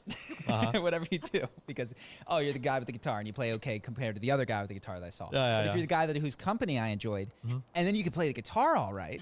Yeah, very cool. Very, very, very cool. Yes. It's a shame that, as you were talking, that feminism is associated with screeching, crying, and not. Like, forget masculine or feminine. There are healthy virtues, and one of them is emotional attunement, the capacity to do that, the ability to feel your own emotions, to empathize with other people. That is a virtue, and that it is associated with being weak. Is it? Weak. Yeah. Yeah. And like being able to have those types of really challenging conversations, or to be a sounding board for somebody else to do that, requires that's a very difficult thing to do. Requires a high level of emotional attunement, and it requires a lot of strength to do it. That's very difficult for whether it's opening up to somebody else in a responsible way, or having them open up to you and being like receptive, non-judgmental, and being able to provide support in a meaningful way. That's a really difficult skill to have. Yeah. Yeah. I mean, the hardest, stuff with therapy or psychedelics that I've done is the falling apart. The being in hurt is the hardest part. Like, it's one thing to be in hurt with armor and be tough, and like those are not fun situations, but being in pain and then being able to take that to empathize with someone else later in your life is, it took a tremendous amount of strength to develop that capacity. And I know that is detected and felt, and there's a new possibility. I understand in Conan the Barbarian times this maybe wasn't the case, but like there is a new possibility for empathetic male leaders who are emotionally attuned, who are capable of crying, who do cry when they're moved by things. Yeah, but it has to be balanced by the masculinity too. I'm not going to tell you like get shit done. Yeah, and don't be like a little baby pussy, blah blah blah. Yes. But like this is true of like all the best leaders too. It's funny because like when you talk about like alphas in society or whatever, the biological animal world definition is fairly true, but the way that it's ripped on by these communities is so false. If you That's not the definition. The definition is God is the Alpha and the Omega. You're an Alpha if God is working through you. If you've been born again, not of the spirit of the woman, but of the spirit of your father, that's when you become an alpha male. Alpha is not an animalistic, scientific, biological thing. It's a spiritual thing. It's about God. God was the Alpha and the Omega before any wolf was an alpha. You look at like silverback gorillas, like think as strong as a gorilla is, it's not going to fight off 3 at once. An effective leader, like the gorilla, the leader of the alpha of the pack, is also breaking up fights. Did you watch the chimp documentary at all? I haven't. No. They have to groom each other, and they had to do a lot of social grooming. The beta will ask to do the grooming, but it's a reciprocal arrangement at that point. Yeah. And if you think of effective leaders in companies or whatever, they're not alpha guys that are fucking screaming at people all the time. They're usually pretty empathetic leaders. They understand the needs of other people around them, and they're doing their best to be like a leader that's responsive to the needs of their team. It's not just somebody that's like, oh, fuck you guys, get to work or fucking die, Dale Carnegie's book, the How to Win Friends and Influence People, has a lot of tricks for like motivating people to work hard or whatever. None of them ever are like the 7, the highly effective things of leadership. Like start 1, like call all of your employee scum, fire half of them immediately, tell the other half they don't work hard, they're going to be, it's just... Interesting. So we were on your life reevaluate, and then we got sucked into that. So, yeah. I have a lot of like, I've been thinking a lot about like, how do I want to navigate the world in terms of like, how do I respond to people that are trying to destroy me? How do I engage with people that are very politically different than me? How do I manage my own community? How do I manage my the expectations other communities have of me? Like all of these are questions that, that I've had that I'm trying to like solidify more. Nothing like a good sunset. Truth. Pixel. What's this little pin next to my chat? One of them that I know that you had previously got to, which I was going to ask, this is a good time, is you moved from your own words, blood sport. Whoa, he makes sculptures out of my pictures. What occasioned that? Why? Just a lot of reflection on conversations I've had, and a lot of like deliberation on like what is like the most effective debate style, what gets people to agree with me more, what seems to be more effective. Reading a few papers. It's a bokoblin statue. What the? Do you feel differently, or just doesn't bother you? You're game to roll in the mud. I'll do. Well, I'm not. I shouldn't roll in the mud more because it's not good for me. But it would be fun. What does good for you mean? I'm curious if your own internal experience, like, because I know that there's times where it's like I want to fucking let's go for each other's jugulars. I always want to. Can we please just try to do this? Yeah. And that I know the fun of that. And absolutely. But there's a different kind of I want a Lionel statue connection that is available when you go the empathy route. Basically, it's like there's a lot of people that look up to me. There's people in other communities that want to look up to me. There's a certain message that I'm trying to get out to as many people as possible. And you have to make very precise deals with the devil when you're trying to figure out how edgy you want to be. Did you see my Lex Friedman interview by chance? Yeah, yeah. So we like mentioned it last time. Yeah. I haven't found a good replacement for the word retarded. Yeah. And perhaps I could have lost that interview with Lex Friedman because when he heard me say retarded, he didn't like that word, right? That's just like one example, but like there's a So lot of what? things that like Shut I up, could engage Lex. in, and I have to be very careful about like picking like what do I want my battles to be. So like the blue hair is a good example. How I dress is a good example. Like these are the only clothes I have left because I've fucking so ignore that. But like so like I've been wearing like dress shoes, pants, nice shirts, bloomers. Like I've been trying to like be more presentable. Yeah. But like before I was thinking like I like the idea of showing up in like sweatpants and a t-shirt. I've never seen him dressed up in anything. He's always wearing a t-shirt. What are you talking about, this? But I'm gonna be very intellectual. I'm gonna be very formal. I'm gonna do like all of my shit as well. Like I'm gonna be. It's not just like a random idiot because of how I'm dressed. But it's like picking. And then you mentioned it earlier with the blue hair, right? Like in some ways, I want to break your preconceptions of who I am. But then in other ways, there are going to be some people that never listen I'm to gonna me. just go. I'll wear the suit, and I'll get the cred that comes with wearing the suit. There's a decision to be made. Yes, Which is, do I want to break this, or do I want to ride off the reputation and the assumptions that I know that you will make when I present myself in a certain way? Yeah, but there's benefits. Now he and wants there's, me to get a horrible cons to both sides to everything. Like there are going What to be is a some horrible? people that respect me so much more because They're I'm willing the to break big that rule, leaders and there are of going to be some Macabre. people that I don't even want to fuck with this guy. Why would I take a man with blue hair seriously? Yeah. Right. So it's identifying those trailers is very challenging. Yeah. There's also I do want to get to the other things that you're valuing in your life. There's an incentive, which it doesn't seem like you're too heavily. Well, maybe you can tell me. The drama drives interest. You know what I mean? So I, for one, I was invested in the MLD drama. I was there. I was. All right, I'll be right back.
Close the door. It's cold air in here, right, Go? It's freaking hot in here.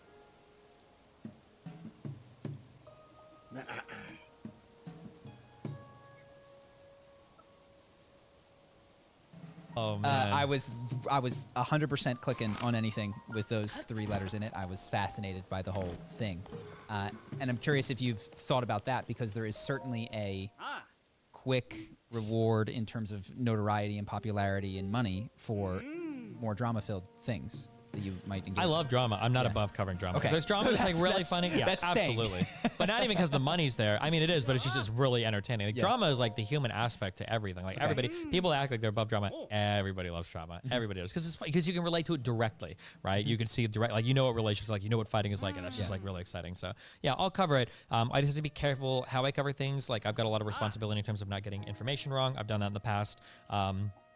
I can't dogpile too hard. It's got to be people that are like deserving of it. Yeah. And I need to move on in an appropriate think time. I've So I already just have to done be careful this. how I do it. But yeah, I'm not like avoiding it or anything. Yeah. Is there other stuff that was in this like self-reflective evaluation that you are thinking about?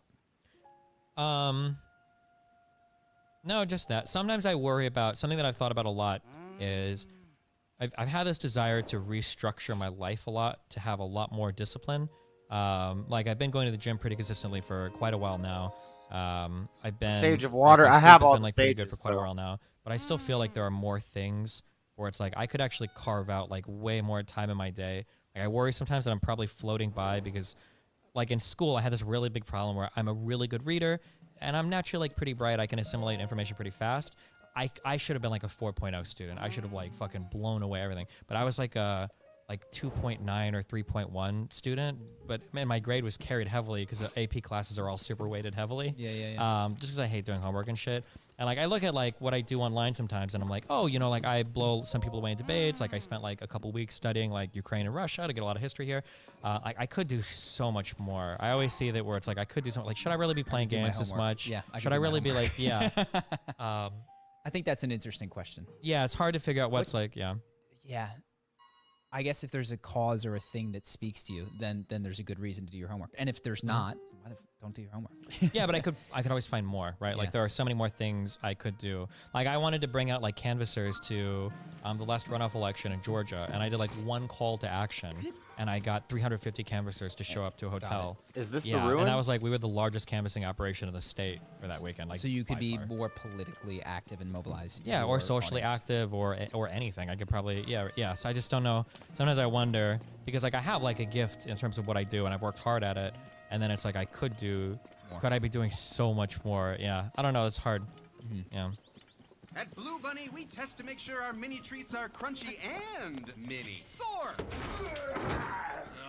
Beautiful. Sorry. So, The dragons, owl protected by 6 dragons. Approved. What is Bunny, this stuff? Make fun. Let me show you something.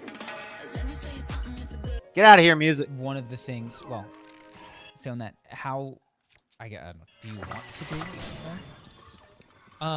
I want to feel fulfillment, and generally for most of my life I have, but I kind of like look at the world around me and I kind of like think of things. I watch movies and play video games, and I kind of think of like the roles of protagonists and things or whatever, and it's just like I feel like if I could do more, like don't I kind of owe it to myself and the world to do that, you know? Like is it enough to just like sit back and coast on this? I don't know. I feel that. Yeah. The other thing that I wonder, is that you are working so often, and your work is there's a lot of it's Some is fun playing too, video yeah. games. The perspective, it's tough to get perspective when you're so working so consistently. Even this, And there's not like it's hard too because I don't have like any rubric by which to compare myself, right? Yeah, it's who's not the, like who's I'm the like previous generation of streamers that we're gonna look at for or even modern day. Like I don't know people that like jump onto so many different platforms Yeah. and talk to people. Like I don't have anybody to compare myself to like if I had like other people and I was like the 50th percentile, I'd be like okay, Yeah. we need to crank this shit Sort out. of like right? a Voltaire or somebody back who used to like go to Maybe, the different yeah. cafes and talk to. I don't know. That's an interesting question. I feel that too. There's. I don't think it's simply in your case. I understand exactly what you're saying, which is there's not a lot of people that have gone on a similar path before. But also, I have a From head strong to dis- tail. There's like not a lot of connection I have to an older generation of people that I could look up to. I have my authors, I have my people that I watch, but there's no one, I don't know, that I can see and interact with. And be like, oh, that life is there's 6 something in that dragons. that speaks to me. I see think that's 3 true for people dragons. as well. There's not mentors in that sort of way. I don't just see given the way that we 6. structure ourselves socially. Yeah. So one of the things that I see in your comments that I wonder as well is, have you asked yourself the question of, do I want to restructure how many bridge burnings I have in my circle of, I guess, I don't know if they're friends at this point or if they're work. Yeah, how do I relate to people is very tough. That's community management and everything is something I've thought about a lot too. I have a pretty unique way that I engage with my community. Pretty sure I have one of the most, I know I have like, for instance, I have the most active subreddit of any individual or entity like on all of Reddit. No streamer. How did that happen? Because I engage with my community a lot. because I hate cloudy bullshit networking, whatever. Like a lot of my friends and people have come up through my community, like arguably Hassan, definitely Vosh. Like these are people that came up through my kind of like world that I like platformed, and like that kind of stuff is really fun for me. Like the connection is more genuine, it's more entertaining. Like I love my chatters and I love my community and I participate a lot in it. So, and then I care a lot for it. So these things grow. see 3 dragons, and not I'm very 6 independent. dragons. So everything I grow is like me and my community. It's not like, oh, join us, we're part of League of Legends, or join us, we're part of this pre-existing community. All of it is kind of like grown on my own. So as a result, the engagement that I have on everything's really, really, really high. Yeah. Yeah, but then I wonder, like, when I engage with people, if my community doesn't like them sometimes, obviously I run into problems there where people feel like they're getting attacked too much. So I don't know if I should monitor my community more strictly. Some people say that I'm too harsh to ban for criticism. I don't think I do. I think I ban people that are more just like not being constructive. But then sometimes I wonder, like, for instance, I ban like pretty quickly when I see non-constructive shit, but I unban very quickly. If somebody's like, please unban me, I'm like, okay, now if you care to email me for it, you probably care enough to participate, so I'll unban you. With the people you've talked to, and so you've got, you know, your Hassans, your Voshes, your Mr. Girls, your whatever, there's a list of people that you felt close to at one point and now no longer do. Have you been able to identify either behaviors in yourself, patterns in the people that are coming up, or do you just not care that you're close and that there's a falling out? It's different for everybody. It's something that's so hard for me. I think that like somewhere deep inside me, I'm like relatively Machiavellian. Like I'm gonna consider the pros and cons of like a lot of my social interactions. I'm not gonna be self-destructive towards somebody. And I kind of, everybody has this problem. And even I thought I was above it at one point, but I'm not. Nobody's above this. We project our internal mental schema onto other people relentlessly. So there's been a lot of people I'm thinking like, I gave this person their whole career. They have so much to gain by being friends with me. wouldn't do. Yeah, I would never burn this. There's no way. And like they do, and I'm like, whoa, really? So yeah, it's been really hard to manage other people's expectations. I mean, like I try to do a better job at like understanding like what is this person here for, what are they going after, and to try to like, I'm trying to do like this like give me like Bayesian probabilities on the chance of this person like turning. So you've got, well, you can crowdsource it. Yeah, I've got like here's my prior assumptions. I'm going to update based on behaviors I see, and I can kind of have a more realistic expectation. Yeah. But yeah, it's difficult. But then there's also like I had this conversation earlier with a friend where it's Bo, like, I need am you a up very here. forgiving person. I'm pretty non-judgmental. I usually understand why. Like I understand why like Vosh hates me. I understand why Hassan doesn't like me. Like I understand why. So it's like, I'm generally pretty forgiving. Is there like a point where it's like so much forgiveness that one, I look weak because now I'm letting people stab me in the back, and then two, people are more akin to like backstab me in the future because they don't get away with it? Or does it communicate a lot of strength that I can like deal with people like being shitty to me and I can keep moving forward and I don't change the way that I engage with people? I'm still willing to give people chances, and that's really unique on my platform. That's another balancing act that I'm like still trying to figure out. It's a lot. Outside of optics, are you personally upset at the bridge burnings though? My whole lived experience, my expectations of people in general are rock bottom. So no, it's very rare that something personally affects me. That's almost And never. I think that's the disconnect that I see in the comments with you, which is they're like, doesn't he see that this is coming? And I don't think he cares. Yeah, like generally, like, there are a lot of people I keep around that are like super good content, and I know that like it's probably gonna be explosive in the future. Sometimes not in the ways that I think, but yeah, no, like it's not, very rarely will it personally. But like if my, if like a significant other, like a family member would like shit on me, then I would probably feel bad. But yeah. Yeah. You're also in a position now, which, I mean, again, if it's not a tremendous bother, where you are probably for your upswing, one of the most available people. You just did 2 podcasts. You came on this one when we didn't have a ton of things and we're still small. Like, you make yourself incredibly available to small content creators, and I think you deserve, I don't know if credit, just recognition at the very least for that. That creates a dynamic where it's easy for people to hop on you, and it's easy to see you as a ticket. And when you're a ticket, well, okay, let me first gain the price of admission, and then let me get a boost on my way out, which is drama. And so there's this, I don't know, that dynamic seems to be very possible and present in. Yeah, definitely, it is possible. I wish everybody says like girls like fuck people for clout. I wish I just had those people. Okay? Fuck me for clout. I'll host your fucking stream. But it's not that. It's always like crazy fucking lunatic people that are. No matter who you are, being yourself can be tough when you have severe asthma. Triggers can pop up out of nowhere, causing inflammation that can lead to asthma attacks. But no matter what type of severe asthma you have, Tespire can help. Tespire is an add-on treatment for people 12 and over that proactively reduces inflammation, which means you could have fewer attacks, breathe better, and relieve your asthma symptoms. So you can be you, whoever you are. Get out of here, Perspire. I don't know why I can't just do the normal celeb shit, but no. Yeah, I understand that there's that thing too. People might see there to be something to gain, but like I'll only associate with somebody for so long if they're like, they have to be interesting, If they're interesting, I'll associate. And that seems to be when I go, what's going on here? Because you do things that I wouldn't do. I think you just, it's fun. It's interesting. You enjoy the engagement of it. Display And the then it power separates that and you don't saves have the lightning pain at the that I end might of the feel long in dragon. that split. So it's like, this makes sense. That protects the There's a number of mountain other dead. random topics that I wanted to touch on, but one of them that I thought would come up for today that hasn't is the Supreme Court is going to rule on student loans. And I hadn't heard yet your moral perspective on loan forgiveness, and I'm curious. I'm generally not in favor of it because people that graduate degrees are the biggest income winners in society. The average earnings between a bachelor degree in high school is $1 million over a lifetime. It's about $20,000 a year, an average earning difference.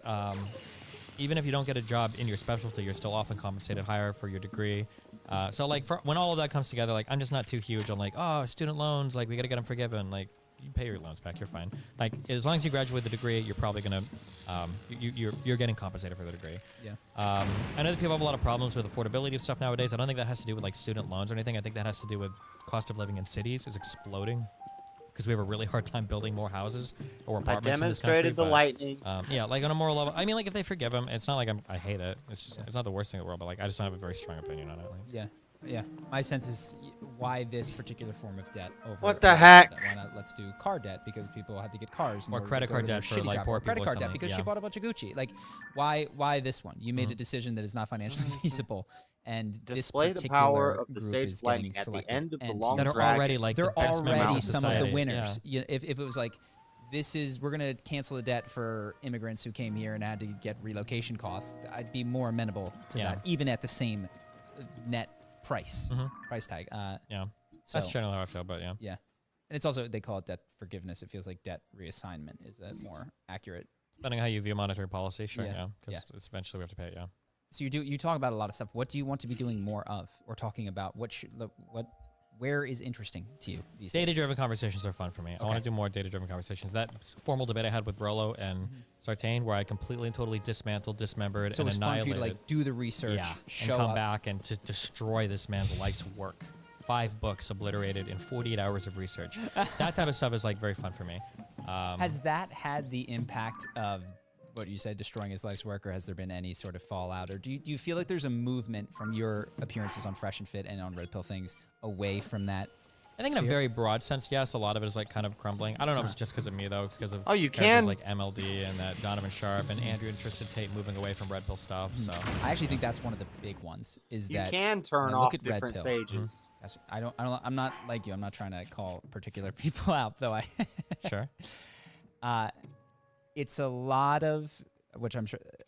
People that I don't think are succeeding in the way that they'd like to report. No, most of them are fucking con artists. I don't think these guys are as rich as they say. Yes. They pay 35-year-old girls to be on their boats, and they say they've lured 22-year-old college girls into their fucking web. It's a very academic description, and then sometimes a coaching business attached to it. Yeah. It's multi-level marketing. It's all like Amway, basically. Yeah. These guys are all wealthy because they sell coaching programs, not because they've actually done any of the work. And it's often, like you said, not the amount of money. I've seen this, and this occurs in every area of internet marketing, but the way that people can technically tell the truth and lie about shit in internet is incredible. So you could be a best-selling author by putting your book on Amazon, making it free for a minute. It goes Amazon bestseller, and then you rightfully claim that you're an Amazon bestseller, but you've never done anything. Yeah. You can claim you've got $1 million business because you made X amount of money in one day, and you multiply that by 365 and say, well, if I had my best day every day, then that would be a $1 million revenue business. Never mind that it's got 90%. Or you sold 1% to one friend for $1,000 or something. It's well, my valuation. Technically, Yes. So this is an 8-figure business, actually. It's 7 figures rev, 8-figure business. But then Andrew and Tristan Tate come out, and I think let's leave aside the criminality issue and the issue of morality. Are successful with women, do have a tremendous amount of money, and say the shit is lame. It's I think that's one of the things that contributes. At least when I look at it, I go, "Oh, this guy is just so much more what other people are pretending to be." Yeah, and I think that's probably why he's attractive because. And now they're disowning the Red Pill He is stuff, the thing, like it or not. And I when I look at him, I go, "There's a lot of adolescent energy in the Red Pill stuff." And then Andrew Tate comes up, and it's man energy at that point. I don't know if that resonates at all with you. Yeah, I mean, I understand what you're saying. Yeah. Obviously, I have my problems with them, even aside from the criminality. Sure. But yeah, I mean, on a surface level, it's a very attractive lifestyle, and there's a lot of hallmarkers of success there: money, girls, huge property, freedom, physicality. Yeah, of course. Got it. So you're looking to do more data-driven conversations. Any particular topic, or are you just like going deep and? I hope politically we get more interesting than just infinite trans discourse all over the country. Republicans need the fight between DeSantis or the establishment Republicans and then the MAGA heads, the Trumples. It's going to be very interesting. Do you think there's a fight to be had? Oh yeah, it's going to be the destruction maybe of the Republican Party. Because there is a group of people willing to follow Trump off the end of the earth. My parents would follow Trump to independent voting, and they've been I'm saying I don't even know Republicans. if there's enough establishment Republicans in this Well, world. Fox News is going to be very geared towards establishment. They let go of Tucker Carlson. They got absolutely destroyed on that Dominion lawsuit. Yep. And the Daily Wire has positioned itself arguably as being more pro-establishment than pro-Trump. So you've got the mainstream media and the alternative conservative media that are way more mainstream than Trump. And I don't know where Republican leadership, lawmakers, I don't know how they're going to align themselves. They're probably going to wait to see which way the wind blows. Yep. But Trump is now staring down the barrel of a very real federal indictment that is almost for sure going to get him completely fucked. The New York State one is whatever. The federal one is unbelievable. For the documents, because I know there's a number of indictments. Okay. Yeah, the documents. That classified information stuff was unreal. So who knows? That's like, I don't know how that's going to play out, but it's going to be like civil war in the Republican Party trying to figure it out.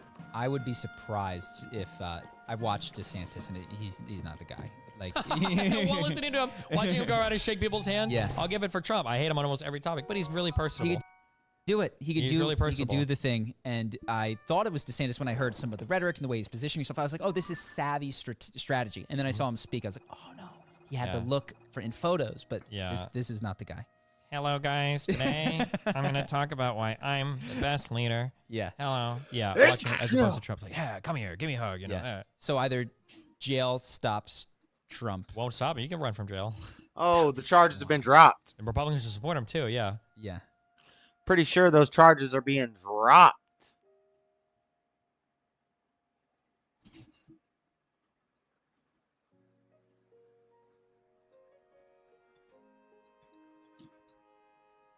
District Attorney Bragg announces blah blah blah. Trump celebrates June 15th. No, this is new. This is new. This is like within the past day or two.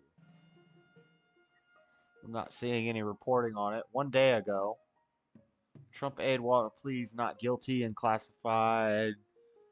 Sign special counsels. No, come on. I saw that.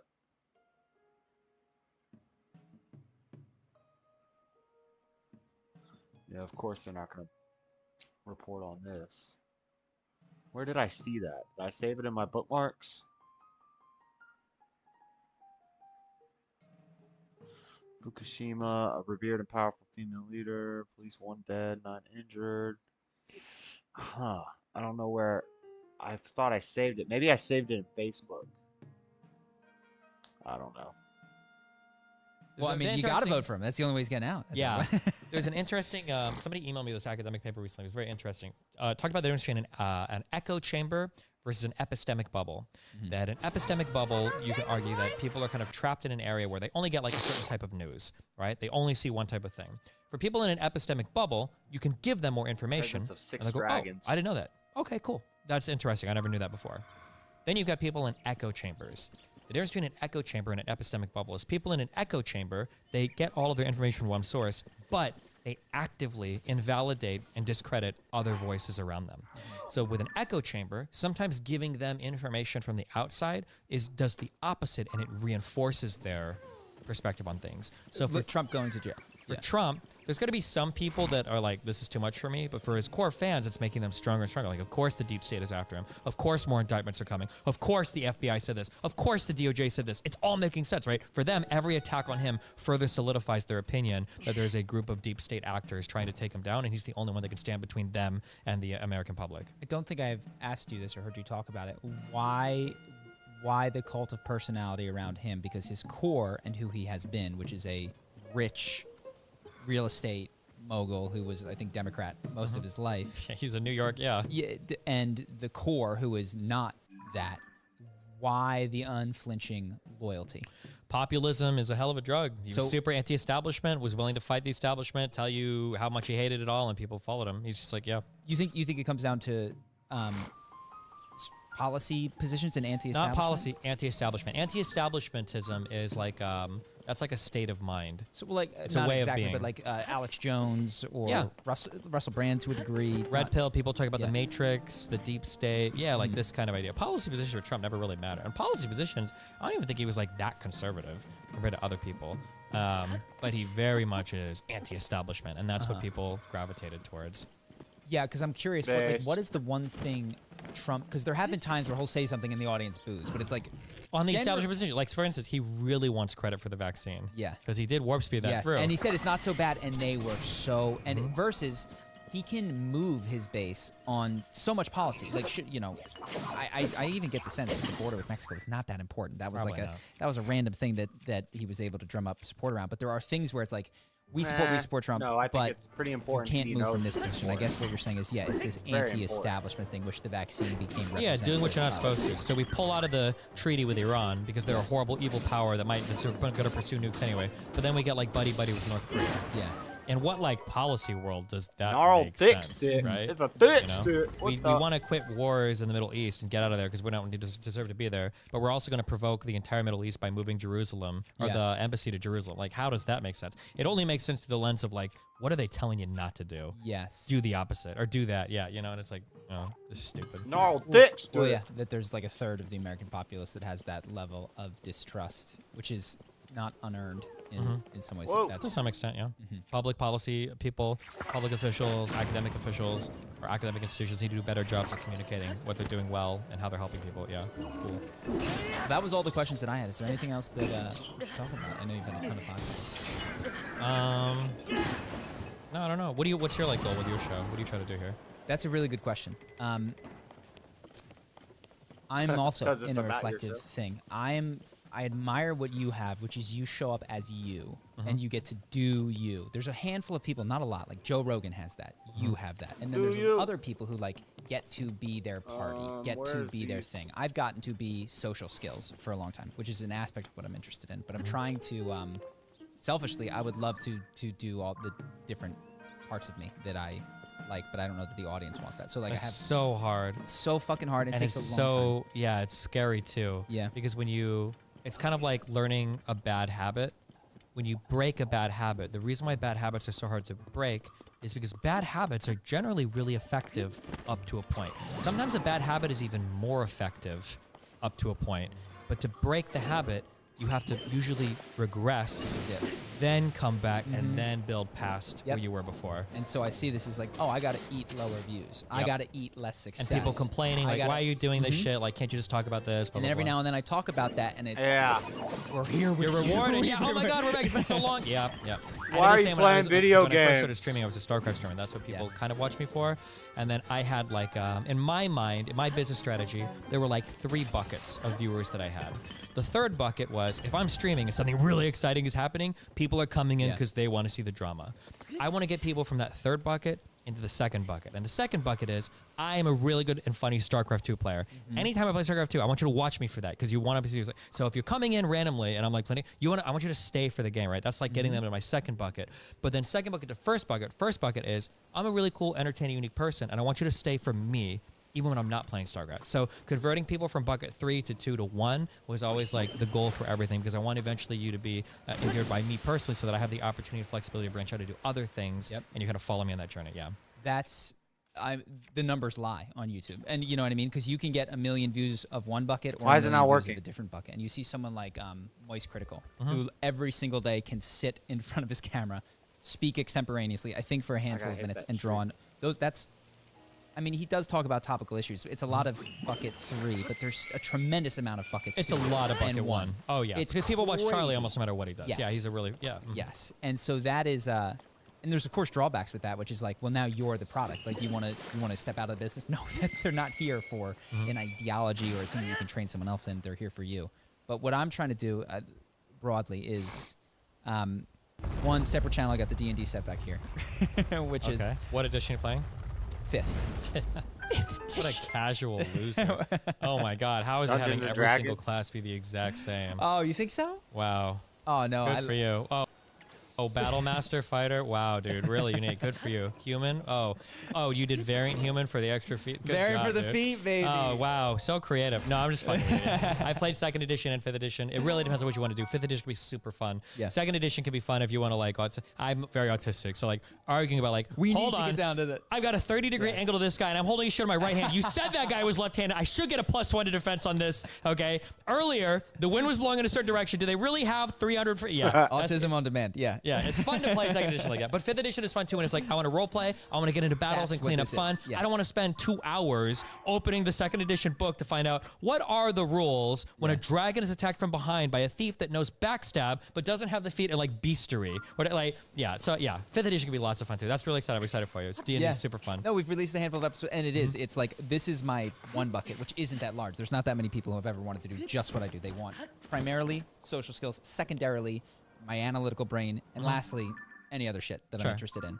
So it's way small, but so satisfying. I don't know. There's something about storytelling that I am very drawn to. I feel like there's a way to be incredibly honest. Just see do what you actors want to get do. into through acting. You can explore That's what I different say. elements of the human I do what I condition want. and do it. So I enjoy the role-playing aspect of it a lot. So we got that. And then with this, the conversation with Dr. K and stuff around it, I see with the red pill conversation, there's I think there's not a lot of great role models out there. Yeah. And I think I could do that. I think I still need to learn a lot about becoming that person and embodying it. But when I looked, we laughed a little, or you laughed a little, Jordan Peterson. I think what he has provided people is such a valuable, fundamental psychological base of like dad. His psychology was really good. Yes, here's dad. I just wish he would never talk about politics or history. I understand what you're saying. Yeah, but no, his psychology wasn't even good. It was generally pretty insightful. Like there were things that he talked about. I was like, that's a really good point. Or he gave names to a lot of things that I was like he does a whole thing on like integrating your shadow, which was something that took me a long time. His Jungian stuff is there's a lot of good fantastic. stuff there. I just wish he would fucking. I don't need to hear him. I don't need his opinions on Elliot Page. Okay? Yeah, so where I agree is there was that moment in his arc where there was the up yours woke moralists, the Elliot Page, and the Sports Illustrated Twitter, and I was like, I lost him posting connection. like 30 Joker pictures. Like, bro, are you okay? So generally, him on Twitter, I'm not a big fan of, but I've seen his podcast recently. I feel like he's come back to areas that I like him, and the way that he explored politics, I find him oftentimes good faith and sincere in his approach to the world. Though of course he's got, I think, different assumptions. The owl protected by dragons. The power of what he did was, I think he spoke to human fundamentals and really did provide a lot of people, not necessarily all in my honest, but people that were really struggling with the basics that meant so much to them. And that, I wonder if I could do something like that, but less. I wouldn't want to do it. No shade. That was a little too basic for me. Like stand up straight with your shoulders back stuff. I would want to talk like you did and like he does sometimes about the shadow, about the emotional intelligence thing that we're talking about what are the appropriate elements of femininity to incorporate as a man. Did I open that last one? I haven't made it that yet. I'm kind of all over the place, but I think that's the direction that I might be headed. It's so hard because a lot of that, especially social skills and everything, like.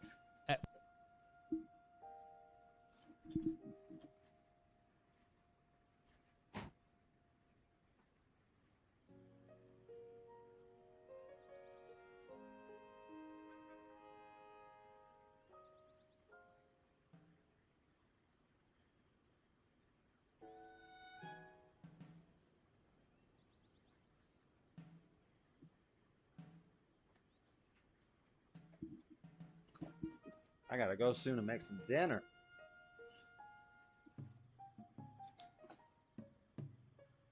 One point in time, like I was pretty autistic in terms of trying to figure out like what do people like, what don't people like, because so much of my stuff is so off the norm.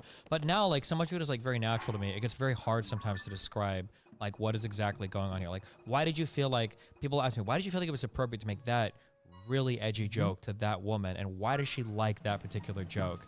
And it's like, fuck, I don't know. Like we talked about that. I just had a feeling that this would probably be like a good, but like why exactly?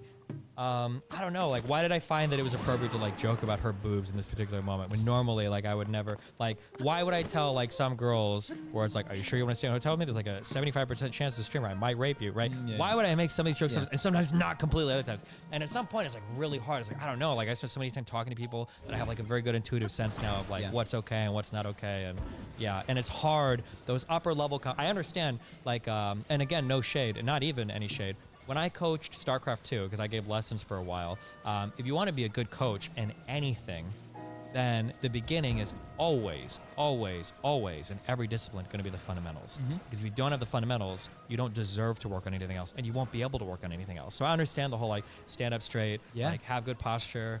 It changes the way you carry yourself through the world. Because if you can't do that, there's no hope for you in terms of, like, one of the saddest things I saw in that big Fresh and Fit episode was, like, Myron asked the audience, how many of you guys are, like, single? Like, 90% of the audience raised their hand. And then he asked, like, how many of you guys want to have, like, multiple girlfriends? And, like, 80% of the audience raised their hand. And I'm like, guys, holy shit. Well, you know, start with honesty about what you want. If but you I'm like, aim damn, for the we moon, gotta you'll land in the stars or something. We got a lot of work here. Okay, let's get one girlfriend first. You know, it's like, geez, but yeah.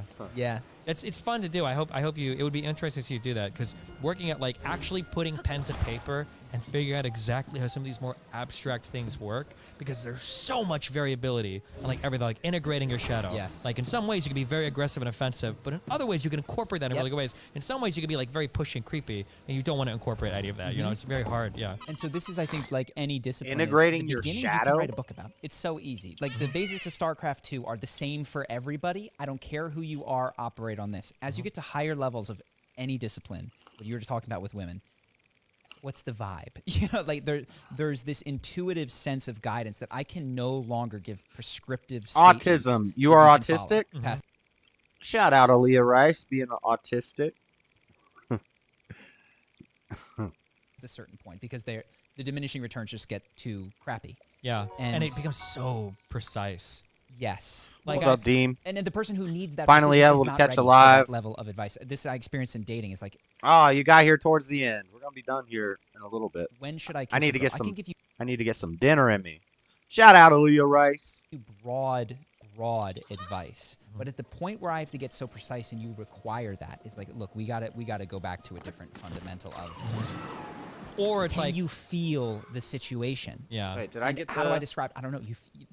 Yeah. Or you've got, like, a particular, like, let's watch a whole video and I can give you exact analysis. One of the really interesting things about, like, for music, if you're ever, like, in a master class, if somebody comes up, the better they play, you've got so much more critique for them. If a beginner player comes up and they go, then you're like, okay, that was a good try. Practice more. Remember, breath support is really important. Slow the tempo down if you can't play at that level, and you'll do great, right? But if a really advanced player comes up, you're like, okay, measure 12. Like, look at the way that you tie these two notes together. There's so much more you can do. Your vibrato here can be so much. Like, you can start to get into so much more precise stuff, but it's so much more personalized. And then, like you said, like, for a low level player, like, you don't worry about this critique. Like, just get the fundamentals down first, you know. But that scales. Low level scales so Scales much so easier. well, yeah. And the upper levels, we need to work one-on-one. More precise. For you to get Almost, any better. yeah. This is one-on-one or small group at best. Yeah. And so I haven't sorted that out, but I know that I am more drawn. I still think I could make. That's where I just was. You mentioned the shadow. That's advanced stuff for a lot of people. All the things that you are sure you are not. There's value to exploring them, integrating that, and archetypal work. All kinds of stuff through therapy and psychedelics that has come. I'd love to do that, and I think the other challenge is, once you get this, the first name of my business was Kick-Ass Academy. Come here. People thought it was a dojo for, like, fighting. So we had to change it, and when we changed it, nothing else changed in the business except the name Charisma on Command, and instantly views to the website tripled. Sure. And so there's this, how do you describe it such that it is understandable when you're talking about a new thing? And 10 years ago, the idea of charisma, which has now become Riz, it was this weird Greek word that people really didn't use. And I can't take credit for Riz, but, like, we made it a thing in our niche on YouTube. And so there's also this marketing question of, how do you describe what you are in a way that is descriptive and approachable to someone who has never seen it, such that they Riz. can, he does that. I don't know. He does mature masculine, or he does. I don't What's know. happened to live chat? So All I'm the thinking about that messages aren't as showing well, because it's a there's a whole suite of things that I would love to. Yeah, that's really difficult too. Like in a lot of ways, Huh. because I've thought about similar stuff, and that like in some ways, like I want to be a role model for like thought processes, but I do a lot of stuff off the norm. I don't I want to be a role model in see. other ways, right? I see Like all your open messages relationship showing. style. I don't know if everybody should Oh yeah, it must have like reset or something because it only shows Dean, Aaliyah. Huh, that is weird. do that. I don't want to role model that for everybody. I was in Top Chat in and I terms could of, like, see working, everything, like, and then I 14 hours a switched, and day, now I I can don't think see that's a little probably bit. healthy for most people. That's I'm weird. really lucky that I can do what I love, but I don't want to role model that for people. In terms of like the engagement style that I have with people, very aggressive. I love crazy people, especially crazy girls. I like the fighting. I like the conflict. I don't want to role model that for people, right? So it's hard that in one sense, like I'd like to be more of a role model for people because I do think I'm very happy. I've been That's happy. very insightful of you, by the way. I think. Well, sorry to interrupt. But Oh, no, yeah. continue. Yeah, I was gonna say I do want to be a role model for people, but like there's so many traits about me that I don't think most question. people should copy. So Yeah. I don't want to be a role model in some ways as well, and that's difficult to balance. Yeah. Yeah, they work for you in the particular way that you are versus the more broadly universalizable thing that would be good for a lot of people is a different approach to their information diet and how they construct their worldview.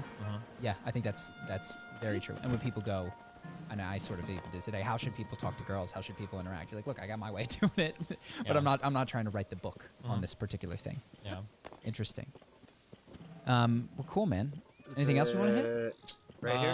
No, I just want to reiterate how much I'm disappointed in you that you didn't tell me that Dr. K was here earlier. I just had an awesome talk with him like a month ago. I think and there might he's be a really cool Sage's and will fun. down here. Yeah, I'm sad. I hope that there's a meetup. He had mentioned, I don't want to name drop, but he's like, I talked to these other streamers who I'm sure you know. And we had a conversation at VidCon. What's that Top Chat? I don't know. something YouTube. Like this needs to happen, and oftentimes with streamers, there's this. I don't know. I have no idea. But sometimes YouTube will randomly switch me between live chat and Top Chat. I don't know why they do it. I don't know what the difference is.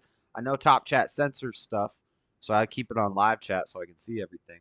You need to make content, and there was also a collective understanding. Like, let's turn off the cameras. Like, let's talk about making something. And I was like, dude, I'd fucking love that. I dig that because he's in the mental health space, and I feel that's one angle of what I'm curious about. So I'd say we're allowed to be involved with that too. If you ever needs more people, if you guys are looking for people. Oh, dude, yeah. 100%. I remember I went back to my, I wanted to be, like do some type of like mentorship for like people that are like, especially young men. I went back to my high school and I tried to volunteer there and they didn't want anything to do with me. So I was like, oh, fuck me. So yeah, any style of like thing like that would be super fun to be involved with in some ways. I think that'd be so cool because there's such a thrust of, you can call them, a lot of them are entrepreneurs, and I understand they're trying to make their first buck and trying to. So, am I don't seeing change. live chat I since sell I only things see who are looking to Aaliyah get right customers now? to give them money so that they can live their life. And I think that you're in that position. I'm in a Either position way, where, it reset the chat I can because nobody give without chatted for a while. expectation I of think. receiving anything other than the joy of giving. And Dr. K is, I think there's a number of people that it could be really cool, and it could be just a different type of influence than is so popular right now. So I'll definitely let you know. Okay. Beautiful. Thanks for coming, man. It's dark in Thanks here for now. I coming. got the dang lights off. All right, that was interesting. Nice little interview. What else? What else do we got? Enough Destiny. Fleckus. Sneako on out of 22. We watched that already. This is talking about the Anna thing. Maybe we'll watch Social Justice Warriors video on Anna Kasparian.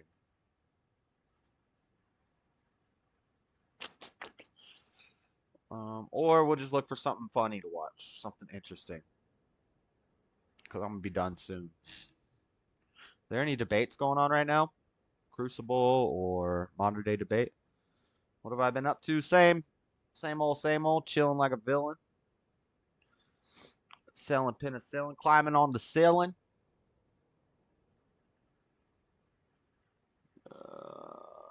Destiny's Guide to Win a Difficult Debate. I'll watch that later. We already watched this. The Sneako on JLP was pretty good. He was very respectful. He didn't really say anything. He just let Jesse go through his whole spiel about forgiving the mother, and Sneako just sat and listened. Surprised? I'm not surprised. I mean, I'm glad he didn't do anything like kind of trolly. He didn't try trolling JLP. Trump campaign from Iowa. Why can't I find that article that I read earlier that said that those charges were being dropped in Florida? You might have mentioned it on Monday. I missed. What do you think about cocaine found in the White House? At least they made the color drug. Wait, what? At least they might heed the color drug. I don't know what that means. Oh, they matched the color. Yeah. The White House, they had some white. It gives new meaning to the White House. What do I think of it? I think I'm not surprised. I'm sure a lot of people have done cocaine in the White House. And somebody just left their baggie. I think what's more preposterous is that officer who shot Ashley Babbitt had not got fired when he left his gun in a bathroom unattended, a public bathroom. Damn, Echo. What's up, dude? What are you sneezing for? You got allergies? You got some allergy action. Yeah, that cop left his gun in a public bathroom and they found it. He didn't get fired. He got a medal though. He got a medal at J6, but at least they matched the color. Yeah, I get it. I figured it out. I don't think much about it. Was Hunter there? That could explain it. If old Hunty was visiting. Dusk Claymore? That thing is sick. A Sunder Claymore, thought to have been handed down to the Kingdom Hyrule ages ago. I think I'm going to put this and this, mount them in my house, because these look like one-of-a-kind swords that you don't get. I'm surprised I didn't get a Sage's Will for doing all these dang quests. Oh.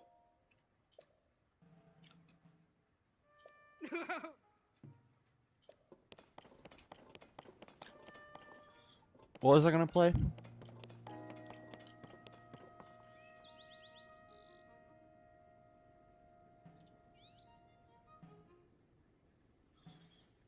Black Redneck goes shopping with Chester.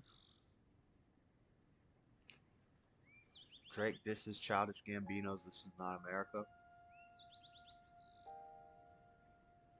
Cops at Pride. Oh, I watched that already.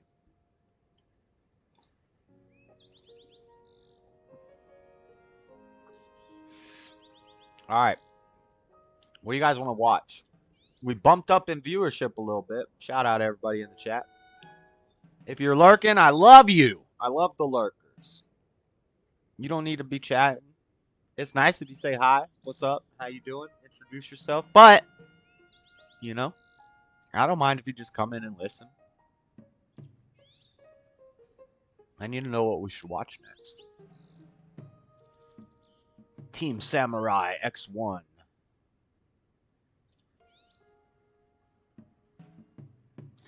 I need to start practicing for the Dragon Ball tournament on the 30th.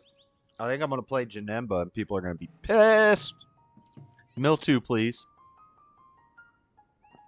Active shooter tomorrow. Good faith pro-lifer blames Destiny for pushing back in whatever debate.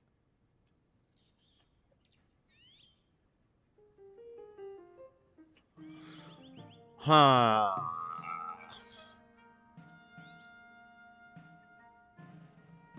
Give me an answer. If there is no God, everything came from nothing.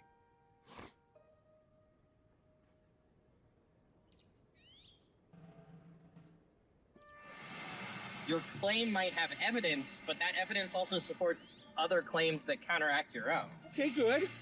So that means we gotta study more, right? Right. Good. You don't just throw up your hands and say, oh, it doesn't I've seen this guy. He said, good. I've seen this guy in debates before. He's kind of patronizing off the rip. Yeah, when you have a doubt, you go study more evidence, right? Right. Good. So, what's the evidence that God exists? Order and design in the cosmos point to an intelligent mind. In all of my observation, this guy is dressed the way he is, not by accident. He's got a rational mind. He's put his dress together in a rational way. And when I go to... Meanwhile, this guy over here is dressed in an irrational way. And he's an atheist. I'm just kidding. I don't think that's a good argument. The guy with dreadlocks can't say anything. Restaurant, and I'm about to eat a delicious meal. I don't say there's no chef. No, a delicious meal points me to an intelligent mind.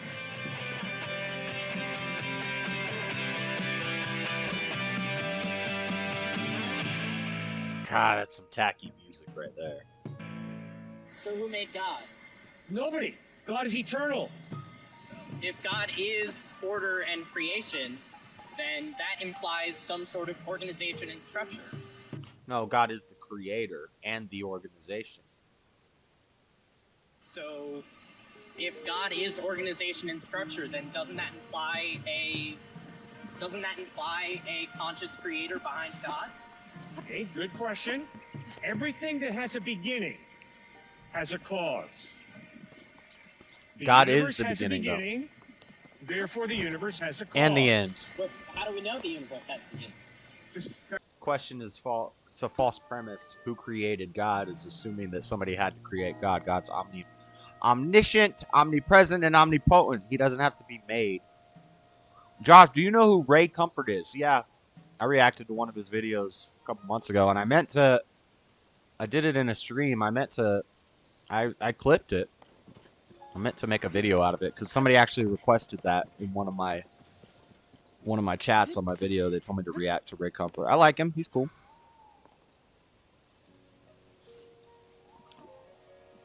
Why? What about him, Flat Sabbath? Starting the Big Bang.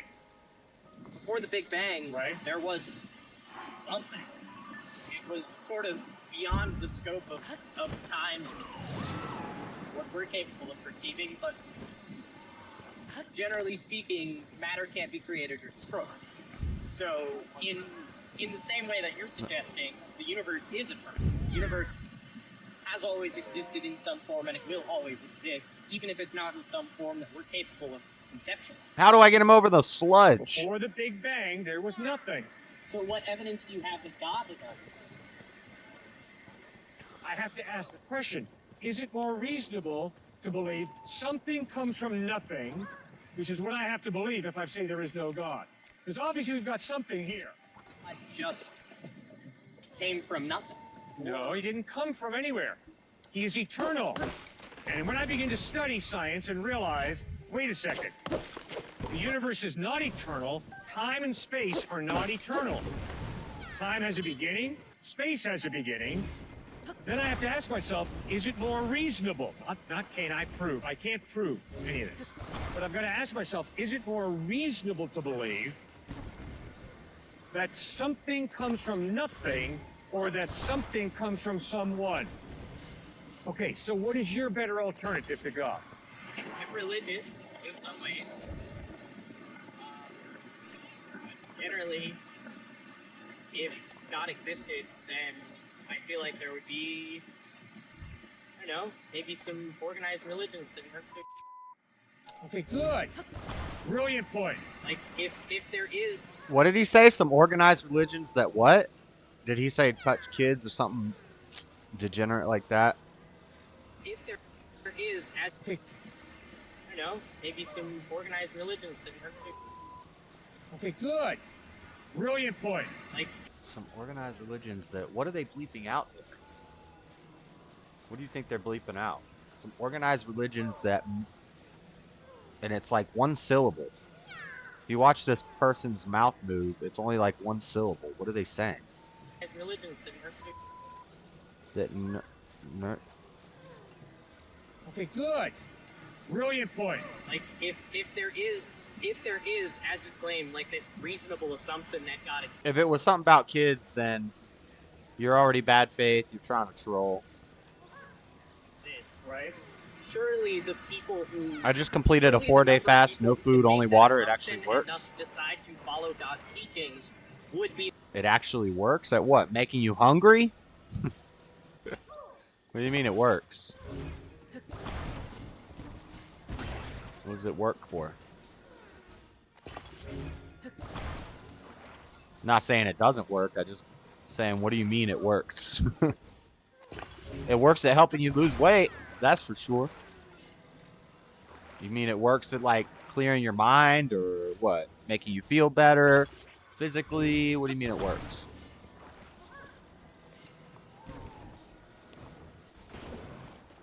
No, boat! My boat won't float. Are you serious right now? I got logs, though. No! No! Come here, boat. Why won't my boat float? That's kind of whack. Bruh, I'm trying to figure out how to get you across.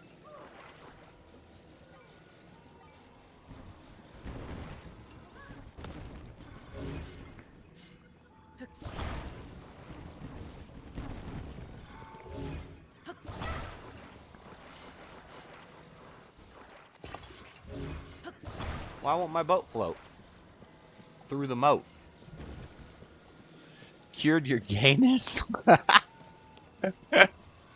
Did the fasting cure your gayness? The majority. And while the majority of the world population do believe in some sort of God, they certainly do not follow the teachings of these green texts. Come on, no! Christians, for the most part. Yeah.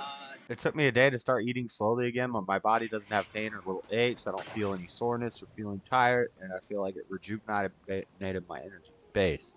Well, that's cool. I don't have nothing against fasting. Fasting's good. I can't do it. I like food.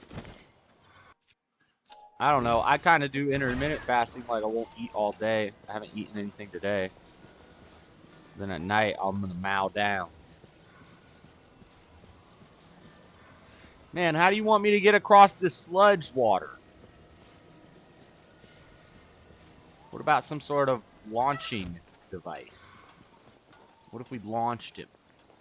You think we could launch him over there? We'll get a stabilizer and some logs and just launch his ass. You know? What do you guys think about that? Do we have enough clearance anywhere? Oh, man. They're making this one difficult.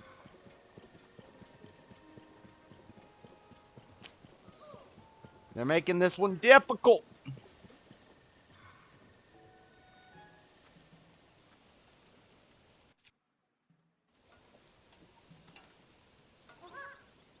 Huh. What if we just build a...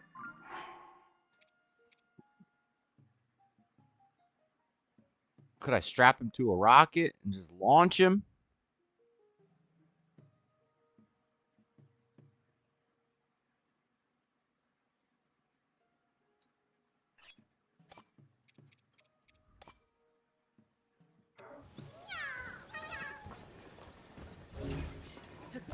Calm down, little buddy. I got an idea.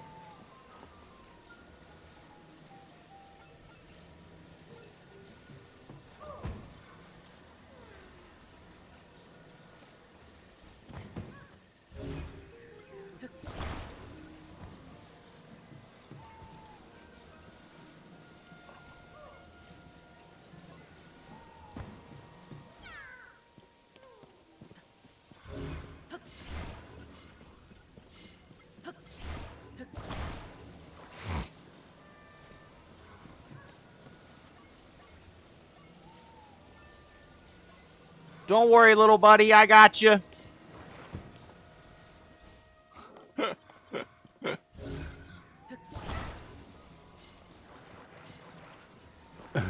I think this will work. It might. It's a long way across that lava, bro. Let's get it. Go! Oh, it did not work. Oh, poor little guy went back into the swamp. Huh. What does the 07 mean? It means salute. It means general. I salute you. I put a hole in any trying to shoot you. It ain't nothing cause loyalty's what I'm used to. And what I don't do, I have one of my troops do. Ninja, we kill you. That's not, I didn't write those lyrics. That's, I would never support that sort of hip-hop degeneracy. How am I supposed to get this little guy over this sludge? I can't just build a boat. Build the boat. I'm on a boat. I'm on a boat.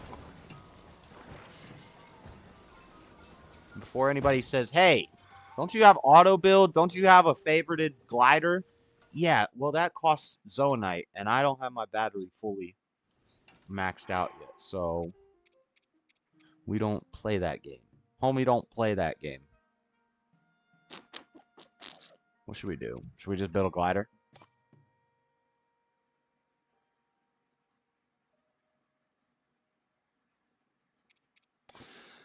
I have a lot of stuff. We might as well.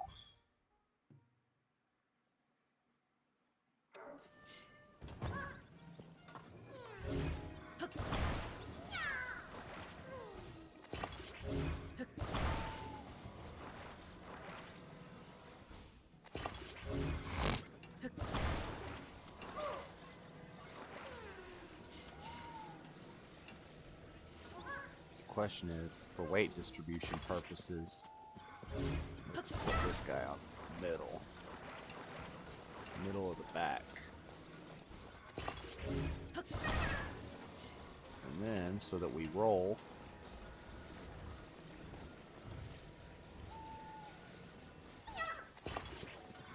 that centered, kind of. Now hopefully we got enough space to take off before we drive into the sludge. Pull up, pull up, pull up, pull up, pull up. We got it. We got it.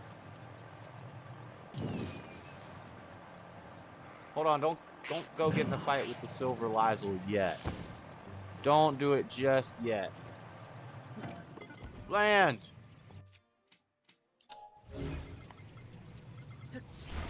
Come here, Korok. Here, sit down by your friends. Give me my Korloks. The 07 means salute. See, it looks like a little guy saluting.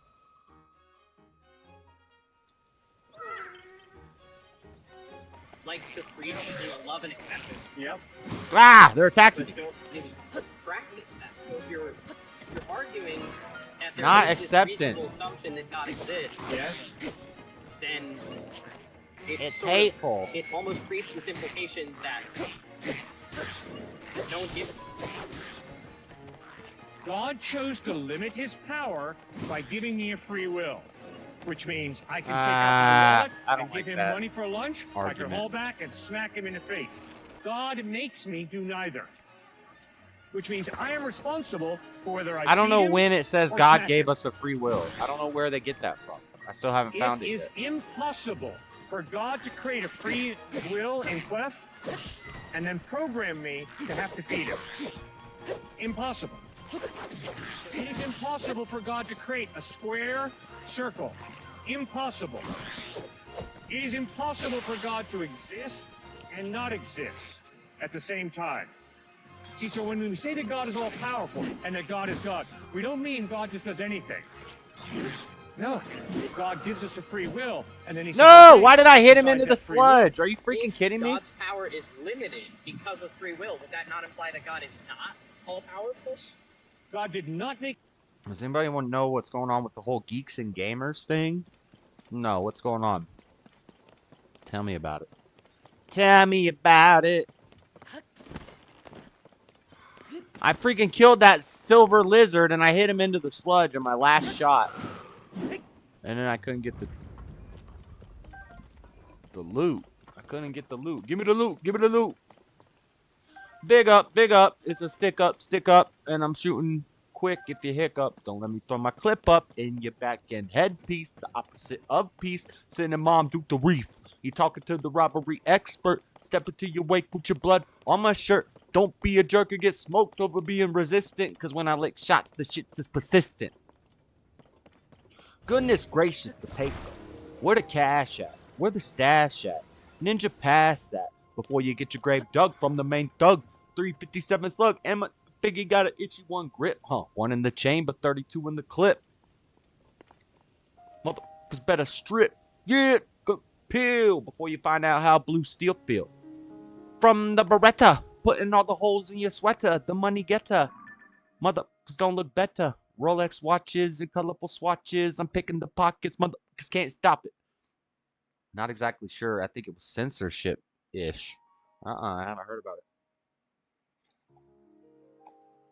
Man, come through. I'm taking high school rings too. She's screwed for the earrings and bangles. And when I rock her and drop her, I'm taking her to knockers. And if she's resistant, baka, baka, baka. So go get your man. She can get robbed too. Tell him Biggie took it. The search for Colton? What the he gonna do, man? I hope apologetic. Well, I'm gonna have to set it. And if I set it, won't forget it. While he's sticking you and taking all your money. Colton has taken his stall and set out on a journey to find something called the Bubble Gems. If you find them, blah, blah, blah. Monsters collection. We need a picture of a Horriblin. Message from ancient era.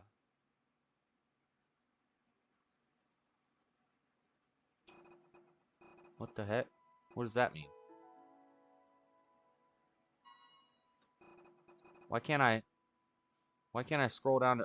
He's departed for the village to the southeast. Wordsworth? You face Master Koga, head of the Yiga clan in the Great Abandoned Central Mine. He plans to use the power of Zonai to end the world. The Magnificent One could be involved in Zelda's disappearance. Koga went to the abandoned Gerudo mine. You can go there by following statues through the depths. Should we do that? Should we do that then?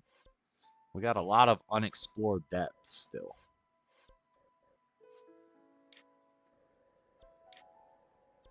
So it's way down here. Could we build a... We could probably build a bike at the Great Abandoned Central Mine.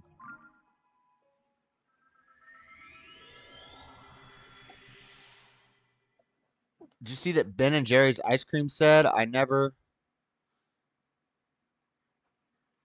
Geeks and Gamers controversy? Let's look. Let's find out.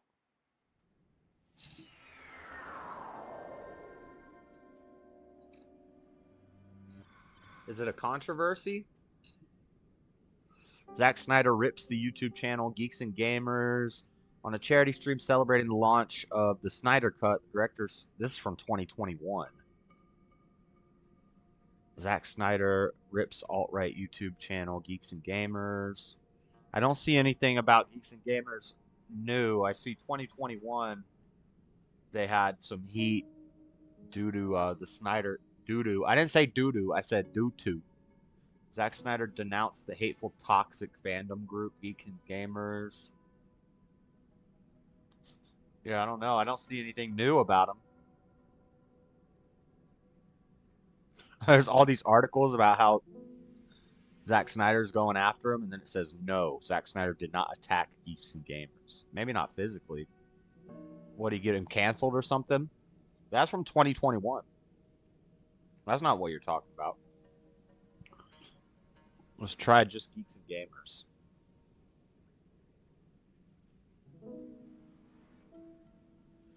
Ultimate fast food tier list. Indiana Jones fails. What do they do? Movies and video games and stuff? I feel like I've heard of them, but I'm not subscribed. I don't know. I don't know what's going on. Make me slap him. God gave me a hand and a free will. And he gave me it for a purpose, to love and respect the gentleman. But if I choose to roll my hand into a fist and send it crashing into his handsome face, and then if I have the audacity to blame God, I am a con artist. That would imply that God cannot know what you are going to do. That Right. God cannot I agree. know the outcome of I agree.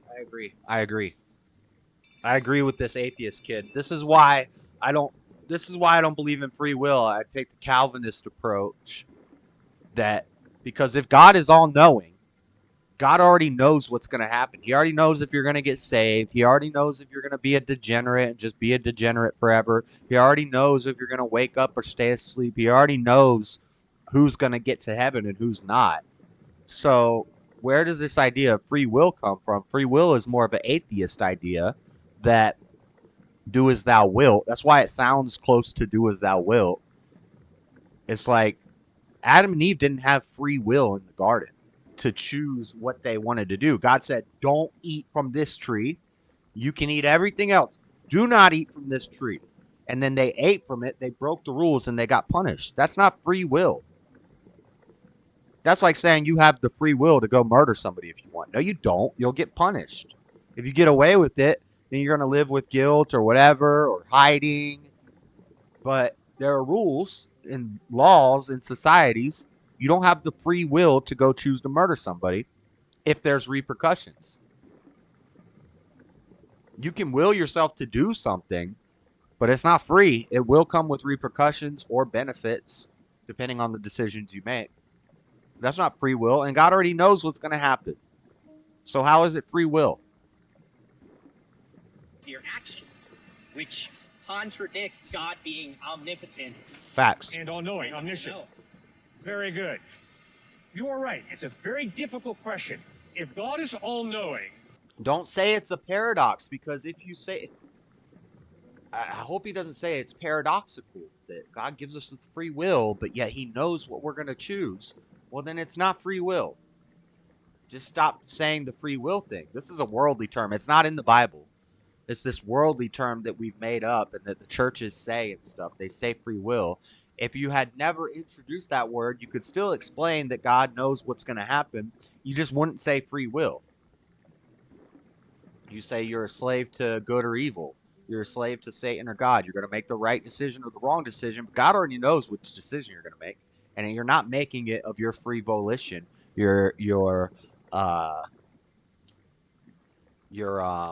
influenced by the world, by people around you, by things you've seen, things you've heard, things you've read. There's all these outside influences as well as spiritual influences that will cause you to make decisions. You're not making your own decision. That means that God knows whether I'm going to slap him or feed him. So how can I have free will if God knows what I'm going to do to this guy before I do it? That's what he just asked you. Why are you repeating? Okay. Answer the question. That is the whole issue that we were flirting with earlier about God being outside of time. I think in terms of yesterday, today, and tomorrow. I do not think in terms of it's all the same. I don't like this. I am locked into time. I don't like this God answer is he's outside giving. of that dimension of time, which means God lives in the eternal now, which means God sees yesterday, today, and tomorrow in one glance. Which means it's not because God has programmed me to hit him that I hit him. God knows I'm going to hit him because he is outside of the dimension of time, and he sees tomorrow today. That's what the Bible means when it says God is eternal. He's not locked into time. Guess what? It doesn't make too much sense to me. You know why? Why not? I am locked into time. So when I talk... I feel like he didn't answer the question at all. I feel like he just started talking about time, and I don't know. Maybe he's going to get to the answer to the question. The problem is he can't answer this question assuming JLP is no fan of Trinitarians. I don't think he's against them. See, this is the thing. If you're not Trinitarian, like I'm not Trinitarian, if you're not Trinitarian, the fact that somebody else is a Trinitarian Christian, although I disagree with them, I think that that's something that the churches have twisted and changed over time. And the church fathers, because they gave power over to man instead of they think it's either the Bible's the authority or the church fathers are the authority. How about God is the authority? How about God is the authority? The Bible is just a book written by men to guide us back to the Lord. And the church is a place where we're supposed to go for fellowship and congregation. It's not supposed to be so a guy can teach you from a pulpit how to think. That's not what church is for. Nowadays, it seems like that's what it is, and that's what some of these churches have turned it into, where the priests and the people, they're in charge. They have more authority than the sola scriptura, than the book, and they're the ultimate authority. God's the ultimate authority. And when you give man that kind of power, they can change things, and they can have their little council of Nicaeas and make people think a different way. But the thing is, I'm not going to say just because you're Trinitarian, you're going to burn in hell, you're a heretic. but I do disagree with their doctrine. I think it's the wrong doctrine, and I think Trinitarian thinking is a very feminine doctrine, and it can be a setup for failure. But if you're making it work and you have a good relationship with God, and you're out there doing virtuous things and trying to help people and focusing on yourself and helping yourself and all these other things that are good qualities, good traits. If you're doing those things, then more power to you. I don't think you're going to burn in hell because you interpreted the Trinity or didn't interpret the Trinity out of it, but somebody told you that the Trinity was the interpretation, so you just believed it and went with it. Whereas a Trinitarian says, I'm going to burn in hell. I'm a heretic. I'm a fake Christian for saying this stuff. So, so it shows. If you're a Trinitarian, they're usually more judgmental, and yeah, it's a mess. But I don't think Jesse hates Trinitarians, but he's definitely trying to convey the message that that's not the way to go. And it's the same thing with free will. Those are two things I definitely 100% agree. The only thing I disagree with JLP on is the judgment. I think it is okay for Christians to judge. You have to judge righteously. You have to take the speck out of your own eye first before you can judge it in your brother's. And I've talked about that before, how like if you've quit smoking cigarettes, you can see a cigarette smoker and you can say, hey, you're killing yourself, but there is a way to stop, and I know how to do it. I've done it. That's righteous judgment. That's helping your brother take the speck, because they can't see that it's wrong. But once you overcome it, you can now see that it's wrong. That's what the metaphor with the speck in the eye is, that when you have something in your eye closes up and you can't see out of it. Once you get that speck out, you open your eye and you're able to see. So then you can help your brother get the speck out of his eye, because he can't see either. But now that you can see, you can help him see. That's the metaphor of the story. So I don't, but I agree. The way he says it, it makes sense with the no judgment thing. You can't judge. But he says God doesn't judge. God definitely judges. And I think Christians, it's okay if Christians judge. Maybe it comes down to a semantics thing. Like we're saying the same things in different ways. Or maybe he would use he would use the word discern. He would say, well, that's not judgment, that's discernment. So it's like, well, I will use those words synonymously, interchangeably. So it's just a verbiage thing. You got any weapons for me, lady? What's up, lady? Where am I going right now? Oh, I'm flying to this. Oh, we're about to fly through the dark, through the depths. We're supposed to follow these statues.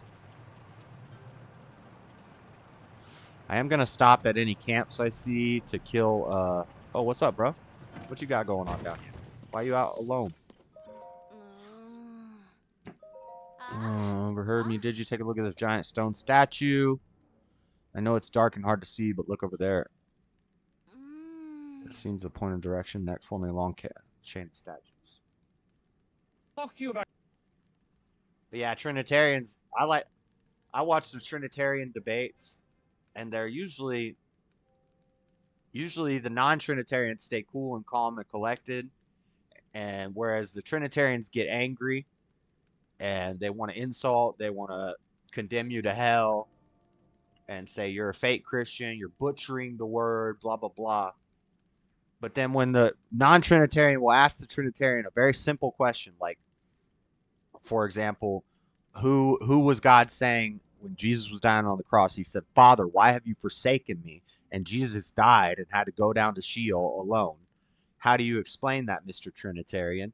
Well, they'll take some scriptures and they'll start twisting, and you could just watch them doing mental gymnastics and mind tricks to make the Trinity work.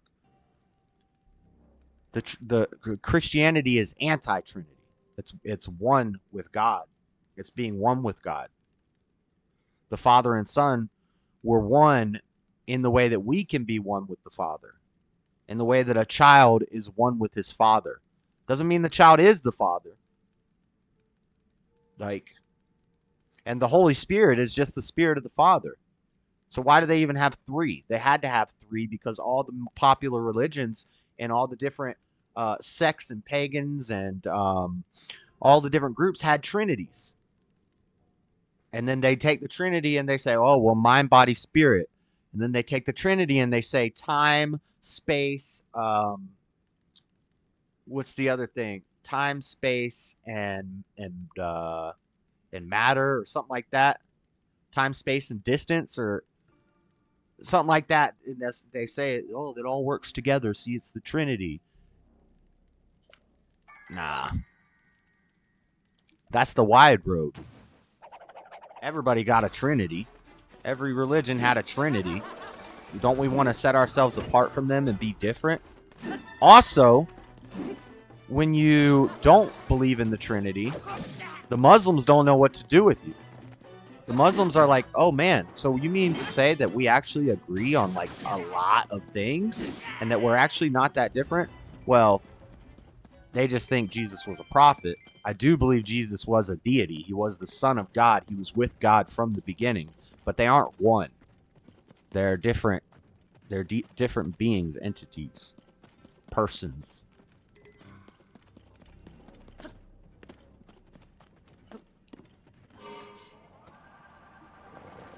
JLP is no. Oh, I already got that. About a being who is outside of the dimension of time. Whoa. That's a mystery to me. I don't totally, I mean, I can be. Okay, we gotta go over to that hideout. But I can't understand it totally, that's for sure. The Bible is, to some extent, a He didn't answer the question at all. See that? Man, that's what messes with me when you can tell that the message is incoherent. Like the Trinity message is incoherent. And the only way they can explain it is by getting real intellectual and saying a whole bunch of big words and confusing people. Whereas if you don't believe in the Trinity, it's very simple. Father and Son. We see it paralleled throughout the world in every relationship throughout all of history. It's parallel. It makes sense. The free will thing, if you're a Christian talking about free will, you're going to tie yourself up in knots because this person just asked a very simple question. If God is all-knowing, how do you have free will? That's a good question. The guy didn't answer it. He just diverted. He pivoted this talking about time and how God's omnipresent, omnipotent. And then he said, good question. It doesn't make sense. Next question. Like, no, you need to be able to answer his question. If you hadn't put out the presupposition of free will out there, then he wouldn't have or this person wouldn't have come up with that question. You know, you can't win that. primary historical source. Okay. Even if it was sort of Wait, where am I flying? product of time, or rewritten and retranslated dozens and dozens of times. College. Not rewritten, retranslated. No, it was rewritten.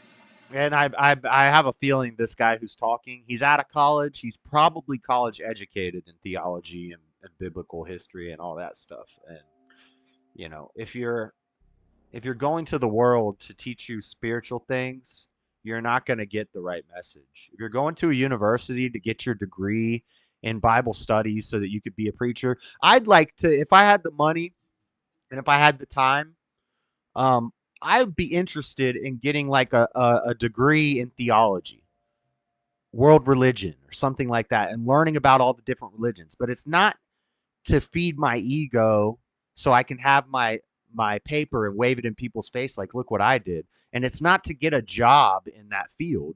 It's simply because I would like to learn the information. And sometimes it helps to have somebody guiding you in your learning, what they call a teacher. We're supposed to let no man teach us, but you know, somebody who's a teacher who's guiding you and saying, we're going to look into this stuff now. And I already know about this stuff. Let me help you learn it. I think that's okay. But you don't go to college to become a preacher. Like, I lose respect for you as a preacher, man, if you've been to college. Jesus didn't go to college. None of the disciples went to college. Most of them probably couldn't even read. You know, higher education isn't necessary to become a spiritual leader or a church leader. It actually messes it up. It makes you over intellectualize things. And as you get farther and farther into the intellect, you get farther and farther from the spirit and from the root, from the truth. My bag, actually, they were at a clown college. I actually thought they were at a clown college. Oh, you said clown college. You said I actually thought they were at a clown college. Oh, because of what they're wearing? Was it rewritten? I don't know what college they're at. Of the Bible, like anytime you translate something, you have to make decisions about what, because things don't always translate one to one. So you have to make decisions about what meanings you're going to carry over. Okay. Like the first one that comes to mind is one that Christians like to use a lot, which is, I don't remember the exact verse, but man shall not lie with another man, something like that. Yes. Yeah. The sort of translation that's used. Oh, you know he knows that verse. Not exactly correlating to the original Hebrew meaning. I might be mangling that a little bit. All right, no problem. But No, it is. So you do get changes over time. It's not necessarily a So the argument would be they were addressing certain pagan practices, and that the problem wasn't with the men lying with the women. It was because it was a pagan practice. That's the argument a good atheist is going to make to that, where the Bible says men should not lie. It definitely says that. And what this person's talking about is there are some translations of the Bible in Corinthians 6:9 that refers directly to homosexuality, and they'll say, but in the Hebrew, it doesn't actually say homosexuality. Well, and that you've modernized that to say homosexuality. So then you take them to the man lies with man verse, and then they'll say, well, that was a pagan practice that they didn't like because the pagans were doing it. The reason they didn't like that the pagans were doing it is because it was immoral. If the pagans were growing gardens, they wouldn't say, stop making gardens because you're pagans. But if the pagans are eating people and they said, stop eating people, pagans, they're not just saying stop eating people because they're pagans. They're saying stop eating people because it's bad, pagans. Like, so his argument, or I don't know what it is. Their argument is wrong. perfect replica of what it used to be, but okay. From the 2nd to the 10th century AD, before the printing press, all handwritten. So 5,800.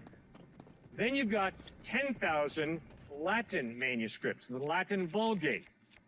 Then you've got 9,300 approximately manuscripts in Syriac, Slavic, Gothic, Ethiopic, You can Coptic, compare. and Armenian. All right, good response to this. So you've got 25,000 The sheer volume of early transcripts and of the New manuscripts Testament, is all agreeing to an infinitesimal degree. yes, and you can compare and contrast all of have them to get an accurate quotes of the New translation. Testament. 99.99% accurate translation. 289 approximately church fathers quoting the New Testament, which means there are only 11 verses that are not quoted by the early church fathers in the 2nd through the 4th century. Friends, we have an incredibly high degree of certainty that we really have what The proper eyewitnesses translation. wrote. Yeah, I agree with that. I mean, I'm not really entirely sure what the point I'm making. That you can trust the New Testament to give you accurate historical information. It's historically reliable. And you acknowledged that when you said about, I think he was an historical person. Okay, great. But now, in that historical At least he's record, not trying to argue you the read about his historicity of miracles, you read Jesus. about the 'Cause way that's he a loved people and what he that's a taught. losing You read argument. about how he died and then how he rose from the dead. There are like dozens of other historical The heck is this? accounts that, while they might be Whoa. reliable and backed up by other sources, are not necessarily perfect retelling of events. Because, I mean, you said it yourself, we can't always trust our eyes, we can't always trust exactly what we're seeing. Good. So even if I see an event directly and I report exactly what I think happened, it's not necessarily a faithful or reliable accounting of events. Okay. That's why we have multiple testimonies from multiple eyewitnesses, because one witness's testimony is not enough in court or in anything. If I'm trying to find out what happened and I ask one person, I'm going to get one side of the story. That's why we have four testimonies from different people who saw the same thing and tell the same story of the same thing happened in slightly different wordings and slightly different styles of writing. which makes perfect sense. It shouldn't all be word for word. It's testimony. That's what testimony means. That's why it's called the New Testament. I agree. I can never be 100% sure, neither can you. But that doesn't mean I can't know. I know my wife. I know his brothers. I know Is he gonna that do Marcy the? is... Is he gonna do the? How do you know your wife, or how can you prove your wife loves you? So it's like you would say, I know my wife loves me, and then if I said prove it, how are you gonna prove to me that your wife loves you? That's similar to the dilemma that Christians have with God. Is I know without a shadow of a doubt that God is real. I see the proof everywhere. Every day when I wake up, I can't stop being amazed by the world. Even the evil. I know Satan exists because the evil in the world amazes me. You know, it doesn't get me sad or get me down when I see all these horrible, when I report on all these horrible stories all over the news and all over the internet, all these crazy weird sex stuff and degenerate stuff and evil acts like school shootings and all this stuff. I can look at all that, and that is proof to me that Satan is real. 100% proof. But then when I go outside and I see the sunrise, and I go camping and I see the sunrise and I see the birds swoop down and eat the fish, and then I go out and I go fish and I catch the fish and I eat the fish and I have nourishment and all these things that just happen perfectly. And the fact that we got here, like, I was the strongest sperm in a billion, and we all are, and all of our eyeballs are as complex as a universe, and we all got 2 of them for the most part. Shout out, stubborn one. Like, I see proof constantly, every day, everywhere I look, that God is real and Satan is real. But I can't prove it to you. If you don't see it, then and you think it's all, everything's all science, you know, you can explain physical things with science, but you can't explain the metaphysical without science. And like the Big Bang Theory is science doing metaphysics. That's the God of the gaps, but that's the science of the gaps. How are you going to say you don't know the Big Bang Theory is real? Like, there's no evidence for it. You can't test it. You can't examine it. You can't repeat it. You can't observe it. You can't experiment with it. It's just your guess. But these scientists know the Big Bang is real. They can't prove it, though. It's the same thing. You either see it or you don't. And God knows who's going to see it or who's not. Standing in front of me right now. Can I 100% prove that? No. But there's enough evidence that I can start talking with Marcy, and I can express to him respect for the way he's challenged me in a great way about these points. But you're making a leap there, which is seeing a person standing in front of you is the same thing as having some sort of spiritual experience that confirms to you the existence of God. Oh, I'm sorry that I miscommunicated. I can't audibly hear God. All right, that's not an option for me. Okay? But it is an option to explore the evidence with my rational mind. It is an option for me emotionally to read about his love for me and respond emotionally. And it is spiritually an option for me to spiritually connect with God. Nice. Because I'm convinced he's created us with a God-shaped vacuum. And what I appeal to is anthropology that shows us that around the world, every culture has some type of religion. So we as human beings have this innate drive to know God. You have to compare that to things you as a human being. It's the only question that matters. Where did we come from? Where are we going? How did we get here? Why are we here? What is life? And then you're given an explanation. You're given a reasoning for how this thing that you previously thought was impossible could be true. Yeah. And it's up to you whether or not you believe. Oh, I'm nowhere near where I need to be. What the? Yes. But with things like scientific principles or historical events, those explanations make logical sense. You can study them and you can analyze them and you can pick them apart, and they fit, they work. And scientific principles are constantly That's why people are updated trying and to changing, link the which is why they're theories, not brain to a rules. computer. So there is some uncertainty, but there's But when making this assumption that God exists, so if you say Jesus Christ was able to turn water into wine, and your only mechanism for how that was possible is, well, he had spiritual powers. It's He was called a God's miracle. son. He was able to do it because God willed it to be so.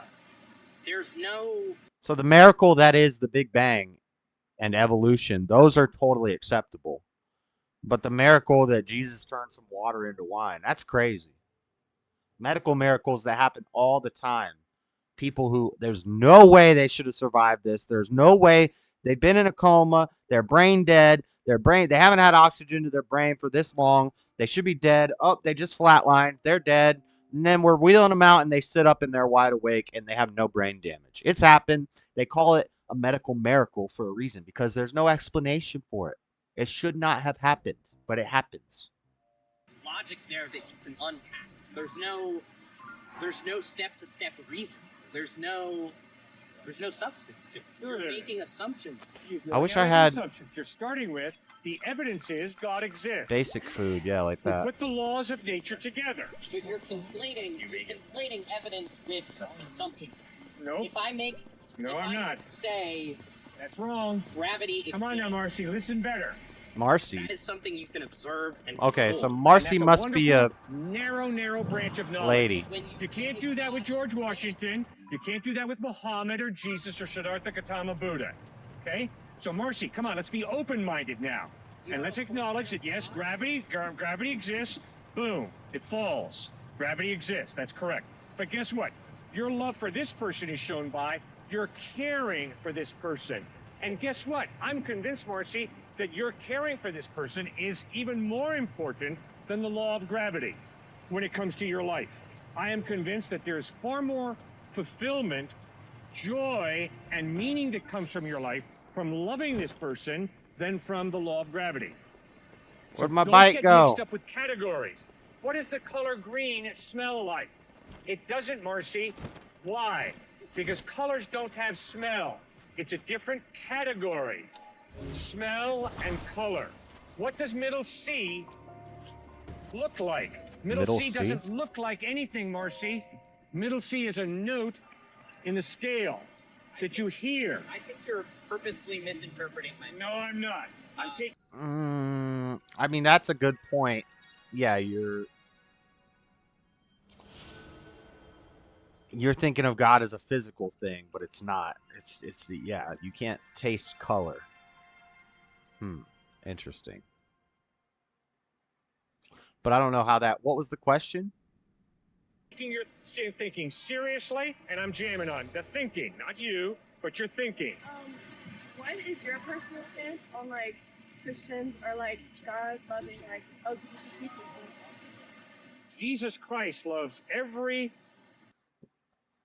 You can love an individual. You can't love a group of people. If JLP ever asked me, do you love white people? I would say no. If he asked me, do you love black people? I would say no. If he showed me a picture of Booker T. Washington or Malcolm X or Martin Luther King or George Washington Carver, he said, most of them are dead, and I don't even know if you could love a dead person. So let's pick somebody who's alive. He shows me a picture of Mike Tyson. Do you love Mike Tyson? Yes, I love Mike Tyson. Do you love black people? No, black people is a group. I don't love groups. I don't love the group identity. So no, I don't love LGBTQ people. Do I love, if you showed me a gay person, yes, as a Christian, I love that individual person. But love is not acceptance. And that's what these people don't get, is that love is correction. Love is correction. If somebody's driving a bus at you and you're in the middle of the street, I'm not going to be like, oh, I love you. I'm just going to let you stand there because I wouldn't want to correct you. I wouldn't want to tell you that it's wrong to be jaywalking right there when there's a bus coming and you didn't look both ways. Well, it would be so unaccepting of me to tell you that that decision is wrong. No, I'm going to say, get out of the street, and I might shove you.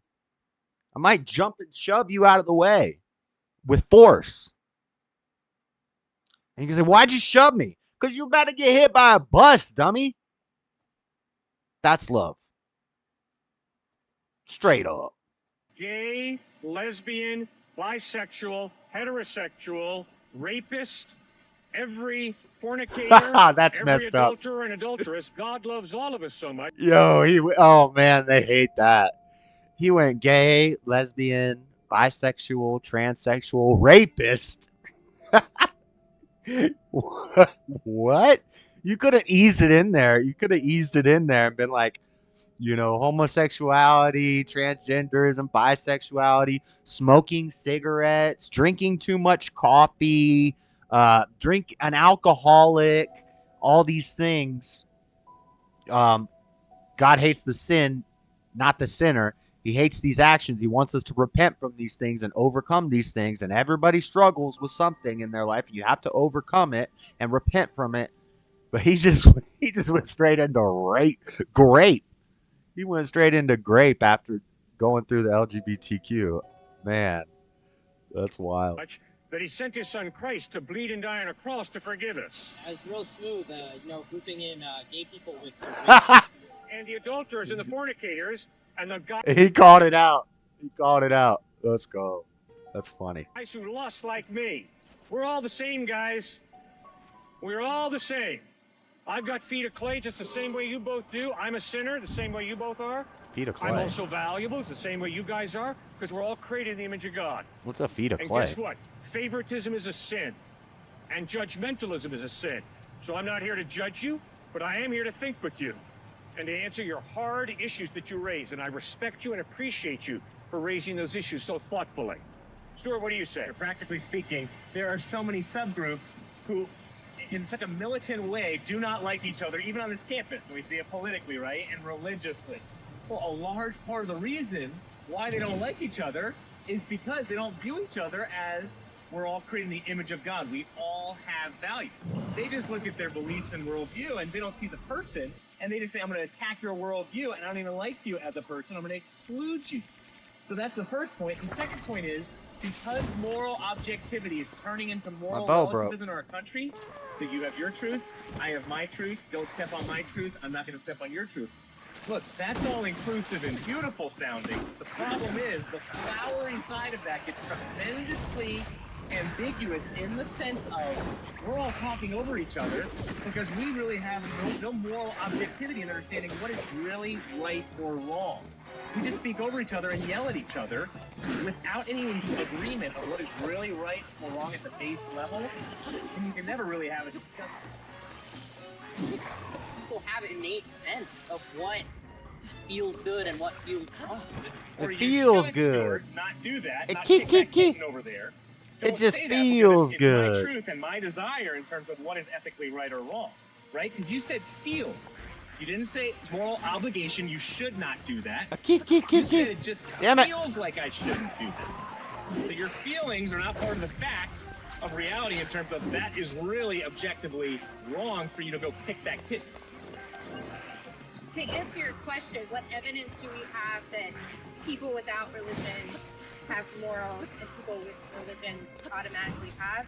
Let's look at the statistics. Even unreligious people have moral or do moral let's look at the things. statistics of The problem is they can't ground of the people of the or children substantiate who are molested by why the they church have those and morals. by As the an Baptist atheist, church it doesn't make cover- sense.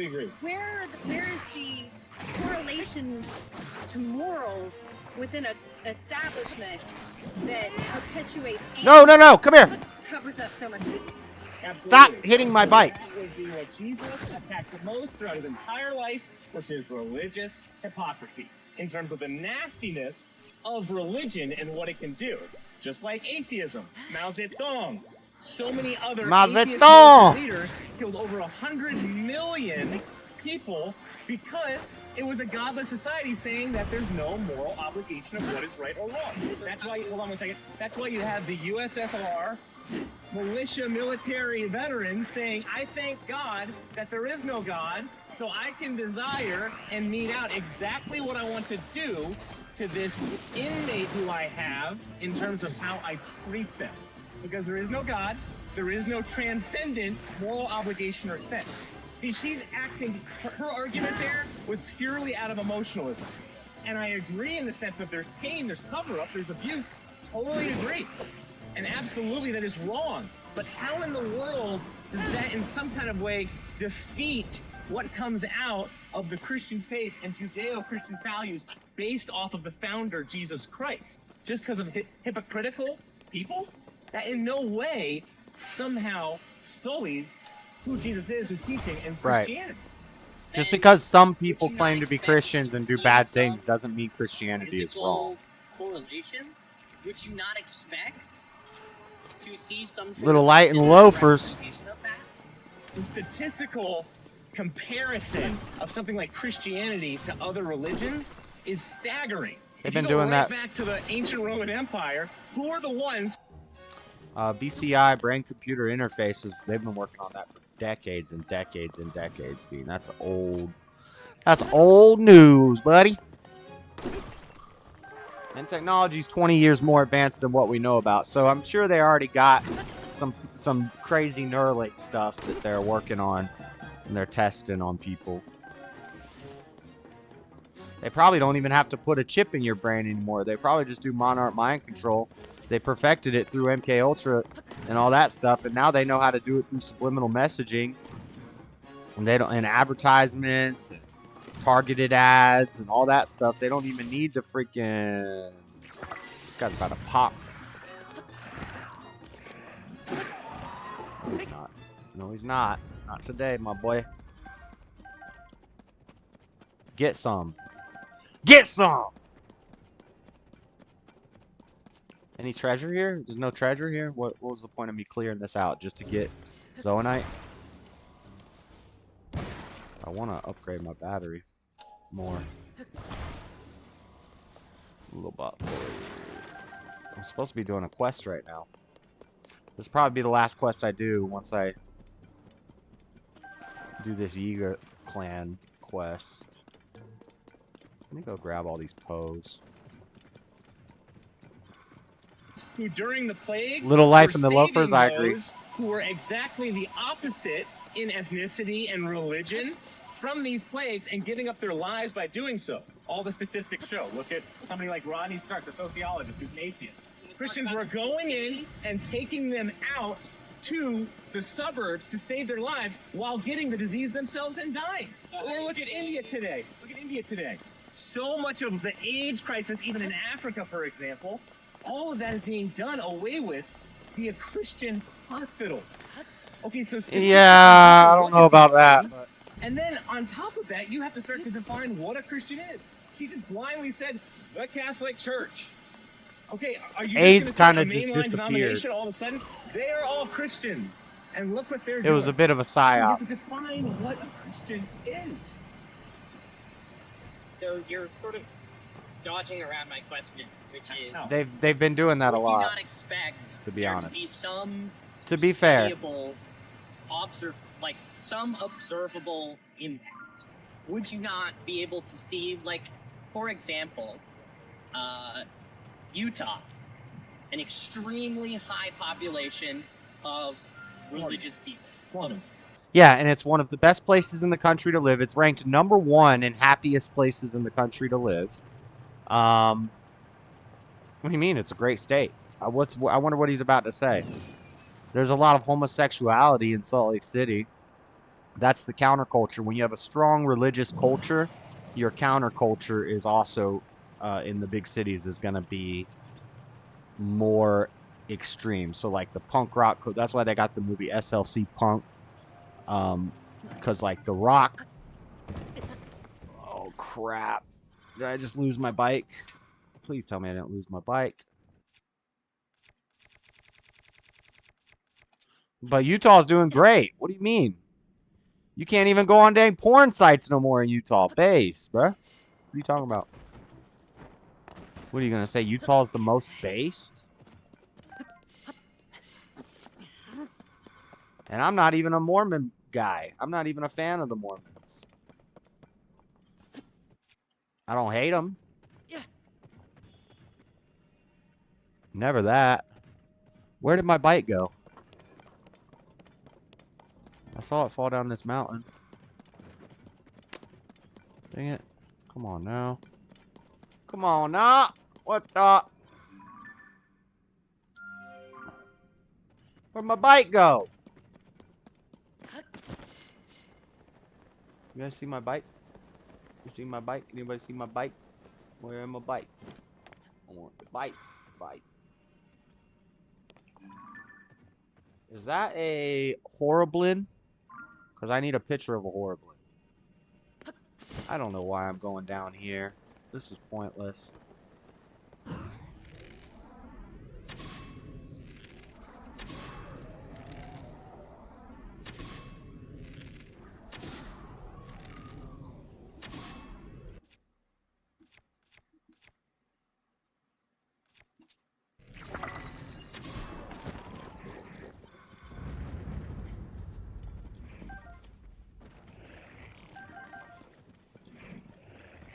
Yeah, we just murked up the whole squad. Nobody even knows where we are. Is that a Horriblin? Hold on. A Swift Boss Bokoblin. No, it's not a Horriblin, but I do need to kill him. Oh god.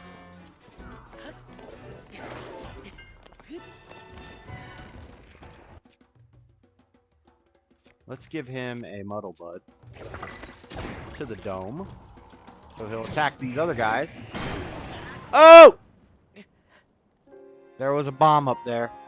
I didn't know there was a bomb up there. Dang, it's almost 10 o'clock, guys. I think we're going to have to stop the stream. How much time's left in this? There's like 8 minutes left in this? People who, though you might not agree with their exact interpretation, believe in Jesus Christ and believe in God. And to an Let's extent, clear this follow camp their out, principles. and then... So then why, for example, if it is this religious state, why don't they have better medical outcomes? Why don't more people get better faster in their hospitals? Why don't more religious areas, why don't people get healed faster? Oh, he's got a bomb in his hands. If there is this, like, observable Woo. power of God, then where's the backing? Where's the evidence? You also like to make these claims about atheists. But what about the crusade? What about the countless examples of Christian church, Catholic church, discriminating against non-Catholics? How do you explain that? You just did explain that. Okay, so I'm going to take your first point then, and then we'll take your second. First point is, there was a case in Pennsylvania who a young girl got pneumonia. Parents did not take her to a hospital. She ended up dying. Okay, what do you have to do as a Christian there? Just say, oh, we all disagree, let's just throw up our hands.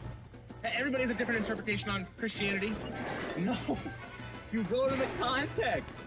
You go and look inside the Greek, the Hebrew, and figure out what in the world is this saying. Secondly, 40 million people alone across India and Southeast Asia have said that they've dealt with near-death experiences, that they've had them. 400 million across same region, as well as Europe, have claimed to have seen and encountered the miraculous. These are Christians. So if you want data and studies, that's it right there. And if you want somehow, what has Christianity done for the world, gladly look into human rights. Gladly look into the 300s AD in terms of when hospitals are started. Gladly look into what happened. They're not with really William answering the Wilberforce. questions, but... Later on, Martin Luther King Jr. See how their faith in Christ propelled them to seek after justice. And there's a base reason to seek after justice with a suffering, sacrificial I will take all of that. slave who was Jesus Christ, as opposed to, if you're an atheist, I don't know if you are, simply an unguided, blind force that says the strong eat the weak. How does that make sense to seek after something like justice and human rights and sacrificing for the other? So who defines right and wrong if there is no God? But we got to We make human beings. the proletariat I'm not more right than he into is. the ruling class. He's not more right than you are, and you're definitely not more right than That'll she fix is. everything. It's all relative. The Crusades. Yeah. Okay. Guys, that's the Crusades are so simple, it's embarrassing. Well, Why is hypocrisy wrong? You seem pretty ticked about it. Good, I'm glad you are. But why is hypocrisy wrong? Why is me lying to him wrong? Why If you is don't me believe in stealing God, from him it's wrong? not. I mean, if I find Bill Gates' wallet, what's wrong with me emptying Bill Gates' wallet of the money? Absolutely nothing. All right, we disagree. Being rich. All right, good, bravo. Oh, and so if my morality Hey, he's is being to steal consistent. his backpack, who are you to tell me that that's wrong? If I got guys with guns behind me, which means I got more power than he does, then why shouldn't I steal his backpack? What's wrong with it? If might makes right, if power makes right, why shouldn't I rip him off? Why? It doesn't. It doesn't. Then what? But no, but he's not. Yeah, he's not addressing the kid. The kid didn't even need the power structure involved. He would rob from Bill Gates just because Bill Gates is rich. Come on, man, think. I'm not saying that you can't. I'm not saying that I can stop you from doing things, but I am saying that I can react to your actions how I see fit. Okay, good. If I saw you go up to someone on the street and start taking their I'd probably say something. Good. And then because I disagree with you imposing your morality on somebody else, I tell you to back off. And if you don't back off, I'll get the guys with the guns and we'll make sure you back off. And it's all a crapshoot, guys. It's all a cosmic crapshoot. All right. Now let's go back to a biblical perspective. She is created in the image of God. So like it or not, she has intrinsic innate value, which means if I don't respect her property, it is being disrespectful to her. Which means if I steal from her, that is evil. But if I am generous to her and help her, that is good. Now, why on earth would it be good to be generous? I wish I knew where my bike If went. self-preservation is what this life is all about. You're an idiot to be generous if you've just evolved. Because if you've just evolved, you know Be greedy. survival of the Fittest. Thank you. Fittest. Which means They got a little. if I'm fitter than you, stronger than you, what's wrong with me ripping you off? Nothing. And Jesus Christ contradicts that. And Jesus Christ says, she's a precious woman created in my image. You respect her and you respect her property and do not rip her off. That is evil. Now, what is sin? Sin is saying, I don't really respect you, so I'm going to rip you off. And God, get out. And what is hell? Hell is simply God saying, Cliff, go ahead. Punishment. You've been running away from me all life long. You've been ignoring me. You've been disobeying me. Keep running. And that will be hell. Running away from God. Christ bled and died on a cross to wake me up that God really does love me and wants me to have eternal life and to live right. And that is why faith in Christ is so... I don't know if I'm going to make this. I'd like to invite you to Grace Community Church, located at 365 No, I don't want to go to your church. Woodswood Road in New Canaan, Connecticut. I don't live in there. I don't know where that is. Nick Fuentes talks Yay 24 getting kicked out of Mar-a-Lago. Nick Fuentes was on Fresh and Fit. And we are live. What's up, guys? Welcome to the Fresh Fit Podcast. We got a special guest in the house, Nick fucking Fuentes, baby! Let's get into it! Let's go.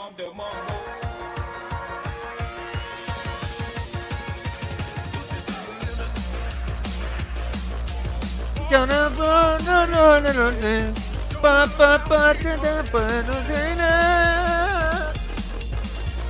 it to the limit.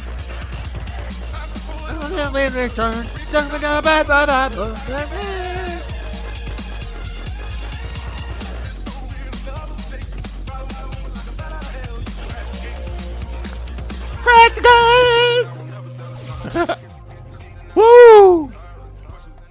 All right, what's up, guys? Welcome to the Fresh Fit Podcast. Now we got a special guest in the house, Nick Fuentes. Real quick before we get into the show, well, actually, do we got to kill the Twitch and Facebook stream already? Because he's probably bad off those, right? Push it to the limit. Right away. Come on over to YouTube, guys. YouTube, type Fresh and Fit or Rumble, rumble.com/freshfit. We're dual streaming this thing on Rumble and YouTube, and we're probably going to have to take the rest of the interview on YouTube. Or Rumble, sorry. Definitely not YouTube. So real quick announcements, guys.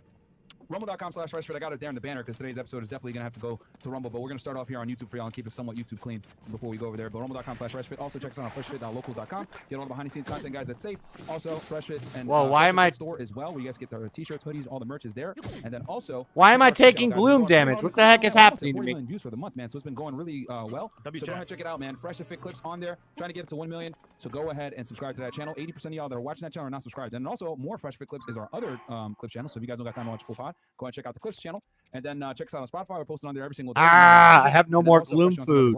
Yes, guys, we're gonna be Crap. this month actually. It's okay. We have a If you wanna shrine see our vlogs, right lifestyle, ahead. Go check out the vlog channel. 200 kind of way. Let's go. Somewhere. And then join network, man. We're gonna be there as well. I'm just gonna rocket shield and fly And up. then check me out, guys, on Fed Reacts, guys, over there. I break down criminal cases. If you guys like true crime, well, I do it over there. I cover everything from serial killers. The last episode I did, I reviewed New Mech from Ryan Dawson, Nick's best friend, where I covered how a certain state that won't be named stole the nuclear bomb from the United States. So go ahead and check it out over there on Fed Reacts. And also, don't forget to go ahead and get my book, Why Women Deserve Less, because they do deserve less. Book's only about 80 pages, and deserve less. Why Women Deserve Less. And then also, guys, do me a quick favor. Go check out Nick on cozy.tv/Nick. Link is below. That's his own website, by the way. How did that come about? Well, I had to invent it because I got banned from everything.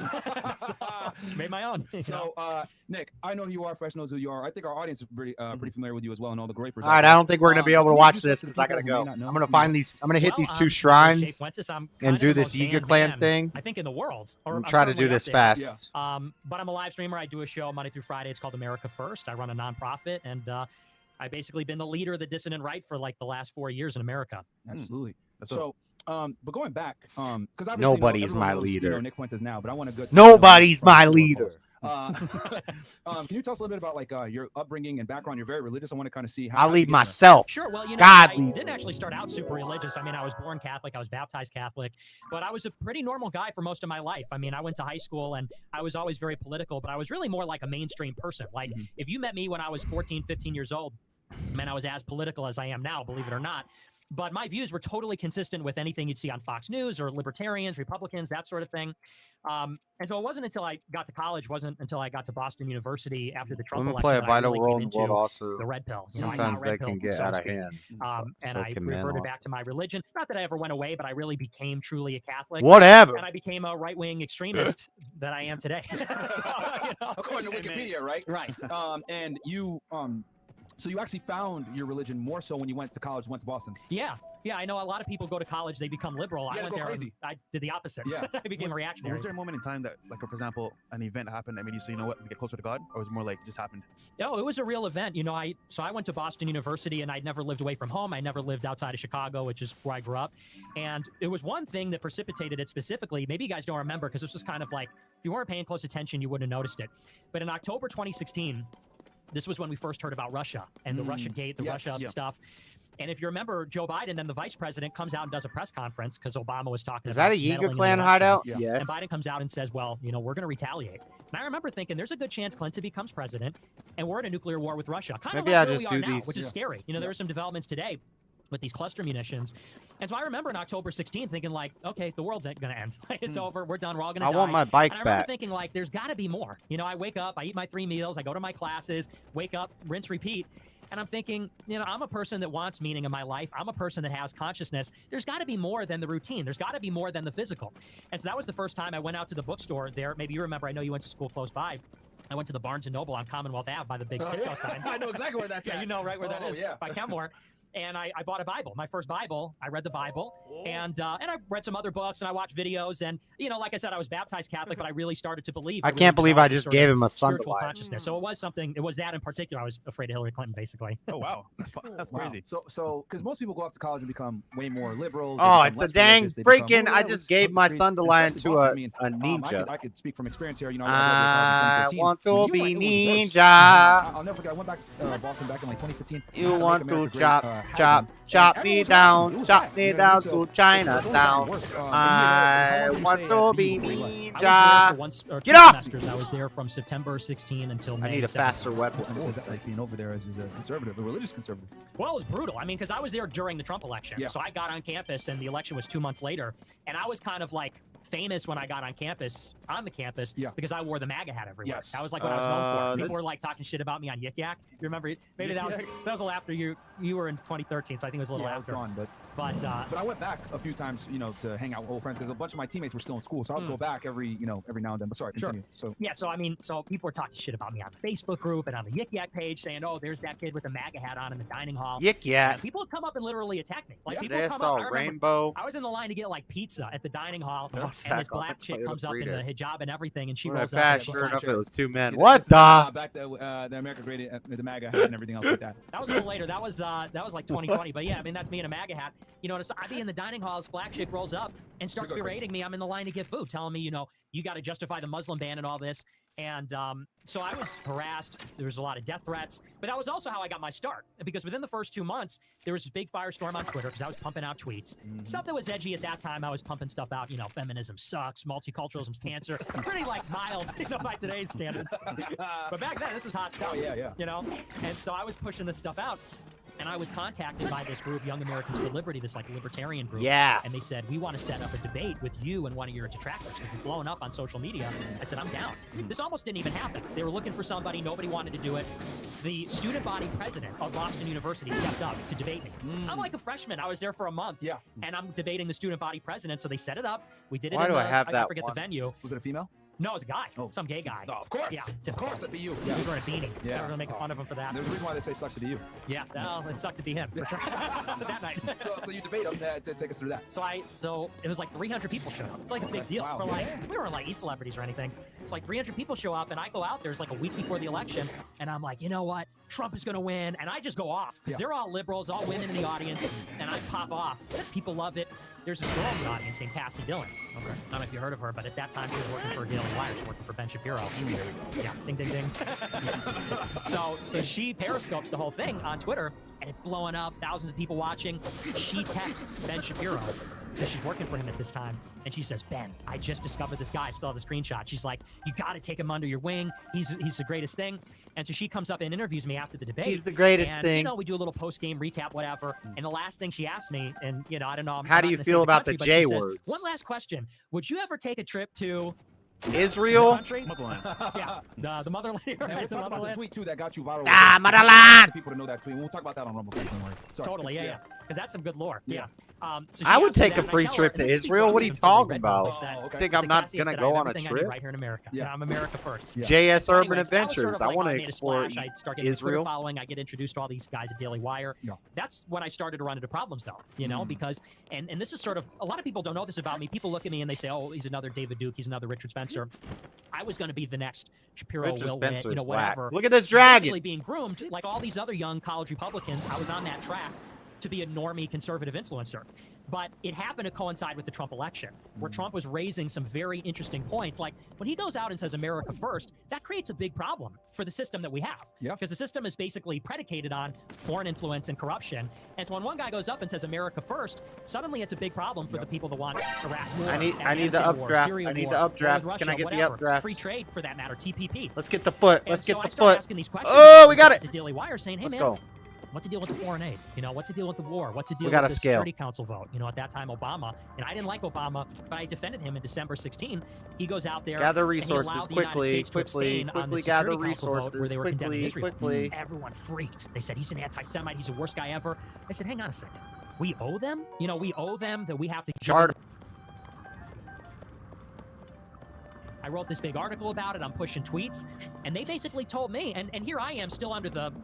I'm still under the impression that it's a free marketplace of ideas. You know, we're the right wings of patriot movement. Progress. And they come and tell me, they say, hey, listen, you got to stop asking these questions. Stop talking about this. You know, we'll answer it privately, but you're basically making too much of a fuss about this stuff. You got to drop it. And I said, I'm not going to drop it. Like, this is legit. I mean, you got to give me answers, or you got to let me ask. And I got a text from Cassie Dillon. I want to say, I don't know, several months into 2017, I'm still at BU. And she says, listen, we are not in the same movement. You keep asking these questions. You are alt-right. You are an anti-Semite. I'm never going to talk to you ever again.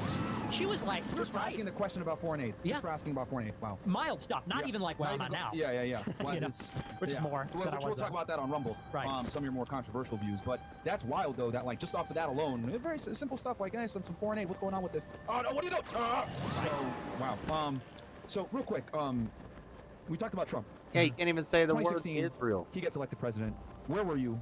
And what went love through your Israel. mind? Because I'll tell you this, I was fucking shocked when that happened. Wish I could I was talk down more in about Laredo, Texas on the Mexican border. I was shocked when that went down. Where were you at and what was it like? What was the best day ever? I mean, literally, like, one of the best days of my life, without even joking. No exaggeration.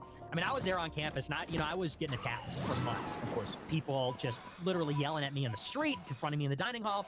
And so I remember It's real, dude. I remember when I wore the hat, like, it is real. Like, they will, like, back then, they would attack you in Boston. Physical violence for you being a Trump supporter. It was crazy, dude. Yeah, no, I think it was actually worse then than it is now. It's way worse back then. It was way worse, because I remember, like, they looked at it like, this is a joke. This guy's the apprentice. He's not going to win. He's a white supremacist. They're saying all kinds of crazy stuff about Trump back then. He hates black people. He hates Arabs. He hates Muslims. He hates everybody.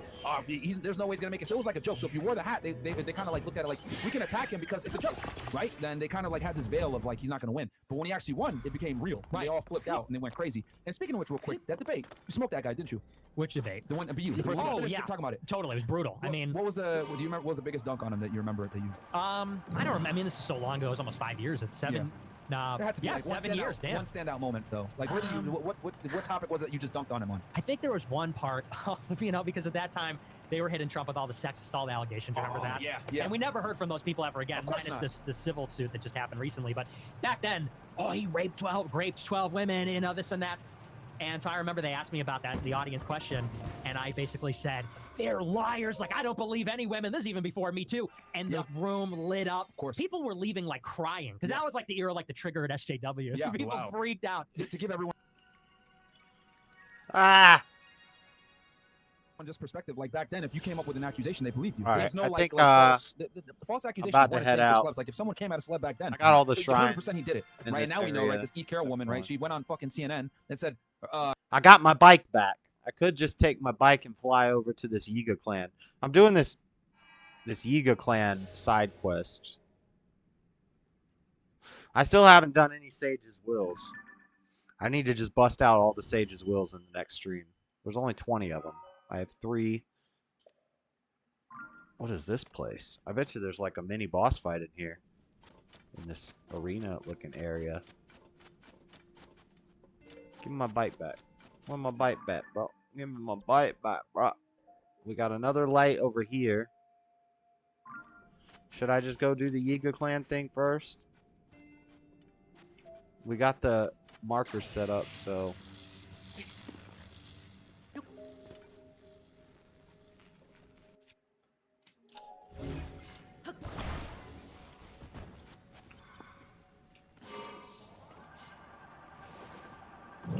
Don't hit the pole! Oh my god, get off. It controls a little fishy until you get it going.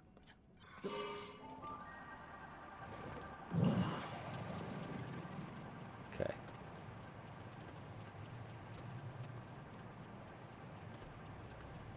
There's another light bloom over there. We've already lit it up.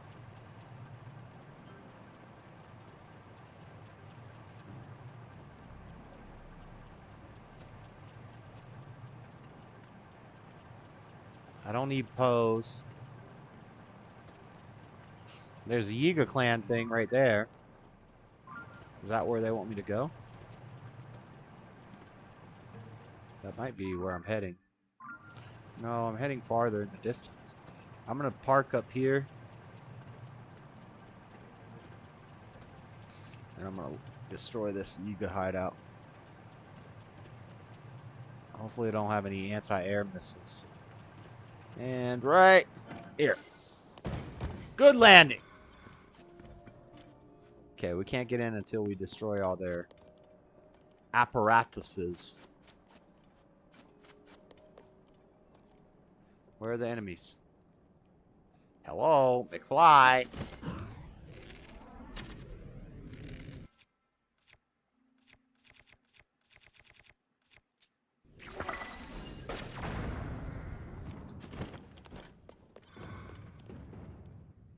That was it? That's all I had to do?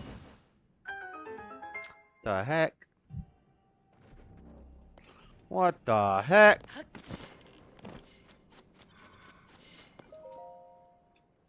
Growing cores from stamina recovering vitality lost in gloom. Light appears mysterious healing effect. Yeah, I already knew all this.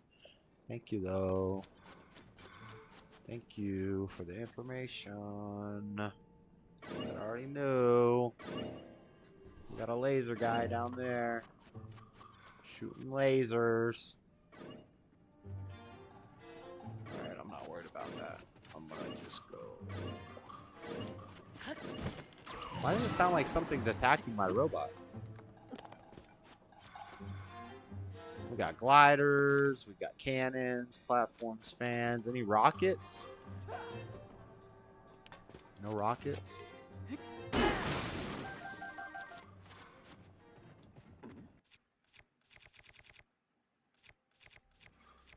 No rockets! We got cannons. I don't want to put a cannon on anything. Too easy to kill yourself when you have a cannon on your shield or your weapon.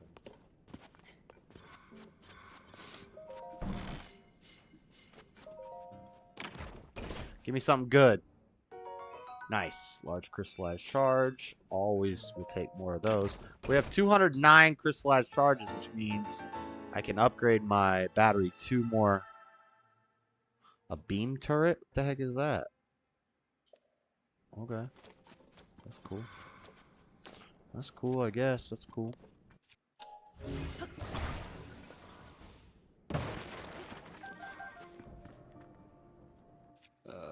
Let's do this. 'Cause I know when I take off, it's going to want to fly sideways. Was that it for this Yiga clan hideout? Okay, proceed.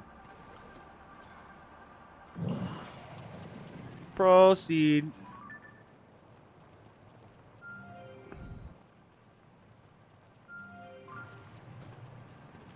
Oh, there's shrines everywhere. Go fast, this way. Heinz gets velvet. What is that? Oh, it's a boss action. It's a frogs. Should we fight the frogs? Let's fight the frogs. Let's fight the frogs. I can't hit him in the eye because his mouth is wide open. Oh, he jumping. Oh, he jumping. Oh!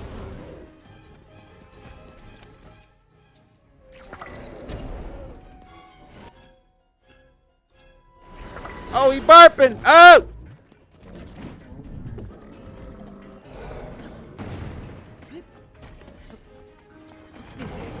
Climbing. Oh, damn. Alright, why is this Frox difficult to kill? Did he break my bike? Yo, I swear, if this thing broke my bike. Oh, I'm in his mouth! What percentage are you at the game? I don't know. I don't think this game tells you percentages like that until you beat. No!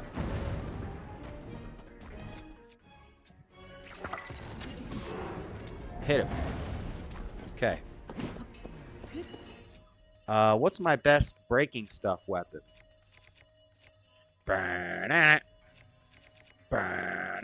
It's just one of those days, feeling like a freight train. First one to complain leaves with a bloodstain. Oh, that's my best breaker weapon.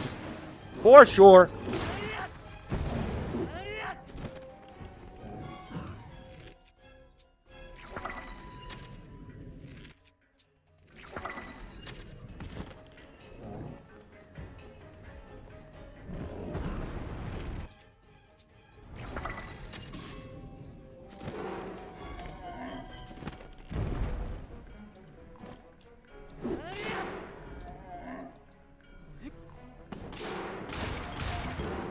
Eat it.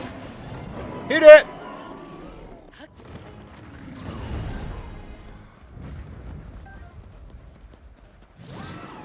Damn it! I keep blowing the...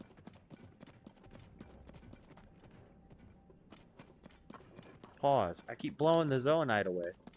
Where's my bike? Did he break my bike? I think he broke my bike. I think he jumped on it and broke it. Anybody know where my air bike is?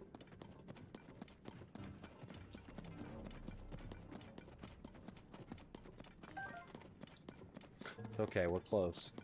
We're close to a shrine. Oh, there's all kinds of goodies.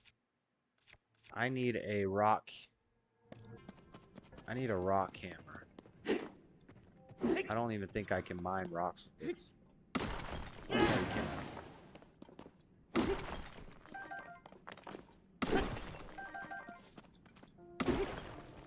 Damn, look at all the shrines.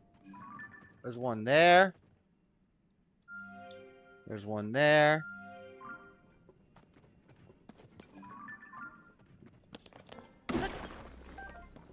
Not shrines, but light roots. Large zoonite. Pose. Now all we need is my bike. Where'd my bike go? Where'd my bike? Hey, zombie. Hey, zombie. I lost my bike. I'm trying to do a peewee. It's not going well. Where's my bike, bro? I think he jumped on my bike and broke it. My air bike.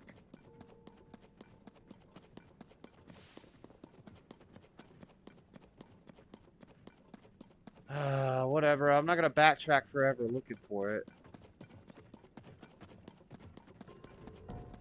Not when there's a light shrine right there. Let's get to that light shrine and then we'll pick up next time in the stream. Next time on TOTK. We'll be getting all of these shrines in this area because there's a lot of them.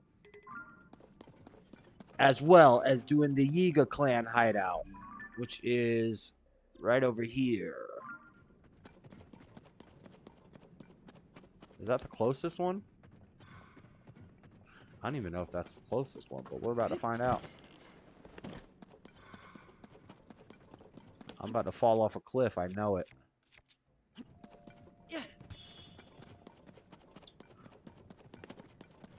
I knew the cliff was coming.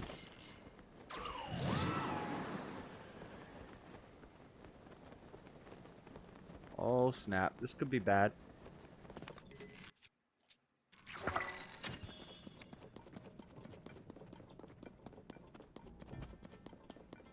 Next time, we'll be getting all these shrines, as well as doing the Yiga clan hideout side quest. Then, we're gonna collect Sage's wills.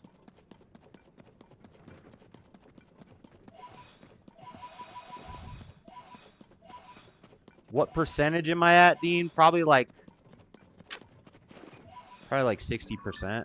I don't know. I know a big chunk of the game is Koroks. There's like 900 Koroks, and I've only got like probably like 150 or 200. So I don't know. I think once you beat Ganondorf, it unlocks another tab in your start menu, which shows you percentage of game complete, percentage of all the different tasks done. And it also, the game has a weird system to keep track of experience. So it'll tell you how many tries did it take you to beat your first Lionel. And then if you do it first try, then it raises the skill level of all the enemies. If it takes you 10 tries, it's going to weaken them. Because you're trying to fight stuff that's too strong for you. But I want to first try Ganondorf. I should be able to first try him. I first tried out of the like 5 main story bosses I've fought so far, which is all of them except Ganondorf.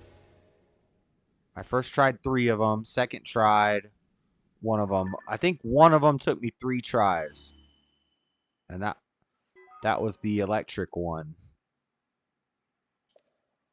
because it was just weird figuring out how to get it in the lightning circle to electrocute it.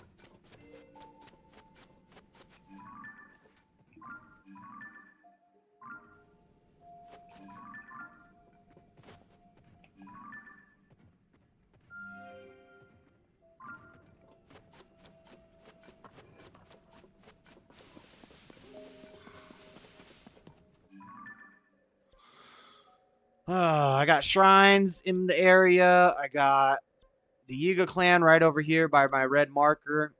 We'll do all that tomorrow. I'm going to go for now. We got a camp we can clear out over there for some zoanite for our battery power. Since I can fast travel now to this spot, I'm going to do one more thing before I go.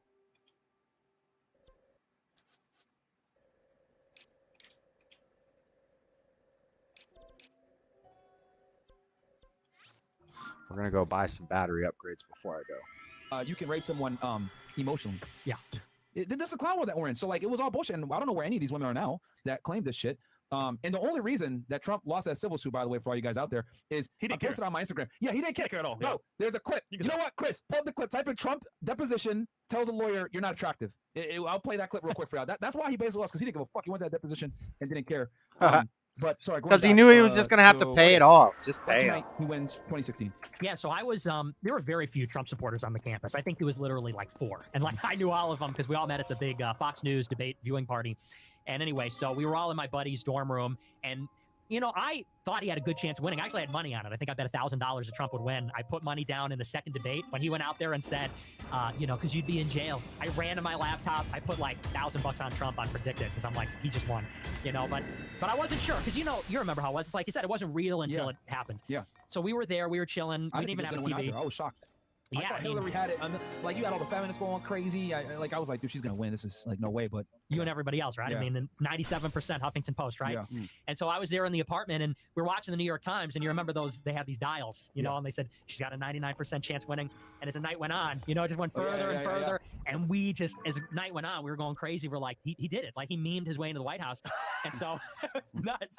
He did though, right? His Instagram is all jokes, like making fun of Biden and making fun of everybody. Ron DeSantis, like, it's hilarious. Well, the Sorry. Twitter was nuts. I mean, back in 16, I mean, people. All right. I always. Guys, I got to go. I got to get some dinner. I got to walk the dog. I'm going to probably sit and watch this. Maybe I'll play it in the next stream, the rest of it. But thanks for hanging out. We got 7 likes. We got 5 viewers. Shout out, guys. Shout out.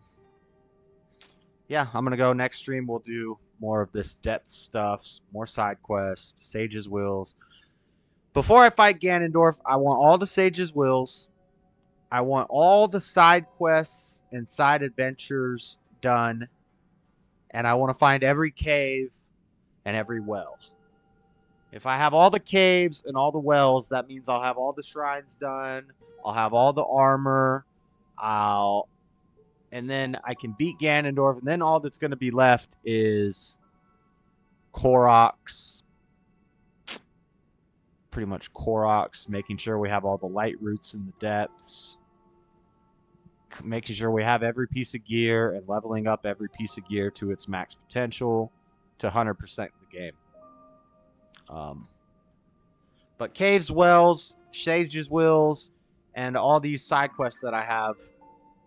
But then eventually I'm going to have to get an online checklist of every side quest. There might be side quests that I don't have yet because I never picked them up. So, but at least the quests that I have, we did a lot today, actually.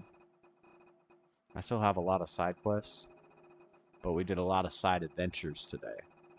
Or these things, side adventures. We got a lot of these done today. So this is the one we're doing right now, Master Konga of the Yiga clan. So we'll do this next time I stream. We'll do side adventures. Then we'll do Sage's Wills. Then we'll work on side quests. Then we'll finish the caves and the wells checklist that I have. That I'm like halfway through with. I got bored of doing that because I was doing it a lot. And then we'll fight Ganondorf. And then we'll have to get some checklists to figure out what I got to do to 100% complete the game. But that's it. I'm heading out. Have a good night, Dean. Have a good night, Flat Sabbath. Anybody else who's watching, thanks for watching. Making a point to say. Hit the like button on your way out. I'll catch you guys later. I'm out. Peace.